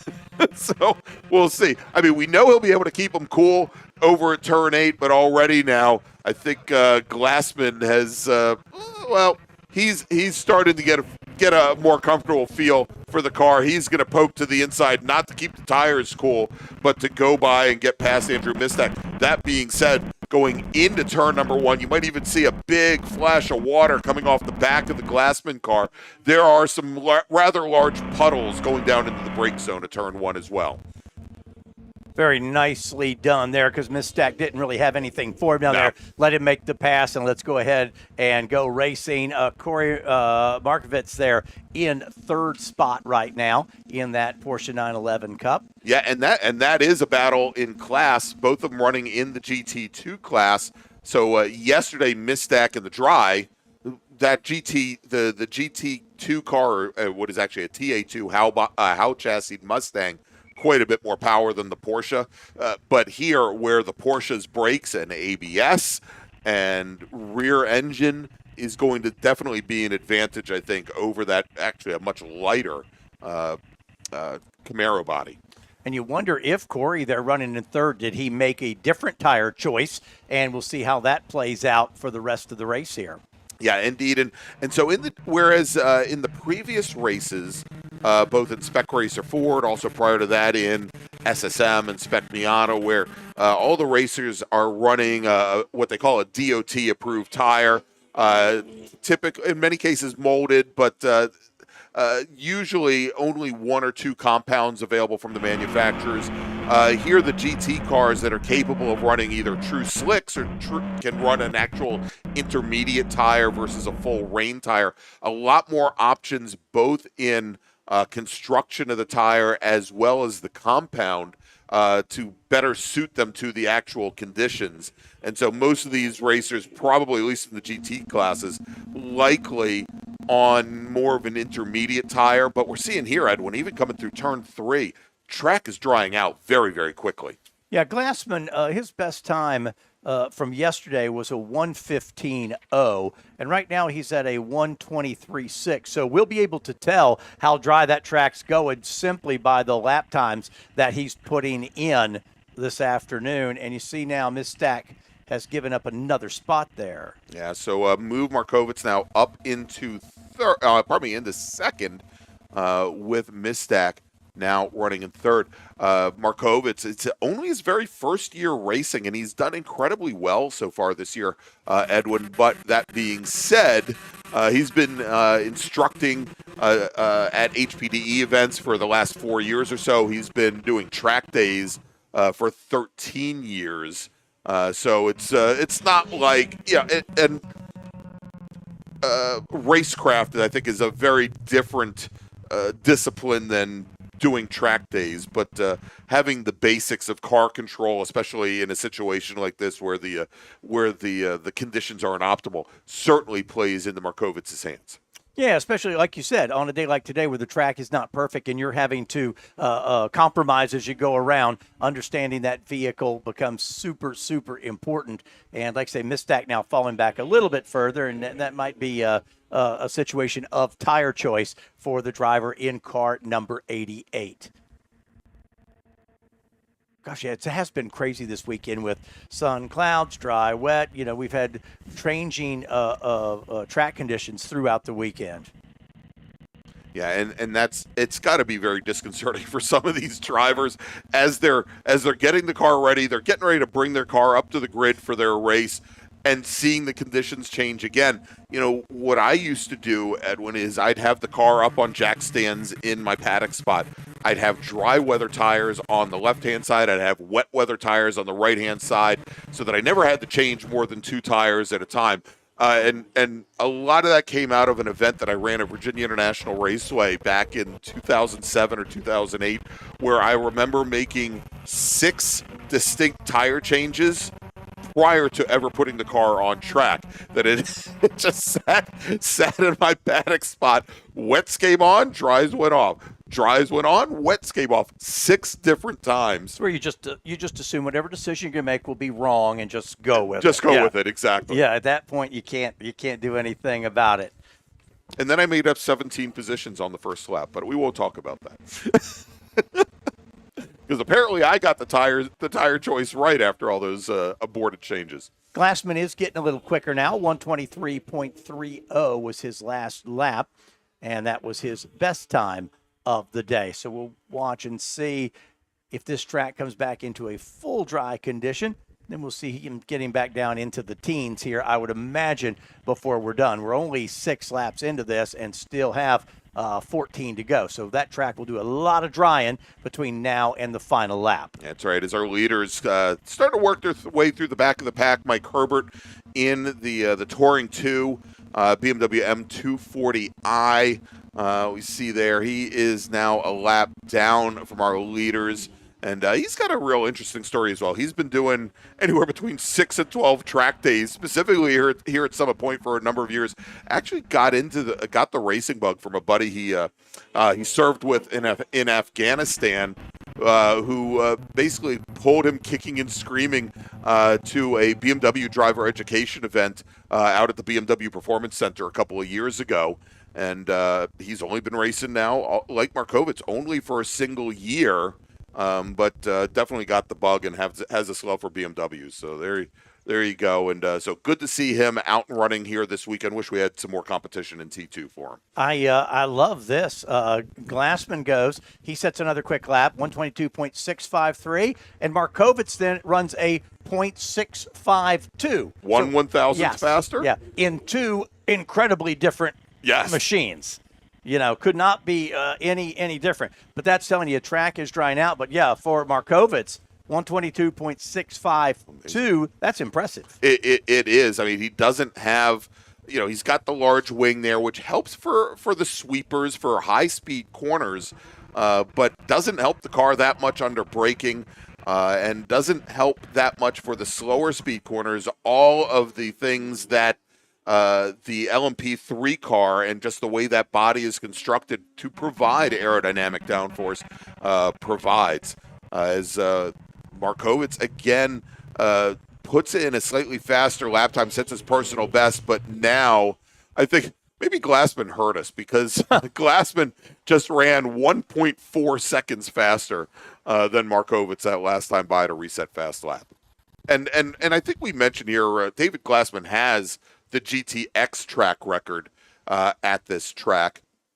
Yesterday in the dry, he was a couple of seconds off of it, but I haven't seen him run this Ligier here in the wet. And again, I think a lot of it is just getting comfortable, and also, as we saw at the end of the Spec Racer Ford race, as the conditions start to come back to you, to not get greedy, I guess, not to start overdriving the car, thinking you have better conditions than you really do. Well, and there's times and there are events where you say, okay, track's in perfect condition. I'm going to go out there and see if I can lay down a new track record. And there's other times, today's a great example, where track's getting better, but it's not going to be a day of record-setting laps. So you kind of take what the track will give you. Right. Let's see, he'll probably knock it down a little bit more this time by, and not quite. So he was a 121.4, but still right there in that range. So let's see what Markovitz does. He backed off his time just a little. Oh, no, he doesn't. 121.335. So Markovitz sets the fastest lap overall. He gets into the 121s. It's a good lap. Because think about it, Corey's best lap of the day yesterday in different conditions was a 119, and now he's got it down into the 121. So he's knocking on the door of his best laps of the weekend. All right, as we see now, as the conditions are starting to change, and some of these higher horsepower vehicles are starting to see the advantage tilt back towards them. Devin Mistak, driver the number 17 GT2 Howe chassis Camaro, now gets around Marshall Lytle in that orange number 14 E36 M3. So move Lytle now back into 5th position. Devin Mistak there in that white 17, move him up into 4th. Next time by, they'll let Glassman know he is halfway home in this event, this 20-lap feature event for the big bore cars. That'll leave us just one race for this afternoon, and that will be our small bore, and we've got a really, really nice field in that class, so looking forward to that. Indeed we do. Great segue, because I'm going to hit this little button over here. Go do it. And surprise myself, as I have all day, with that. Attention in the paddock. Attention the paddock. First call to the grid for race group number 8. Small bore production Legends cars. Super Touring Light and T4. Please head to the grid. Race group number 8. Small bore production GT Pinto. Let me not forget them. Legends cars STL and T4. Please head to the grid. Yeah, don't leave Bruce out. I would not. Yeah, hurt his I feelings. would not think of leaving Bruce Shelton or any other GT Pintos out. But yeah, it should be a cracker of a race there coming up to round out the day and round out the weekend. Despite, like I said, we've had weather challenges throughout the weekend, but we've been treated to some really, really entertaining racing on track. And so people who kind of judge the weekend solely by what the weather has done, you're missing out on some of the other nuances of the races. We've seen both in Spec and SSM great racing. Our spec racers have been great both days with stories. Absolutely. That was crazy earlier where there's cars going off with 2 laps and all that. And by the way, we did solve the mystery of the missing Steven Shoe. Yes. He stopped somewhere on track after the checkered flag, which is why we never saw him come back around. So give us time. We'll figure it out. Glassman now down to 120.538. So he might get into the 119, into the teens before we're done here in this big bore event.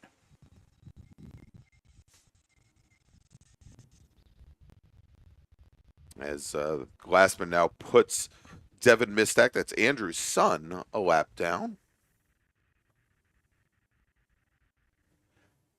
And I gained great enjoyment from watching Andrew Mistak rib his son Devin on social media each weekend, as they have this little, this little fatherly, not sibling, but the Mistack Family rivalry. rivalry. Right. Thank you very No much. worries, sir. I'm having so many troubles getting words together right now. Of course, Andrew Mistack, owner of one of our great sponsors, the region's great sponsor, Belmont Classic Cars. If you want to purchase a classic car, check them out. BelmontClassicCars.com. As Corey Markovitz now puts Devin Mistack a lap down as well, and they're making their way, going to be closing things up on Mike Herbert, currently running 7th overall. We go back on board with Andrew Mistack.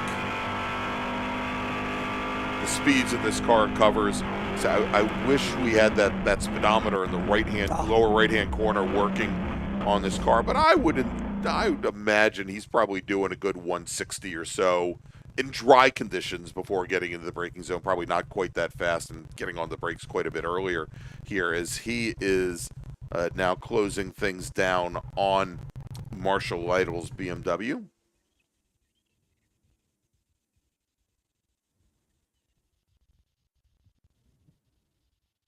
So funny you did that, because somebody just texted me. I was answering back, what speeds are those guys turning on the straightaway? And I'm like, wait a minute.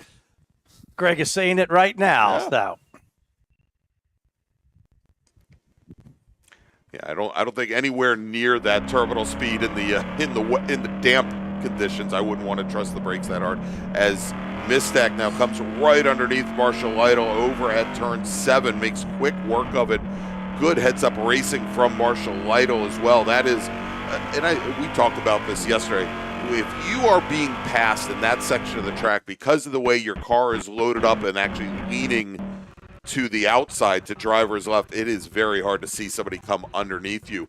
But Marshall Lytle now apparently having some issues with that BMW. He's going to bring his car onto the pit lane, effectively ending his weekend here at Summit Point. Marshall Lytle, our sole racer in ITE, retires from 5th. 13 laps complete. Still waiting for Glassman to get into the teens. He's gotten close, 120.538. We'll see the track continues to improve, but we're getting a little bit later in this race. So Glassman, Markovitz in the 18 car, who's right there sort of matching him. In fact, Markovitz still has the quickest lap of the race.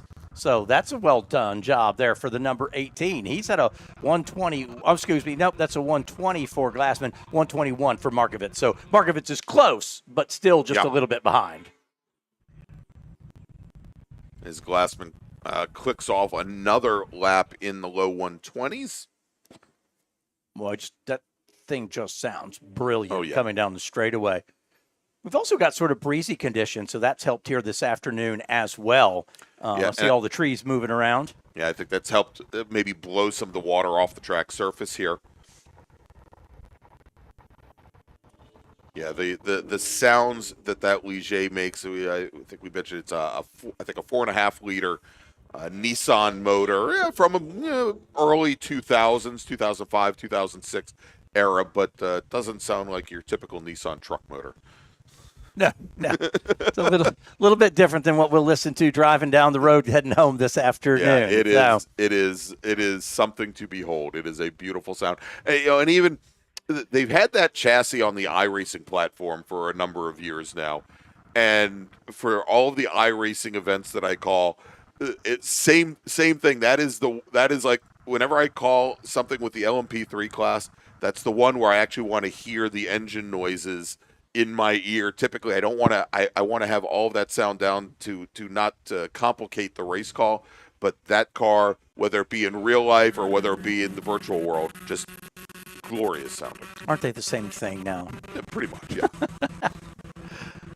5 laps to go for David Glassman, the big bore, group number 7.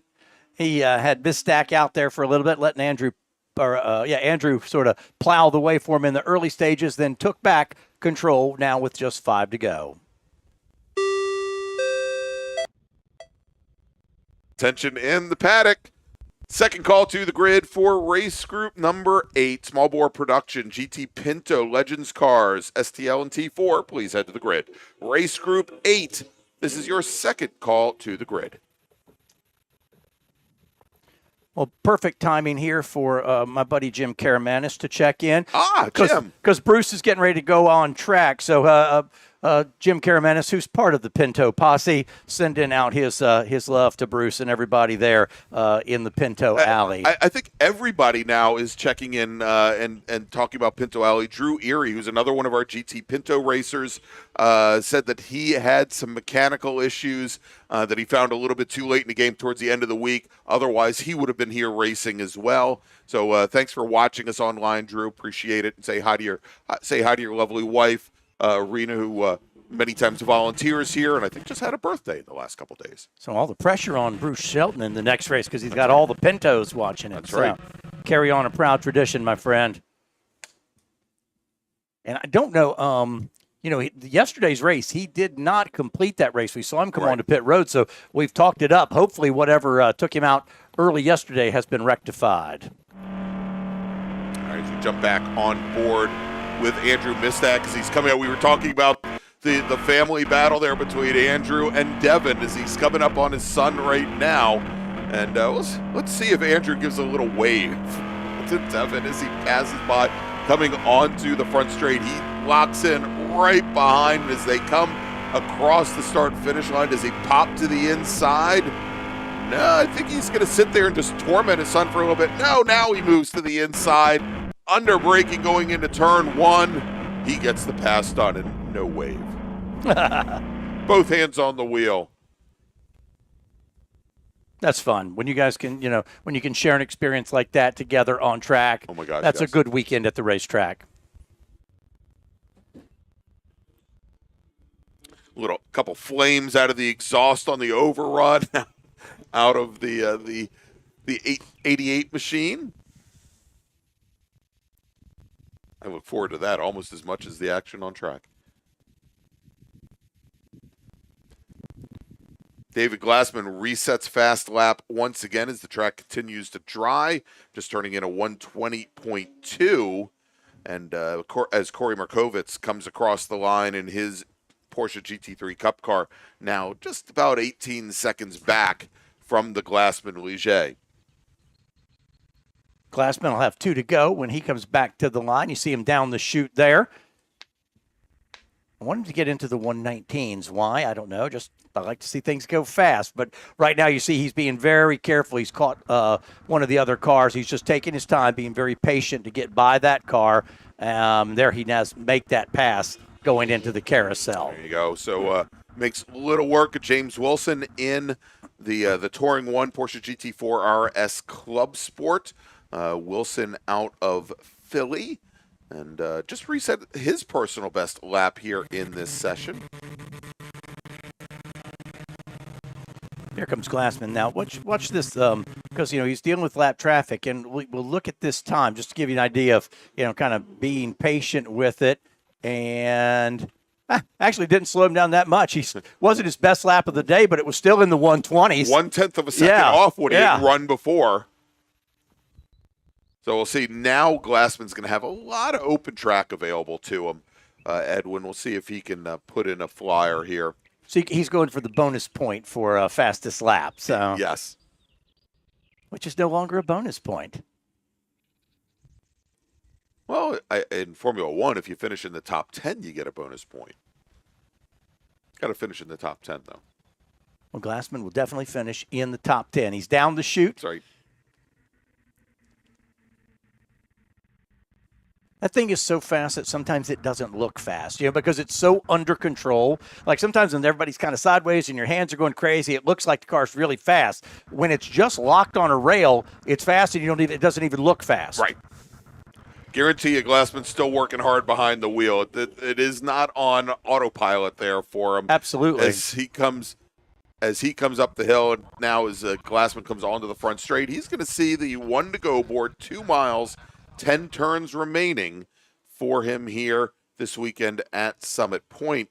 And originally we had gotten word that he might have left the facility early, maybe because of the rain conditions. I'm glad to see that he stayed out and decided to race that car here this weekend. And was rewarded with pretty good track conditions. Yeah, exactly. He is on his final lap of the race. Last lap was his quickest, 1:20.055.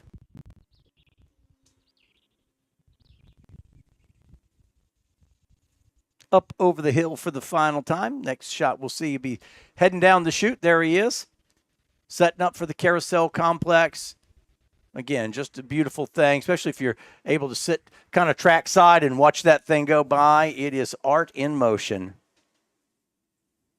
And that reminds me, Edwin, if you'd like to come out, well, not you in particular, but if you'd like to come out and be trackside, we'd love to add to our core of flaggers and safety marshals here at our Washington, D.C. region SCCA event. You can go to scca.com/trackside to get more information about that, as David Glassman now comes out of turn 10, the final corner, for the final time, and onto the front straight. Checkered flag is in the air, and David Glassman, he does reset fast lap, gets down into the 1:18, turns a 1:18.928 on his very last circuit of Summit Point Raceway. Well done. To take the win. Congratulations, David Glassman.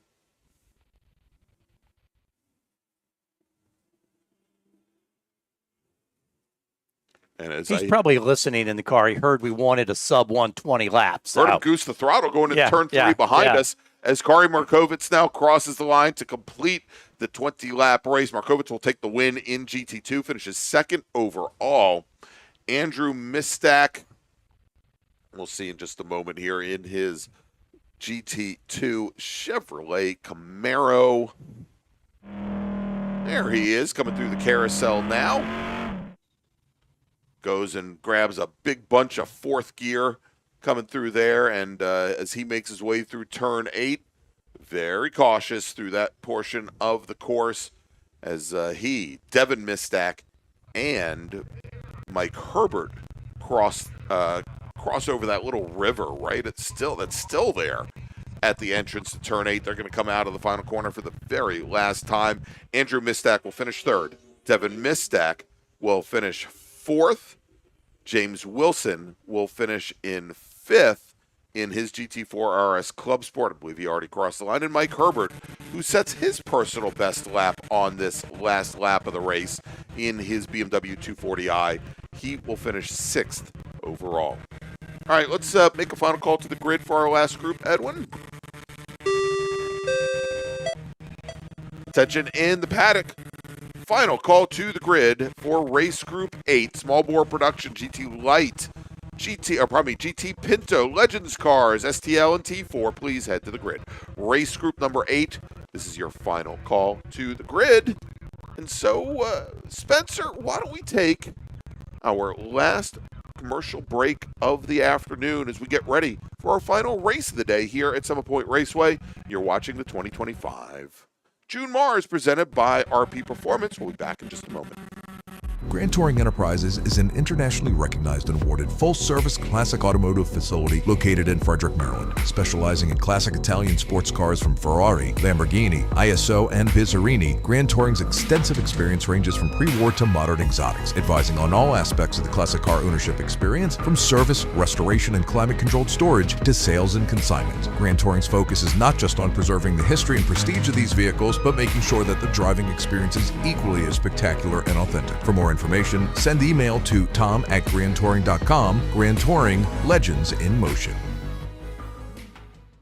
The Spring Hill Suites Winchester is an all-suite property that features spacious suites, an indoor heated pool, complimentary hot buffet-style breakfast, a 24-hour fitness center, and complimentary Wi-Fi. Whether you're traveling in a group or flying solo, you'll find it easy to get comfortable in our spacious suites. We're conveniently located just off of Interstate 81 at exit 317 in a shopping center with many shops and dining options. Discount rooms are available. To book your suite today, call 540-431-3330.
No. Okay.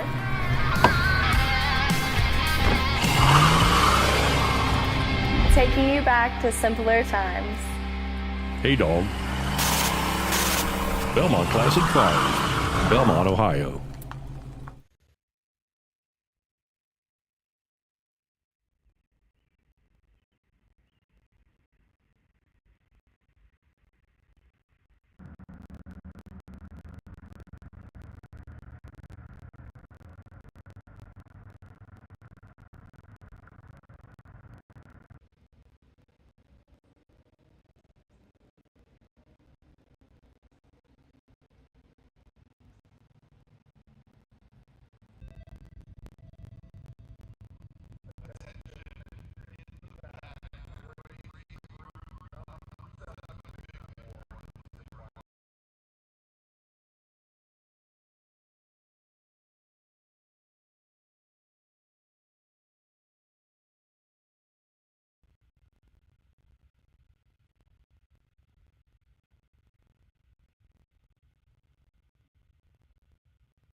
Welcome back, everybody, to Summit Point Raceway in the 2025 June MARRS presented by RP Performance and the Washington, D.C. region of the SCCA. And before we get underway with our final race of the day, we're going to be honoring the life and memory of road racer and member of the Washington, D.C. region, Jim Harrison, who left us last September at the age of 81.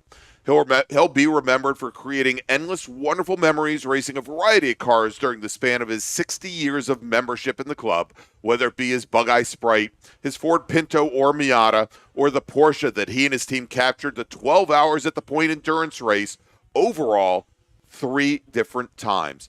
And in the time-honored tradition of racers, our competitors this race will drive the first of 2 pace laps in what is known as a missing man formation. As our pole sitter, Deacon Greenfield, he'll drop back and leave his spot open for Jimmy, with Jimmy's Mazda being driven by Dave Coleman, noted racer and Jimmy's endurance racing in 12 hours at the Point race-winning teammate, as well as Betty Harrison, who will take her spot beside our pace car driver, Graham Taylor, in the pace car as they make their way around Summit Point.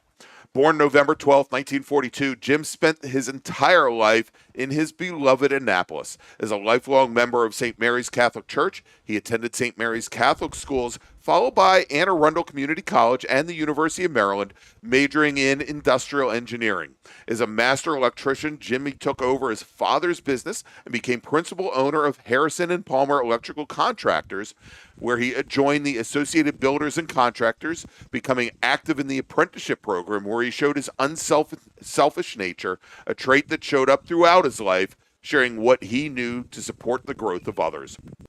Jim's love of life in Annapolis was directly connected to his love of life on the water and sailing. It is a fact that when he was a boy, he borrowed, and I'm using air quotes there, his mother's bed sheets and used an oar in an attempt to turn his rowboat into a sailboat.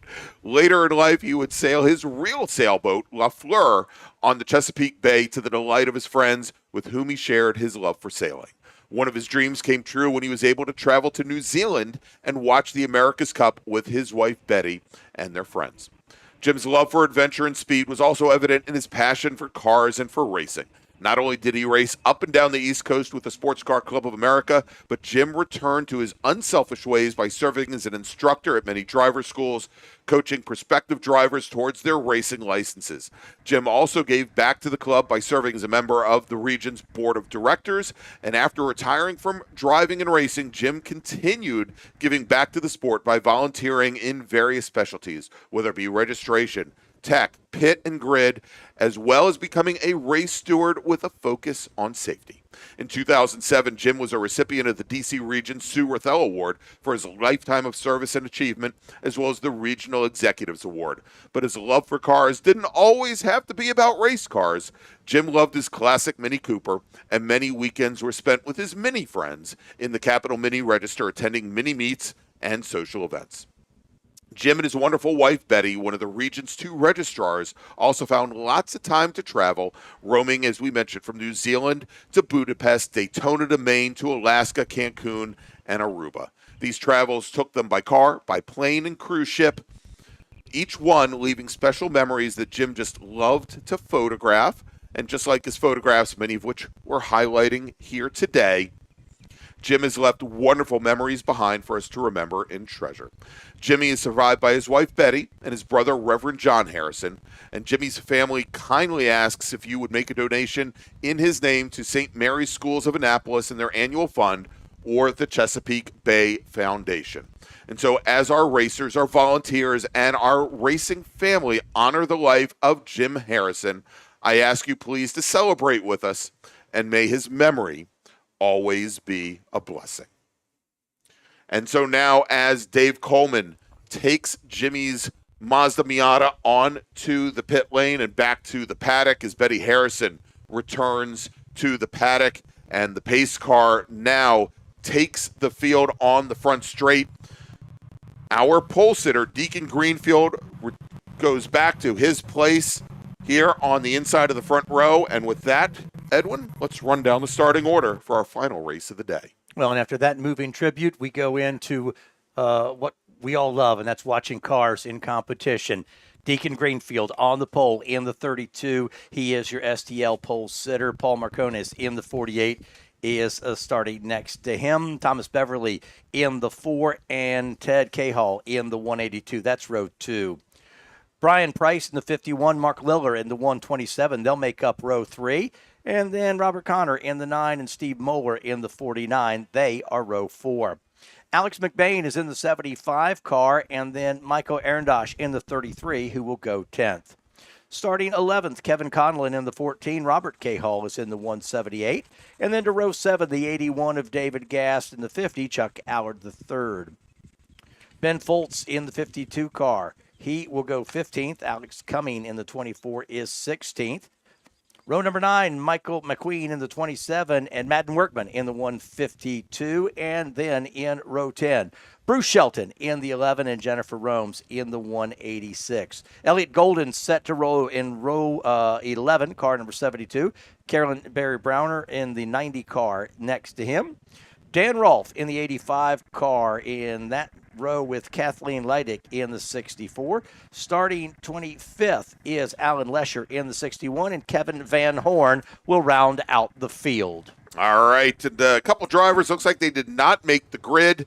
Dan Rolfe in his E-Production Nissan 240. He was not able to make yesterday's race either. Also, Ken Van Horn, his Honda CRX, retired early during yesterday's race. Did not make today's grid. Alex Cumming in his Mazda RX-8, as well as David Gast not making the field. I believe Michael Arendosh in his Mazda Miata also not making today's race. As the field very fast, very quick, comes around turn 10 onto the front straight. The starter is going to look over the field, and green flag is in the air with Deacon Greenfield jumping out to that early lead in that red and black CRX. He had a great race yesterday, had almost 17 seconds on the rest of the field by the time the checkered flag came out. He's going to lead Ted Cahall and then also Robert Connor in his Legends car down into turn number 1. Paul Marconis, who is scheduled to start on the outside of the front row, did not make the field today. Cracked block in his Acura, and unfortunately, we're going to have to wait till July to see that Acura Integra come back, but it is Greenfield. It is Ted Cahall in the STL 182. Then we've got Robert Connor in his Legends car. A couple other drivers not taking the green flag, like Mark Liller, like Alan Lesher. Pardon me, Lesher is here, but I think the car that we're looking for also, the Touring 4 machine of Brian Price, his Touring 4 Scion FRS currently running in 4th. Robert Connor in the 9 in the Legends car. I mean, you see it out there with these other production-based cars. It looks so out of place, but it is a competitive race car. He runs in 3rd place. Here he comes. Now, he's going to be out-horsepowered by some of these cars, but when you get into the, like I say, the twisty bits of the track, that little wheelbase car is amazing down there. You see some pressure here off that final corner. I believe that's Brian Price putting some pressure on him as we come down to put lap number 1 on the board. Greenfield, Cahall, and Robert Connor for now. Connor will hang on to 3rd spot. All right, and great start once again by Alex McBain in the white number 75 Honda Fit. He was your H-Production pole sitter, and that car ran away with the H-Production win yesterday. Alex driving the same car that his son took to the 2024 MARRS H-Production Championship. Michael McQueen in the number 27, the little green MG Midget. They're right in the pack, tucked in right behind the Honda Fit as they head down into turn 3 to the point where you couldn't even see the Midget there, Edwin. But that car, good to see it back out. McQueen had some issues with that car, had to retire early yesterday. Looks as like he has removed all those gremlins, and he is right back behind that H-Production leader. Deacon Greenfield there, you see leading the field off of the carousel. Connor has lost a spot there to Price, so Connor now back to 4th place. They're the leaders, Greenfield and Cahall. And you'll see there's Connor in the Legend, so he did lose a spot and under pressure to lose another as they come to put lap number 2 on the board. We'll see Greenfield there coming underneath the bridge.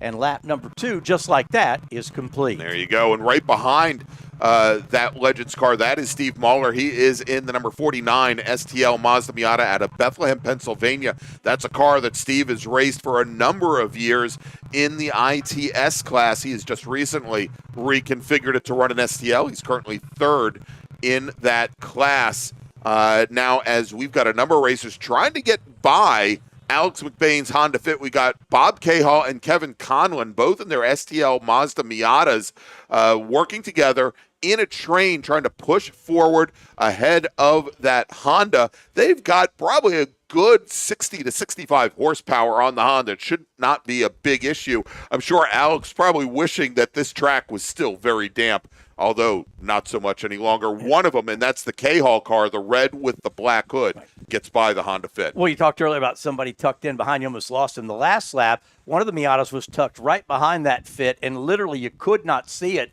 coming down the front straightaway just because of the forward profile of the Fit. And then, you look at the Miata, that looks like it comes up maybe to the top of the door. Yeah, maybe at that point. Very hard to see. A car that's going to be a little bit easier for Alex McBain to see, though, is the blue and white Porsche 924. That is Chuck Allard in the number 50 machine.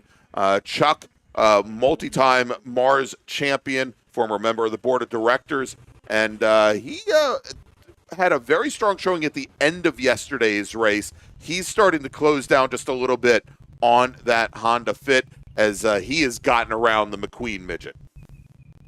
Field coming off of that final corner, people will ask, the fans will want to know. Bruce Shelton currently running in 12th position. That's right. Bruce in that beautiful GT Pinto. There it is, the orange number 11 machine that makes its way down the front straight, sandwiched right now between Ben Foltz's number 52, the blue Mazda Miata, and Jennifer Romes in her Scion FRS. We saw that Scion a couple of times earlier today, racing in both of our 10-lap bracket races. She's at it again today in T4, currently running second to Brian Price, and directly behind her now is Madden Workman in that black with the orange number, the 152 machine. We talked about it yesterday. Madden, all of 14 years old. His father, the defending F Production national champion, Mason Workman out of Canal Winchester, Ohio. Early on, Deacon Greenfield leads 4 seconds over Ted Cahall, early stages of this race. And another change in H Production as Michael McQueen. Actually, that wasn't Michael McQueen. I'm sorry. That was Elliot Golden in the H Production midget, the blue midget, which is very different from the green midget.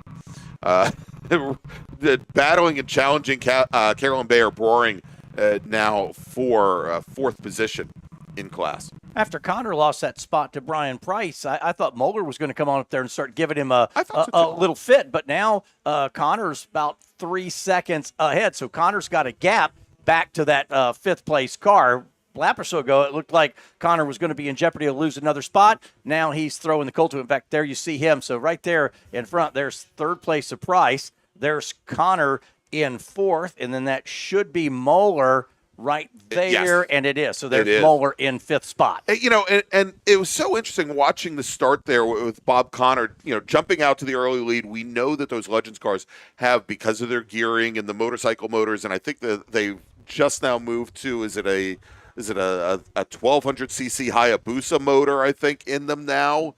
Yeah, I'm not sure what Bob has, but that's available. Yeah, that's and of course the tires I knew were more of like a street tire type tire, very quick in a straight line. Not nearly the amount of grip that some of these other cars have in the corners because of the tires that they run. And so you found there, even we saw where Connor, it kind of pushed a little wide through turn 10, what have you, but it's got to be very challenging for some of these other racers where they think that they could get by that Legends car somewhere around some of the corners here, and then he just walks by them in so many different places on the track. And we only have the one here this weekend of Connor's, but I will tell you, it is one of the most versatile platforms. Basically the same platform car can be on a road course, and then you might see it on a dirt oval, and then you might see it on an asphalt oval. So obviously the cars are set up very, very differently, but it's that basic same platform that you can run on any of those three types of racetracks. All right, and I think I said earlier that not the 50 car, pardon me, the 24 machine, Alex Cumming in the Touring 4 Mazda RX-8, that he didn't make the grid. That is not the case. He has made the grid, but we've got a car off at turn 1. And we're going to try and get the number on. Driver is out of the car. We're sending emergency services vehicles now, and that is the number 50 Porsche.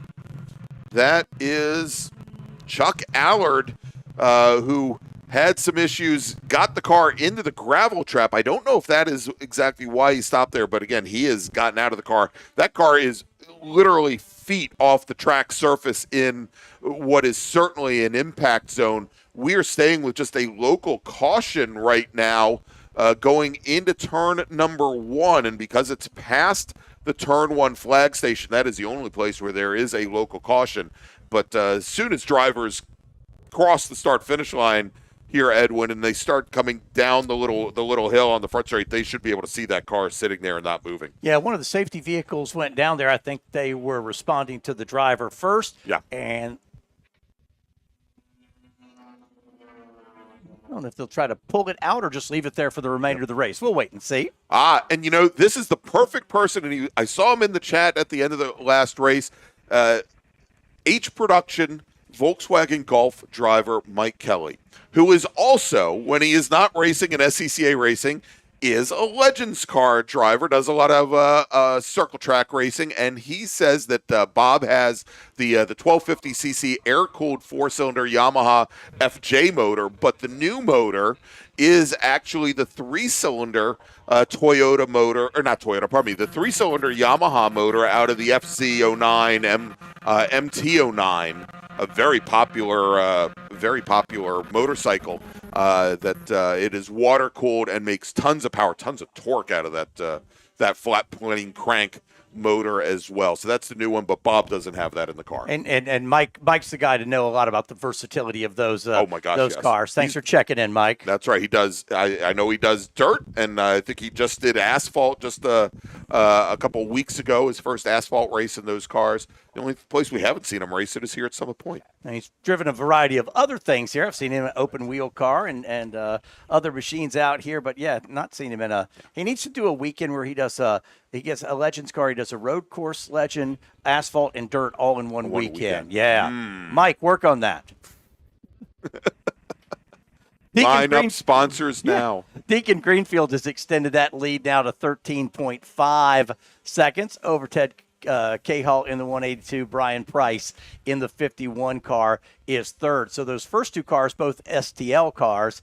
And what's Brian? Where's that note?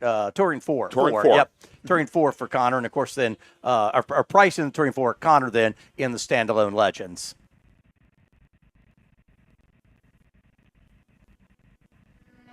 And there goes Bob by right now. Yeah.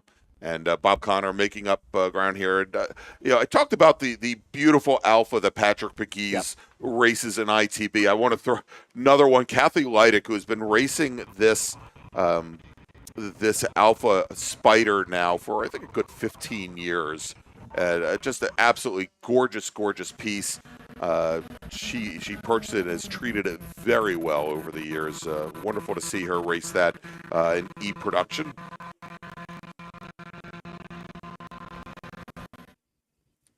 And I think that I believe that with Paul Marconi's not able to take the green flag today, Kathy Leidick, our sole E-Production racer.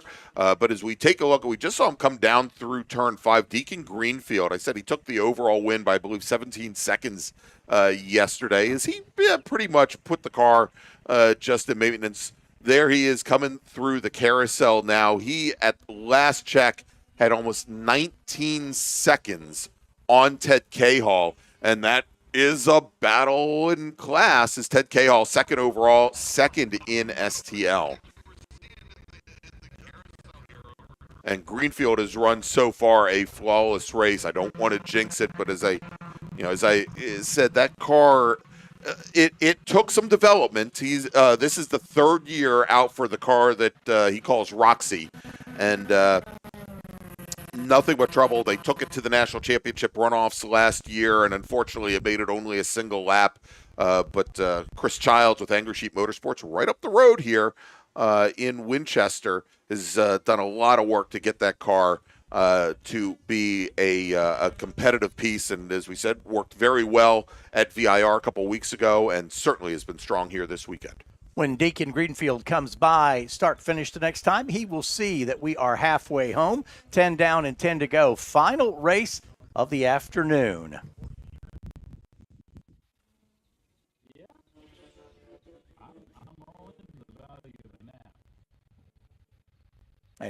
And now he's extended that out. K-Hall now finds himself 24 seconds behind. So Greenfield has it his way right now as he comes to the halfway mark. Yeah, that is as Greenfield's lapping almost 4 seconds a lap faster than Ted K-Hall at the moment. I think we checked the track records yesterday. I believe the track record in STL is in the 121 range. Was set a number of years ago in the Honda Civic, driven by Darren Treacle.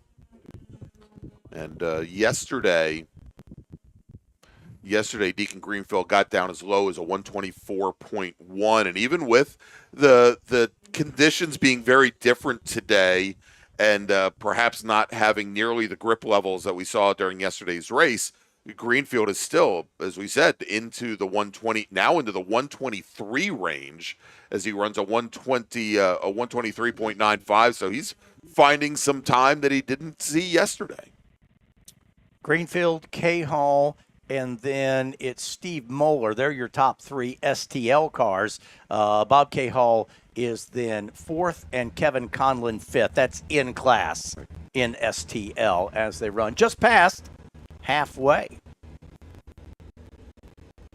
Boy, that corner is finally dried up where It's not the like I said, they called it the Bermuda Triangle earlier, but that is finally dried up. That was just a mess for it caught out some of our Miatas, caught out a couple of our spec racers. Yeah. It was scary for a bit. Very, very much so, that little river running across the track. Now you just see mud where that river was.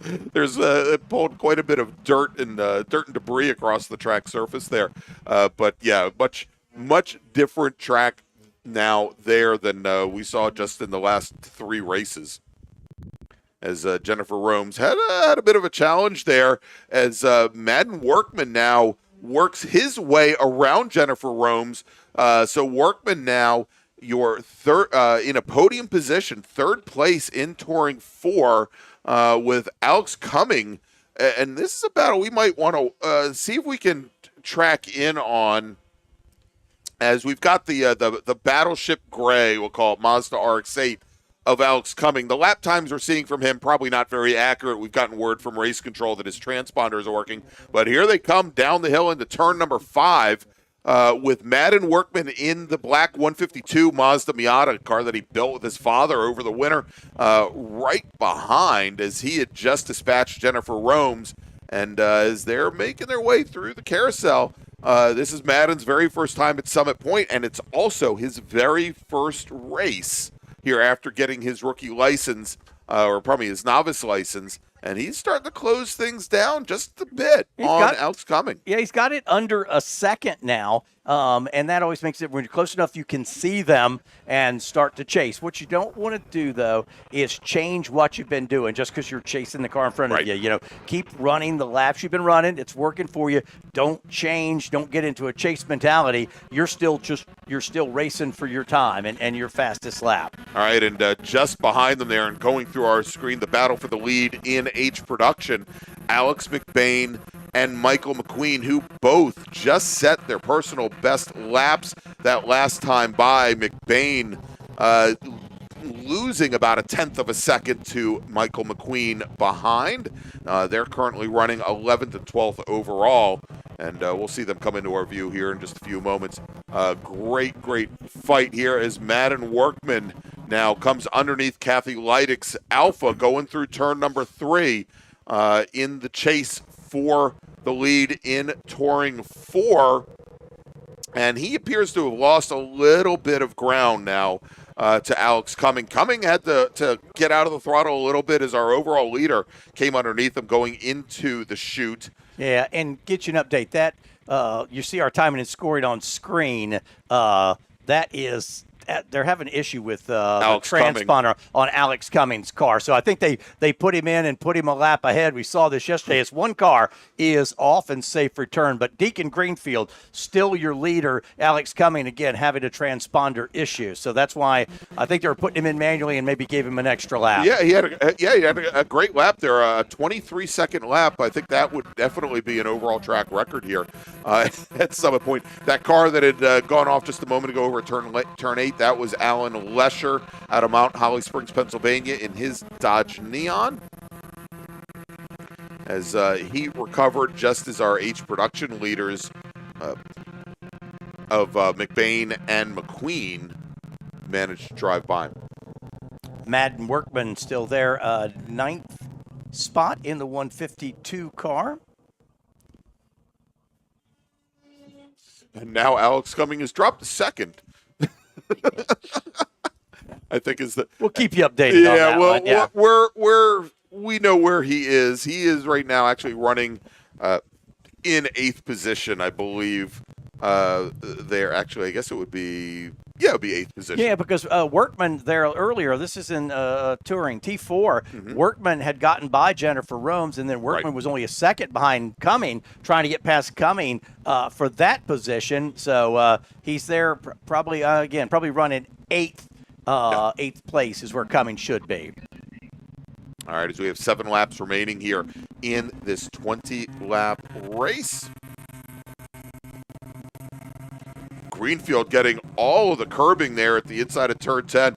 You know, back in the day, Edwin, there was one year, and I think it was like 2006 or 2007, where the track had been repaved a couple times. And it got to the point at one point where the curbing at turn 10 was almost flat, and it was parallel to the track surface, and it was just an extension of the surface there. The fast way around for the Honda CRX was actually right front wheel in the air, inside the curbing, over the grass, and it just allowed you to really straighten out that last corner. And I think Deacon Greenfield now has decided that may be the quick way around here about 13 years later. Yeah. Don't make it a hard surface if you don't want someone to race on it. Exactly. Yeah. So, you see a lot of places where there's a big paved parking lot and a bunch of lines on it. But, yeah, if you don't want them to run on it, don't pave it. That's it. Rumble strips and gravel.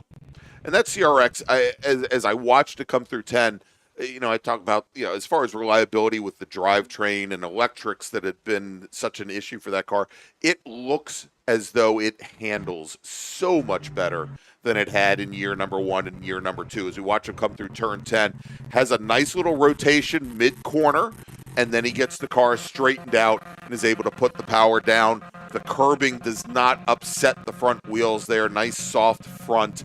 And you want, with those CRXs with a very short wheelbase, in order to get them to rotate. Very stiff rear, very soft front, and looks like he's able to, certainly he's got it set up so well that he now has, as Ted Cahall is going to come across the line here in just a moment, over 30 seconds on our second place racer. Yeah, you just see the talking about the 32 of Greenfield. You just see the posture of the race car. It just looks, even there, it just looks proper as it's going through. It doesn't look anywhere where it's over rotating or if there's any point where there's any stress. It just looks very natural, and the posture of the car looks very comfortable. Now, sitting behind the wheel, you're still a busy person. But absolutely, outside looking in, the car just looks proper. It does. And the Honda CRXs, because of how short the wheelbase is on them, they are a very difficult car to manage. They will put good power down. They will handle incredibly well until you get to that point where the rear end wants to come around, and there is very little. Most front-wheel drive cars, you straighten the wheel out, you mash the throttle, and just as I say that, Deacon Greenfield has the rear end come around, and he gets into the very edge of the gravel trap, but he catches it. He doesn't get to the wall. He now continues. He would like you not to talk I about will his not. car I will not anymore. talk about what happens when the rear end comes around just enough that it is very difficult to save. But he did a great job in getting the car straightened out, Edwin. Going back to our T4, we've got now the timing reset, and there is Alex coming, and there then is Jennifer Rome. Well, let's see. We've got Where is Madden Workman? Yeah, so Madden Workman looks like is now as we take a look going into Rome's turn got one. back in front of Madden Workman. Yeah, Madden Workman now dropping back. He is now running fourth in Touring 4, and as they come out of turn 2, there it is. You can see the black Miata with the orange numbers with the stripe on the hood. About 2 car lengths now back from Jennifer Romes. And Workman, he's running the same scheme that his father runs on his F production car with the red, white, and blue stripe right down the hood. Yeah, I was saying now that they've got Cumming back in the right spot there on time and scored. You know, that's your podium right there for the T4, and they're all very close together. But then I did not see where Rome's got by the Workman car. All right, now watch this, Edwin. As their H production racers come through, had just seen going into turn 5 that Michael McQueen in his H production MG Midget had gotten around Alex Cumming, but I think we're going to hear a call coming over the radio now from the flaggers at turn 5. I think Mike McQueen might be off track.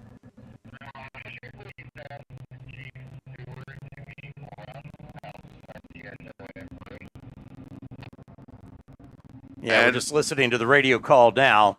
Yeah, and what we're hearing over the radio is that Alex McBain and the 73 car, and that is the MG Midget of Michael McQueen. There was contact there, and it sounds like the Honda Fit, who was trailing McQueen coming through the chute, tried to come down the inside, and those 2 cars had contact. McQueen now off track, and actually McQueen is in the 27. My mistake there, not the 73.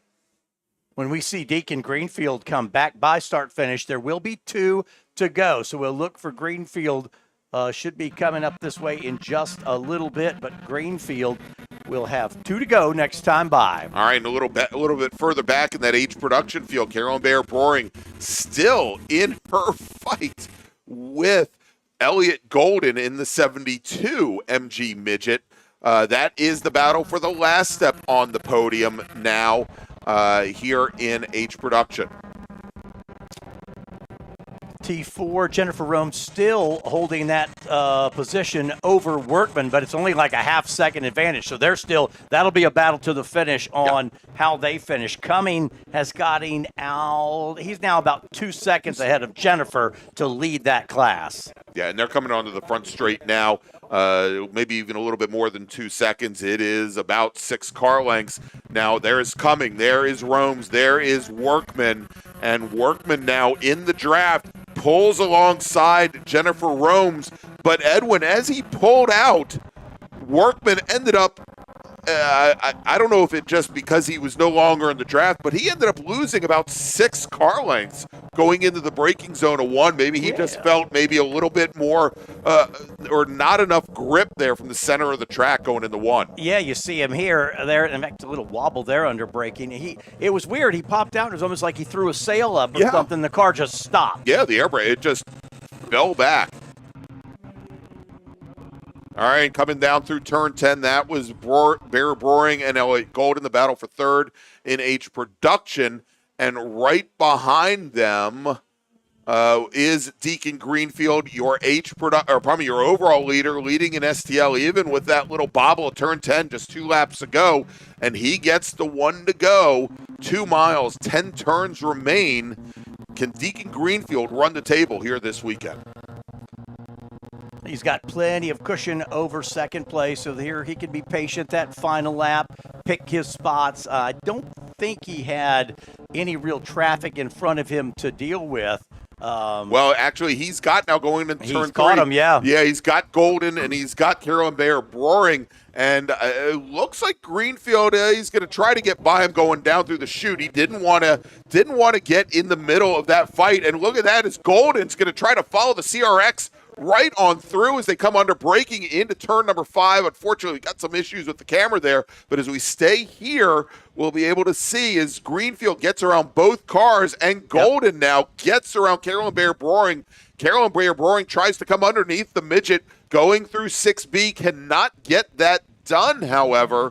That is the battle for third in H production. That was well done by Elliot Golden. He saw the door open as the leader went through. Well done. All right, and now Deacon Greenfield. He's coming under the bridge. He's got Alan Lesher's Neon just ahead, but this time not hanging on the edge of grip, coming onto the front straight. Greenfield, he's going to lay out of the throttle, let Golden have a final lap, but there you go, Deacon Greenfield, your winner today, both in STL and overall. There was a lot going on there. Yes, there was.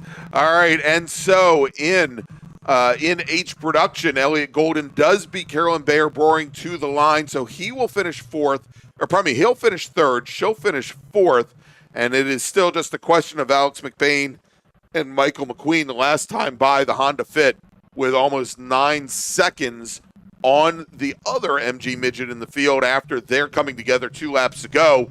As we watch now in Touring 4 as Jennifer Romes beats Madden Workman to the line. That was the battle for third in class. Alex Cumming finishes in second, just ahead. Brian Price, your winner in Touring 4. Touring 4 was a great battle because they all ended up within a few seconds of each other. She beat Madden Workman to the line by, I want to say it was something like 0.2 of a second. Yeah, so well done. Very, very close there.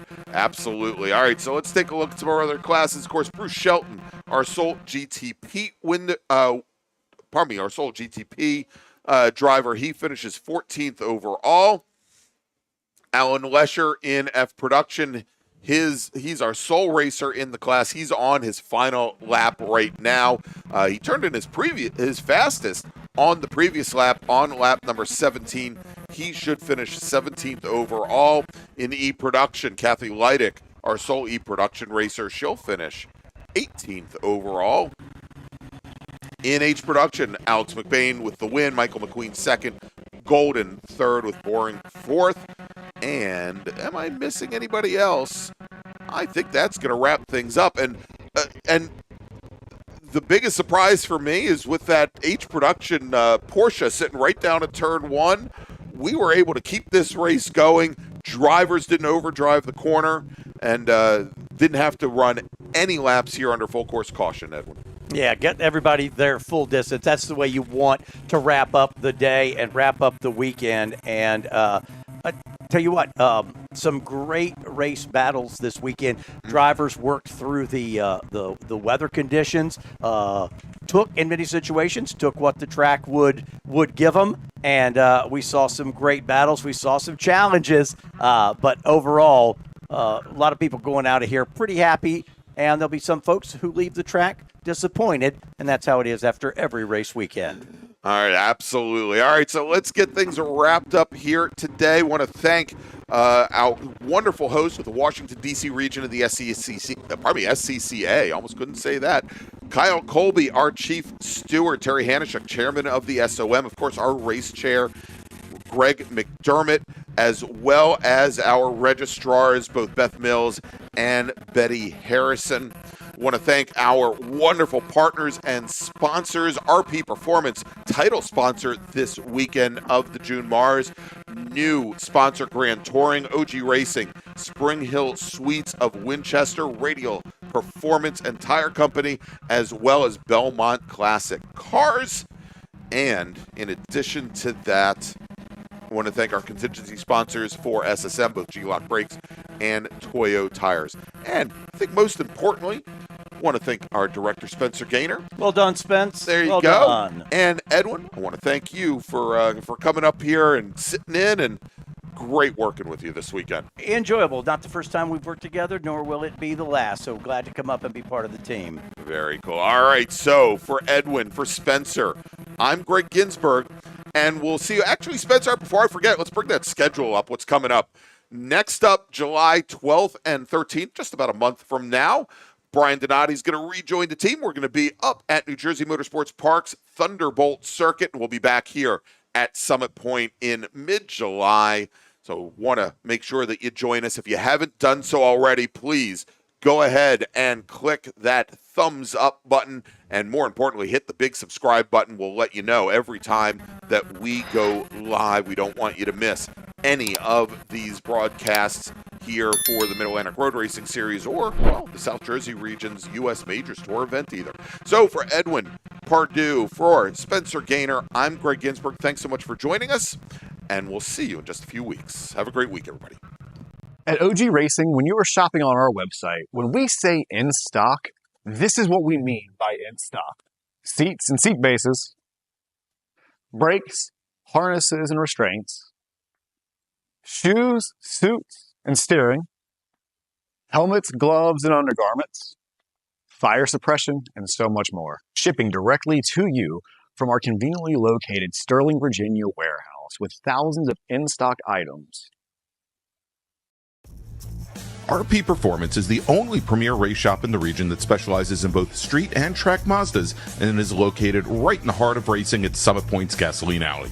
RP has been involved in countless race wins and series championships across many classes with 286749 or email them at Brett, that's B-R-E-T. At OG Racing, when you are shopping on our website, when we say in stock, this is what we mean by in stock. Seats and seat bases, brakes, harnesses and restraints, shoes, suits and steering, helmets, gloves and undergarments, fire suppression, and so much more. Shipping directly to you from our conveniently located Sterling, Virginia warehouse with thousands of in-stock items. RP Performance is the only premier race shop in the region that specializes in both street and track Mazdas and is located right in the heart of racing at Summit Point's Gasoline Alley. RP has been involved in countless race wins and series championships across many classes with drivers of all ages. Not just a full-service shop, RP has been helping drivers with their individual racing and other track event needs for over 30 years, providing trackside support, arrive and drive packages, as well as race car transport services. And they're known for its help all attitude. RP Performance is your go-to for getting cars back on track for that positive experience at Summit Point when you're ready to pack it in. For more information about RP Performance, come talk to them here in the paddock. Call them at 304-728-6749 or email them at Brett, that's B-R-E-T, at rpperformanceracing.com.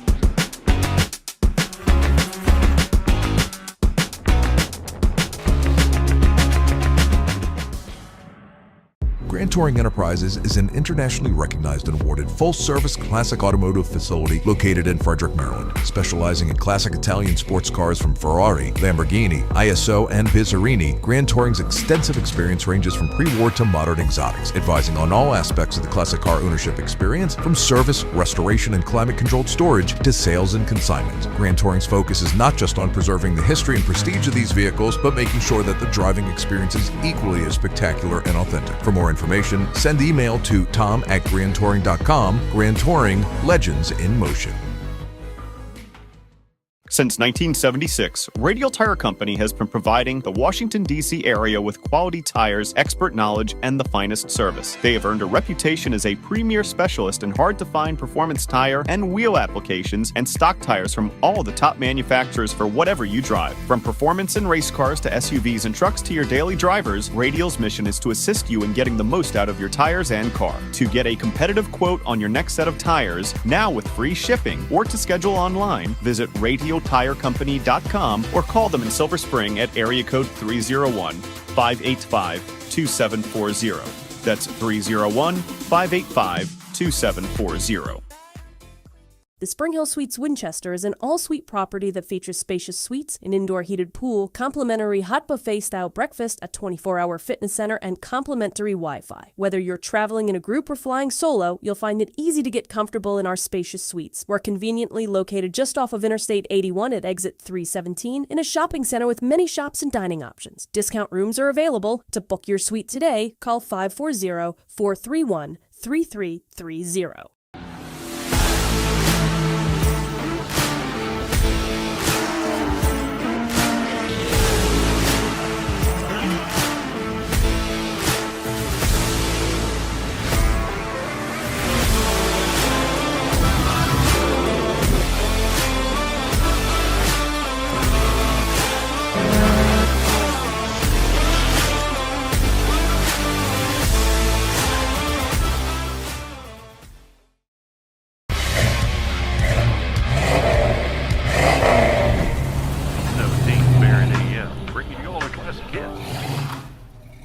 Need a ride?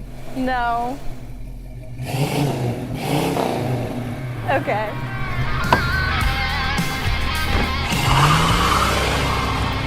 Taking you back to simpler times. Hey, dog. Belmont Classic Tires, Belmont, Ohio.